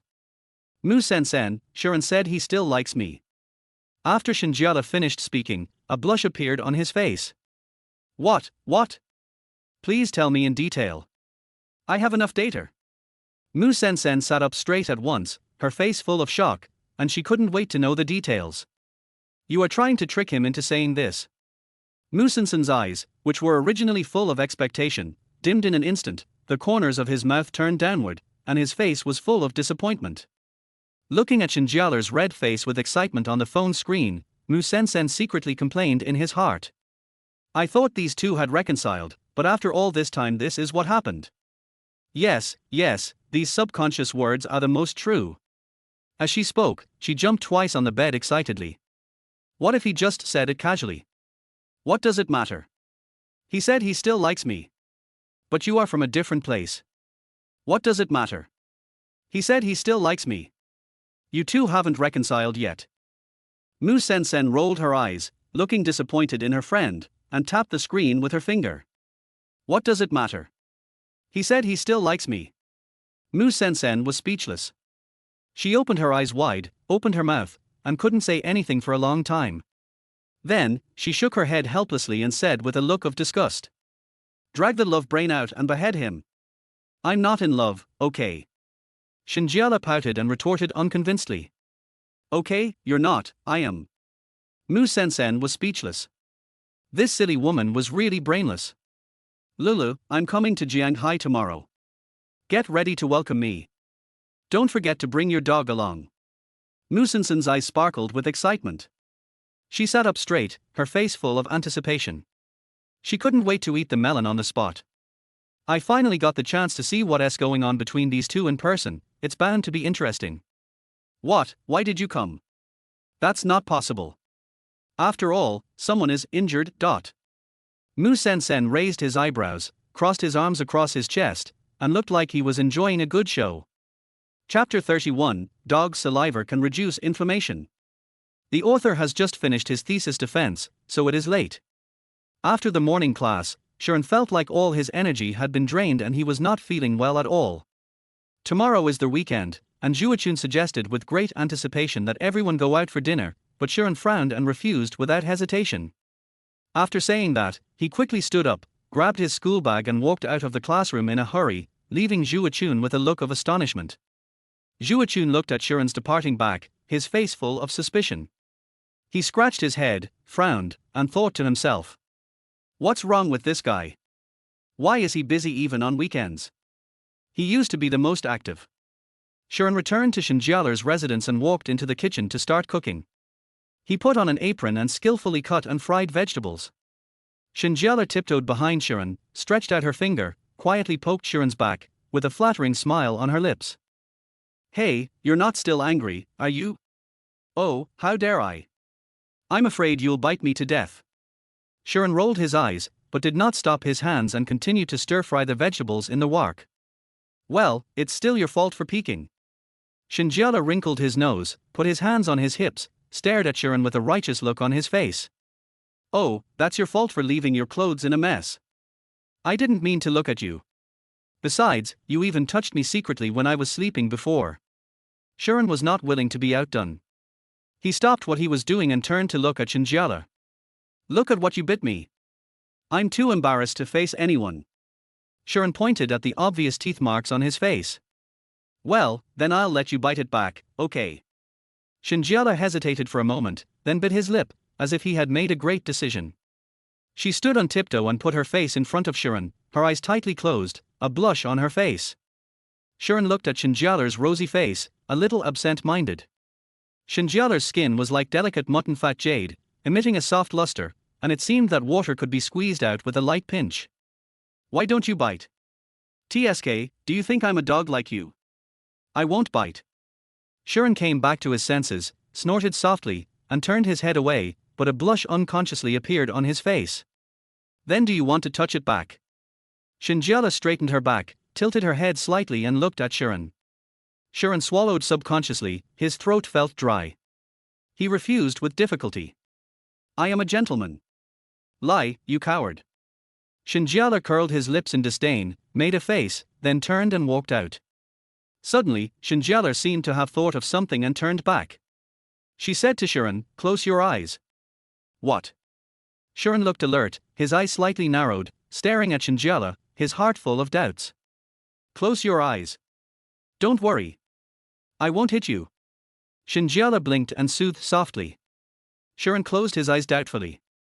He could feel his heartbeat getting faster and faster, and the air around him seemed to become thinner. Sharon only felt something cold and wet sticking to the place where Shen Jiale had bitten him. His body stiffened slightly, his mind went blank, and he only heard Shen Jiale say, Don't open your eyes. Just consider it as my compensation to you. Okay, the teacher said that dog's saliva can reduce inflammation. Sharon said subconsciously. Sharon. R. As night fell, Shen Jiale and Sharon sat back and played with their phones. By the way, my classmate is coming. You can accompany me to pick her up tomorrow. I can't drive. Shen Jiale put down his phone and turned to look at Sharon. Who is it?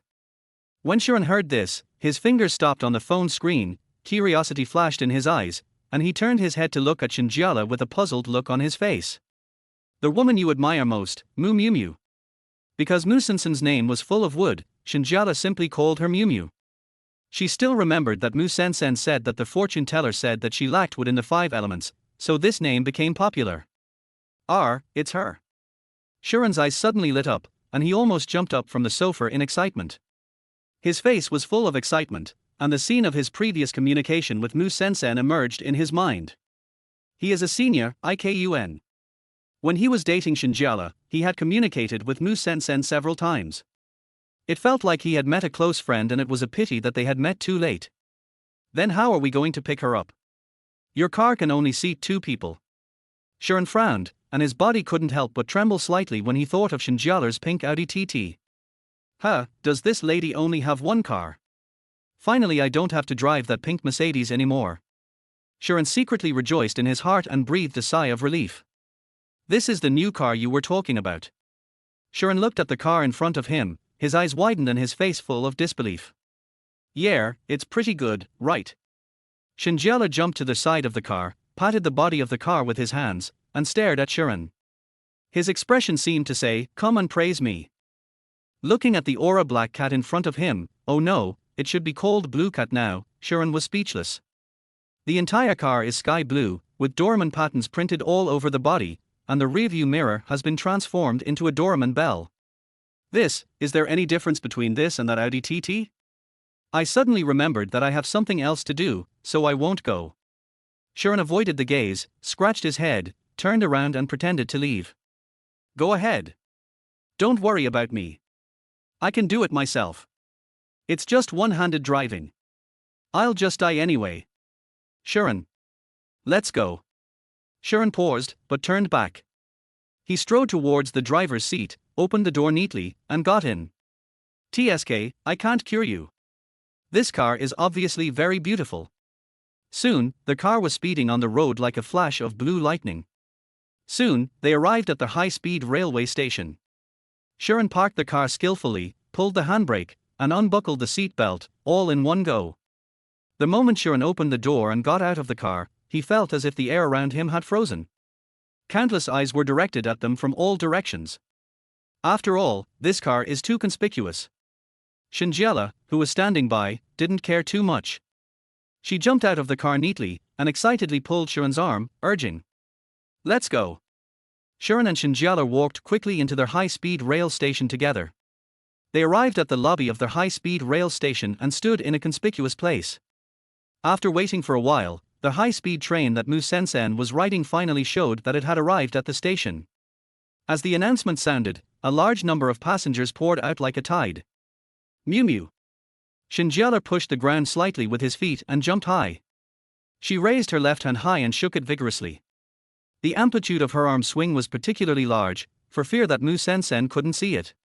Sharon stood aside and saw a girl walking towards them. Chapter 32 Road Killer Mu Sen. The girl dropped the handle of her suitcase and ran towards Shen Jiale, almost bumping into other people along the way. She shouted as she ran. "Lele, I miss you so much." Mu Sen slammed on the brakes when she ran in front of Shen Jiale. She opened her arms and wanted to hug Shen Jiale, but when she saw Shen Jiale's arms, she stopped. "My dear, I miss you so much. You don't know how much I miss you." Mu Sen hugged Shen Jiale tightly. "Oh, be gentle, I'm going to be strangled to death." Mu Sen didn't care. An excited smile spread across her face, her eyes rolling around as she looked Sharon up and down. There was curiosity and scrutiny in his eyes, and he was thinking, this boy looks even more handsome than in the photo. He is a perfect match for Lele. "Come on, Mew Mew, let's go eat something delicious." Shen Jiale's face was full of smiles, her eyes curved into crescents. As she spoke, she turned to look at Sharon. "You, carry the bag." Shen Jiale raised his chin slightly and pointed at Mu Sen's bag. "Oh." Sharon responded. He walked forward obediently, stretched out his hand to take the bag that Mu Sen was carrying, and followed the two women. Mu Sen and Shen Jiale walked in front hand in hand, chattering non-stop. Sometimes they jumped up excitedly, and sometimes they gathered together to whisper. "Wow." When Mu Sen followed Sharon and Shen Jiale to the parking lot and saw Shen Jiale's unique car, her eyes instantly widened like copper bells, with a mixture of surprise and excitement flashing in her eyes. She walked around the car again and again, saying "wow" all the time. Her slender fingers gently stroked the Doraemon pattern printed on the car body, her eyes full of love. She turned her head to look at Shen Jiale, with little stars twinkling in her eyes. She pulled Shen Jiale's arm and jumped and said, "Lele, this is so cool. I really want to drive it away." As she spoke, she pretended to hold the steering wheel, and her eagerness to experience it showed clearly her love for this car. "Kawaii. Hey, I have a pretty good aesthetic." As Shen Jiale spoke, he raised his eyebrows at Sharon, with a smug gleam in his eyes. "You bastard, did you see that? Someone appreciates my masterpiece. That's so cool." Sharon stood aside, the corner of his mouth twitching slightly. "What kind of aesthetic is this? I'll open it. I'll open it." Mu Sen jumped to the side of the car and was about to open the driver's door. Mew Mew, you." Shen Jiale frowned slightly, a hint of hesitation flashed in her eyes. She opened her mouth, wanting to say something but stopped. "Please, I've practiced well enough." Mu Sen clasped his hands together and blinked his eyes, like a pitiful little kitten. "Oh well." Shen Jiale gritted his teeth, as if he had made a great decision, sighed helplessly, and nodded slightly. Shi An silently opened the car door and got out of the driver's seat. He gave his seat to Mu Sen. Then he walked to the back seat, opened the door and sat in. Shen Jiale walked to the passenger seat with a worried look on his face, opened the door and got in, staring at Mu Sen closely. His lips moved as if he wanted to give a few more instructions but didn't know where to start. Mu Sen sat down in the driver's seat, his face filled with excitement, his hands tightly gripping the steering wheel, his knuckles turning slightly white from the force. She took a deep breath and tried to calm herself, but her rising and falling chest still revealed her inner panic. Shi An looked at Mu Sen in confusion, wondering why he just sat there without starting the car. He didn't notice the worried look on Shen Jiale's face. When starting the car, Mu Sen's foot tentatively tested the pedal a little panically, and an unsmooth roar came from the engine. The car finally started moving. Mu Sen's eyes widened and he stared straight ahead, with beads of sweat gradually oozing out of his forehead. When turning, her steering movements seemed extremely abrupt. She either turned the steering wheel too much, causing the car to tend to rush to the side of the road, or too little, causing the car to not turn enough, so she had to make adjustments in a panic. Shi An and Shen Jiale screamed in fear. Shi An's face turned pale, and he tightly grasped the handrails with both hands, his knuckles turned white, and he shouted, "Brake!" Mu Sen managed to pull the car back a little bit, but he went too far and the car went towards the center of the road, almost hitting an oncoming car. Swish! Mu Sen stepped on the brakes, and the car made a harsh braking sound. The tires rubbed against the ground, giving off a burnt smell, and the car body shook violently, as if it was about to fall apart. The three of them were swaying all over the car, Shen Jiale's messy hair covered his face, and Shi An felt like his internal organs were displaced. Mu Sen was kicked out of the car by Shen Jiale, and Shi An took over Mu Sen's position. The car drove smoothly on the road. In this way, the three of them finally arrived at the restaurant safely. "Mew, what do you want to eat? Sister will treat you." As Shen Jiale spoke, he patted his chest violently, causing a surge of blood, which made Shi An jump with fear. "Hey, then I won't be polite." Mu Sen's eyes sparkled with excitement, and he rubbed his hands and said. After a while, the food was served. Mu Sen's eyes rolled, he picked up a spoon, scooped a spoonful of rice, and stretched it towards Shen Jiale with a sly smile, wanting to feed her. "Come, my beloved, I will feed you." Shen Jiale turned his head away, with a hint of arrogance in his eyes, and refused. "No, I have a special tool, man." After saying that, she looked at Shi An. "Shi An. My beloved, you don't love me anymore, woo-woo." Shi An picked up the bowl and chopsticks helplessly and started feeding Shen Jiale. Mu Sen looked at them with interest from the opposite side.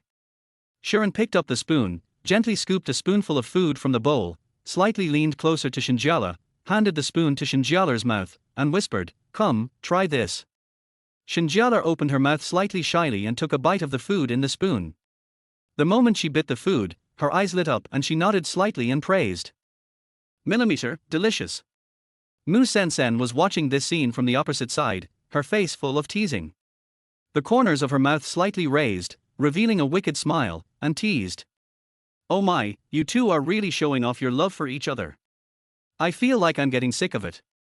As she spoke, she pretended to cover her eyes with her hands in an exaggerated manner, but she couldn't help but separate her fingers and continued to stare at this sweet scene. After hearing what Mu Sen said, Shen Jiale quickly denied it. "It's all his fault that he broke my arm. You know why?" Mu Sen said with hint of meaning. Chapter 33 I don't have it, why don't you look at me? Shen Jiale waved his arm and stuffed the steamed bread into Mu Sen's mouth, saying unhappily as he did so. "Eat your meal." Before Mu Sen could react, a steamed bread was stuffed into his mouth. After the three of them had their fill of food and drink, Mu Sen wiped his mouth contentedly and excitedly suggested, "Let's go to the beach." The image of the sea kept appearing in her mind. It was the scene she had always dreamed of since she was a child. After all, she grew up in an inland city, and the sea was like a mysterious world far away to her. "Then let's go." Shen Jiale looked at Mu Sen's enthusiastic appearance and did not spoil her fun. "See, here I come." Mu Sen was like a wild horse that had broken free from its reins, trotting happily all their way to the beach, his eyes full of excitement. The vast blue sea spread out before her, with waves coming one after another. She dropped what she was holding and rushed to the sea impatiently, leaping with joy with every step, splashing sand under her feet. When the sea water touched her toes, the cool feeling made her shiver. She was startled at first, then she squatted down and gently moved the sea water with her hands, watching the sea water flow through her fingers. Shen Jiale and Shi An stood on the beach and looked at Mu Sen Sen. "This girl is crazy." Shi An did not answer. Shen Jiale turned his head and saw that Shi An was staring at the beauty on the beach. He tilted his head slightly, his eyes unconsciously following the figure of the beauty, who was walking on the beach in a brightly colored swimsuit. Shi An was so engrossed in watching that he didn't notice the change in Shen Jiale's expression beside him. Shen Jiale's smile disappeared instantly. She stood up suddenly, scattered the sand in her hands all over the floor, and strode to Shi An. Her eyes seemed to be spitting fire. She glared at Shi An fiercely, put her hands on her hips, and said, "Isn't he very big?" "Yes." Shi An replied subconsciously, and suddenly realized something was wrong. He turned around and saw Shen Jiale's expression, and his breathing stopped. "What are you looking at?" Shen Jiale raised his eyebrows, and the corners of his mouth turned down slightly with a hint of dissatisfaction. He unconsciously took a step towards him, as if he was going to call him to task. "Oh, I didn't see anything." Shi An's body stiffened slightly, his eyes dodged in panic, not daring to look directly into Shen Jiale's eyes. He scratched his head and forced an awkward smile on his face, but his heart was beating like a drum, muttering to himself, "She can even find out about this. It's not like I don't have any, why don't you look at me?" Shen Jiale straightened his body, raised his chin slightly, and there was a hint of anger in his eyes. Shi An was stunned for a moment, speechless. This woman dares to say such nasty things. He opened his mouth but didn't know how to respond, and the expression on his face was very interesting. After a while, Mu Sen Sen ran over, his eyes sparkling and his face full of excitement. She ran while waving her arms vigorously, pointing at the beach volleyball next to her and shouting, "I want to play that." Shen Jiale's hand is injured and he can't play such an intense game. Shi An frowned tightly, forming a deep character. His eyes were filled with worry as he looked at Shen Jiale's plastered hand. "It's okay. It's been a while. I feel like I'm almost recovered. Besides, it's two of us against you alone, and I'm not the main force." Shen Jiale shook his plastered hand and said indifferently, "All right then." Shi An sighed helplessly, with a hint of hesitation still in his eyes, but when he saw Shen Jiale's eyes, he had to compromise. Shi An stood on one side of the field, his posture straight, his eyes alertly staring at the opposite side. Shen Jiale and Mu Sen Sen were on the other side. The two looked at each other, a tacit understanding flashed in their eyes. "We must take down this bastard." Mu Sen Sen kept jumping and stretching his muscles, staring at Shi An, trying to find flaws in his expression. The game started, and the volleyball flew high. Shi An saw the right moment and, with a pop, he accurately hit the ball towards the opponent's court. But in order not to hurt Shen Jiale, Shi An still restrained his strength. Shen Jiale and Mu Sen Sen rushed over to catch the ball. Shen Jiale stretched out her left hand to block the ball, but she was still a step too slow and the ball passed by her hand. Mu Sen Sen moved quickly on the side, trying to make amends, but he still couldn't change the result of the ball falling to the ground. In the next few rounds, although Shen Jiale and Mu Sen Sen tried their best, they were still a little flustered. Shen Jiale's movements were somewhat restricted because of the plaster on her right hand. Under Shi An's attack, they gradually became powerless and the situation became one-sided. Shen Jiale stared at Shi An with eyes that looked like they were about to spit fire. Shi An raised the corner of his mouth and revealed a smug smile, which seemed to be a provocation to them. "You bastard, you have no sympathy for women, you deserve to be single, only this lady can like you. Stinky woman, if you call me good brother, I will let you go." Shi An challenged. "I still don't believe I can't defeat this bastard." Shen Jiale said this with gritted teeth, rolled up his non-existent sleeves, and was about to continue fighting. "Yes." Shi An's voice came, and at the same time a volleyball flew towards them. Shen Jiale pushed the ground with both feet and jumped high. He swung his hands vigorously, as if he wanted to vent all his anger in this blow. With a pop, the ball was hit back hard, drawing a beautiful arc in the air. "Har ha har ha, you lose, you bastard." When Shen Jiale saw the ball flying towards Shi An's court and landing on the ground, he suddenly became so excited that his face turned red. "You little bitch." She put her hands on her hips, raised her head, and laughed triumphantly. Then, she made an international friendly gesture to Shi An. However, she soon discovered that Shi An did not show an angry expression as she expected, but instead looked at her with a very strange look. Am I handsome? Shen Jiale turned his head to look at Mu Sen. Mu Sen had a dazed expression on her face. Shen Jiale thought she was impressed by his handsomeness and asked proudly. Lele, your arm. Mu Sen whispered beside him, pointing weakly at Shen Jiale's arm. Arm? What happened to my arm? Shen Jiale subconsciously looked at his arm. Shen Jiale. What the hell? Chapter 34. You won't let me help you take a bath. A gust of sea breeze blew by, and the strap around Shen Jiale's neck hung loosely. Her right hand hung naturally at the side of her body, and she seemed to be able to move freely without any signs of injury. My hand hurts. Shen Jiale suddenly yelled, and an expression of pain instantly appeared on her face. Her brows were furrowed, her eyes were closed, and she quickly covered her arms with her hands. You damn woman, you're still pretending. The ball just now made a shadow, and you still have the nerve to say your hand hurts. Shi An pointed at Shen Jiale's hand and squeezed out a few words from between his teeth. You damn woman, you better explain it to me clearly. When Shen Jiale saw this, her face was filled with fear. Without saying a word, she turned around and ran, looking back to see if Shi An had caught up with her, secretly complaining. It's over. He found out. What should I do now? Shi An chased after her closely, and Shen Jiale hurriedly began to remove the plaster on her arm while running. With a clang, the plaster was thrown to the ground by her. When Shi An saw this scene, he was so angry that he ran even faster, staring at Shen Jiale's back. Shen Jiale, come here. Seeing that Shi An was about to catch up with her, Shen Jiale thought quickly. She glanced at the small tree on the side of the road and ran towards it as if she had seen a life-saving straw.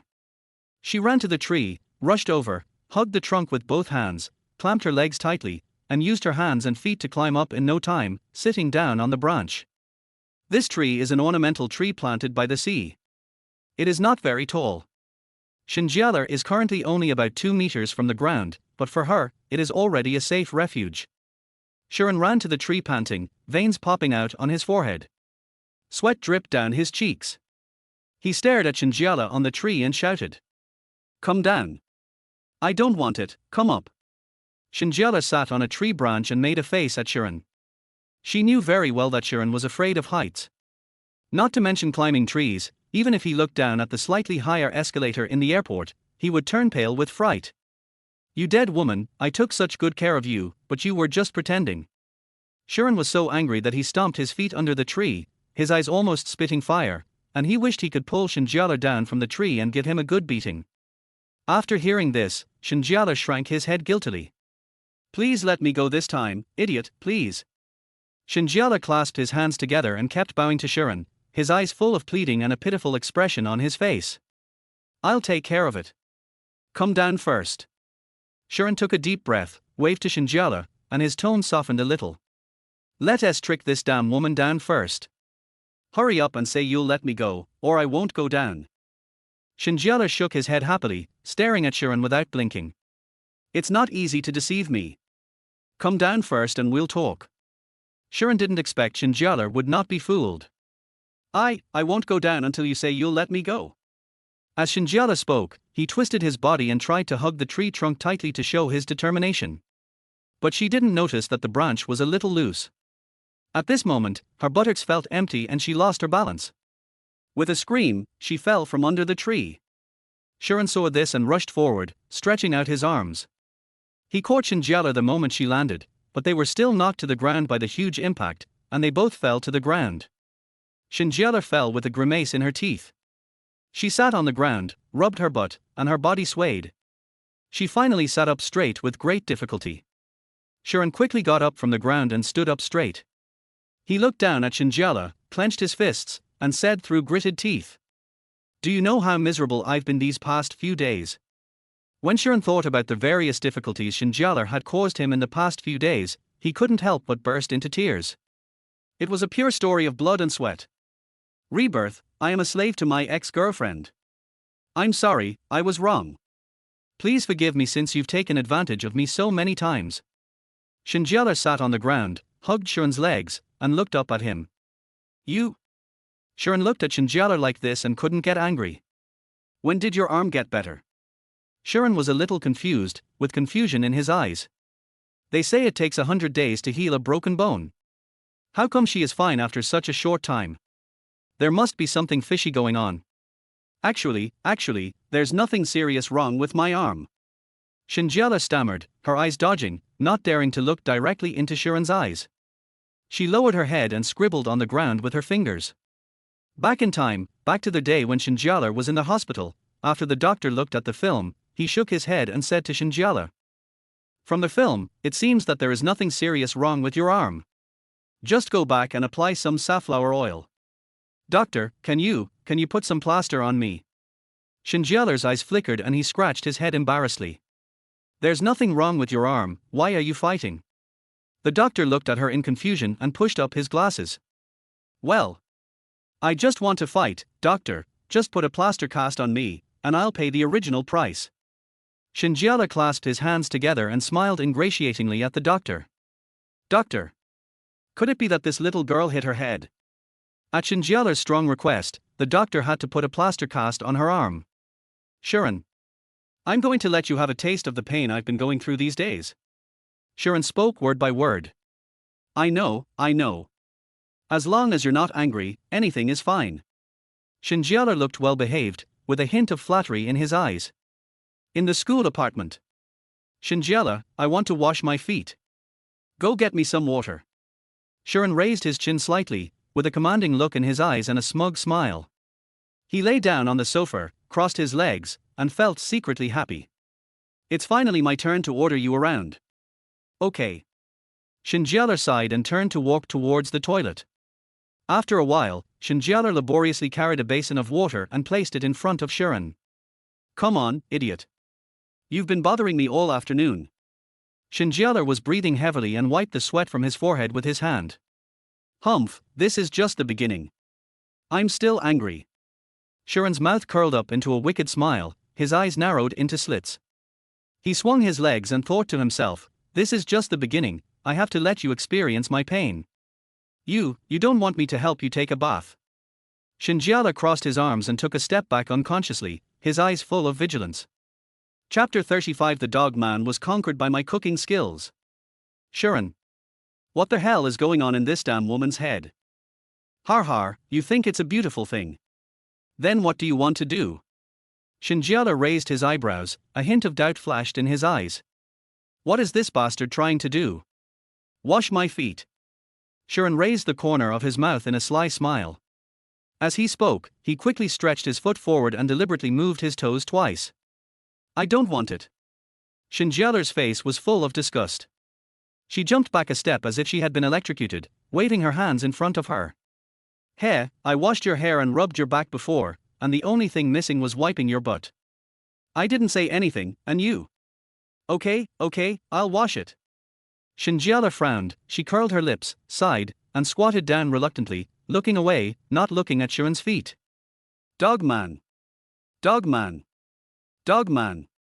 Shen Jiale first tested the temperature of the water with his hand to make sure that Sharon would not be burned, and then he gently placed Sharon's feet into the water. The fingers moved slowly along the lines on the soles of the feet, sometimes pinching gently, sometimes gently rubbing the toes, and the washing was finished in a short while. After washing his feet, Sharon crossed his legs while Shen Jiale helped Sharon cut fruit in the kitchen. Digging in the small garden tilder. Shen Jiale reached for the table beside her and picked up her phone. When she saw that the call was from Mu Sen, her eyes lit up instantly. Wow, Sharon bullied me. As soon as Shen Jiale answered the phone, he began to chatter on and on about Sharon's crimes, gesturing with his other hand as if he wanted to convey all of Sharon's evil deeds through the phone line. Hey, who told you to lie to him first? Mu Sen on the other end of the phone seemed to be laughing, with a hint of ridicule in his tone. But you can do this. Mu Sen lowered his voice and spoke mysteriously. Crackle. There was a noisy sound coming from the kitchen, like firecrackers exploding. Bang, bang, bang. Then there were a few more muffled sounds. Sharon lazily sat on the sofa, his hand that was leisurely flipping through a magazine suddenly stopped, his body slightly stiffened, and his ears unconsciously pricked up towards the kitchen. This woman is not going to murder him again, is she? After a long while, the kitchen door finally opened and Shen Jiale came out carrying 2 plates. Her face was covered in black and white patches, and her hair was a little messy, with a few strands of hair stuck to her cheeks by sweat. What's wrong with you? Shi An widened his eyes, his face full of shock. Hey, it's okay. I made some food for you. You cooked for me so many times before, so I'll cook for you once too. Shen Jiale pushed Shi An to the side of the dining table, pulled out a chair, and pressed Shi An onto the chair. Come on, come and try it. Is it delicious? Shen Jiale handed over a pair of chopsticks. Shi An looked at the table of colorful dishes in front of him, feeling both expectant and a little nervous. Is this really edible? He picked up the chopsticks, hesitated for a moment, and picked up a piece of black vegetable that looked like burnt vegetable. The vegetable looked like the residue of burnt food and gave off a strange smell. Shi An brought the dish to his mouth and took a small bite. In an instant, his expression froze and his facial features twisted. The taste spread in the mouth, bitter, salty, and with a burnt taste, like countless needles dancing on the taste buds. Shi An's throat trembled slightly and he almost vomited, but when he saw Shen Jiale's expectant eyes, he swallowed the food. He tried to make his expression look more natural and forced a smile at Shen Jiale, but that smile was uglier than crying. Shi An's lips trembled slightly. He wanted to say something to praise her, but he was speechless and didn't know where to start. What kind of dish is this? Shi An frowned and stared at the dish in front of him with suspicion, which looked unrecognizable. Braised beef, not bad, isn't it? Shen Jiale's face was full of pride. She put her hands on her hips and raised her chin slightly. Beef? Are you sure you didn't cut into it with the cutting board? Shi An leaned closer to the plate and looked at it carefully, with an exaggerated look of astonishment on his face. Those black, large and small lumps were really different from the braised beef he knew. It's good, very fragrant. Shi An tried hard to force a smile. He secretly glanced at Shen Jiale's expectant eyes and couldn't bear to disappoint her. Try this shredded potato. Shen Jiale's eyes were shining with excitement, and she couldn't wait to push the plate of stir-fried shredded potatoes in front of Shi An. The dish of stir-fried shredded potatoes had potato shreds of uneven thickness, some were as thick as French fries, and some were so thin that they almost looked like mashed potatoes. The color of the shredded potatoes was also a bit dark, obviously because they had been in the pot for too long, and you could vaguely see some salt grains that had not been fried. Shi An picked up the chopsticks with gritted teeth. He hesitated for a moment, but still picked up a piece of food. The strong salty taste and half-cooked potato flavor completely defeated Shi An. He resisted the urge to spit it out and swallowed it with difficulty. It's delicious. Shi An's voice was a little hoarse as he praised against his will. Really? I didn't expect that I was so talented that I could cook such delicious food for the first time. Then I will cook for you every day in the future, okay? Shen Jiale's face turned red with excitement, his eyes narrowed into slits due to smiling, and he started dancing with joy. Ahem. Upon hearing this, Shi An coughed twice and his expression became even uglier. Do it every day? I will be tortured to death. Hey, how about letting me try this? As Shen Jiale spoke, he picked up a pair of chopsticks and was about to pick up some food. Seeing this, Shi An hurriedly tried to stop him. He suddenly reached out and grabbed Shen Jiale's wrist with a somewhat hasty movement. What? Didn't you make this for me? I have to eat it. Shi An said confidently. He quickly brought both dishes to himself with both hands and held them tightly. Then you eat it. Shen Jiale looked at Shi An's performance and curled his lips. You bastard, have you been completely conquered by my cooking skills? Shi An sat at the table and took a deep breath. He looked at the 2 dishes in front of him, picked up his chopsticks, and began to eat like a whirlwind. He moved quickly, frowning with every bite, but tried hard not to show any abnormality. You have to eat quickly, you have to swallow the food before your brain reacts. Under Shen Jiale's expectant gaze, Shi An forced himself to finish all the food and let out a sigh of relief after finishing it. Finally finished eating, Shi An quickly ran to the living room and drank 3 glasses of water. Did this dead woman beat the salt cellar to death? Shen Jiale brought the plate to the kitchen. Seeing that there were still some shredded potatoes left on the edge of the plate, she picked up one and put it in her mouth curiously.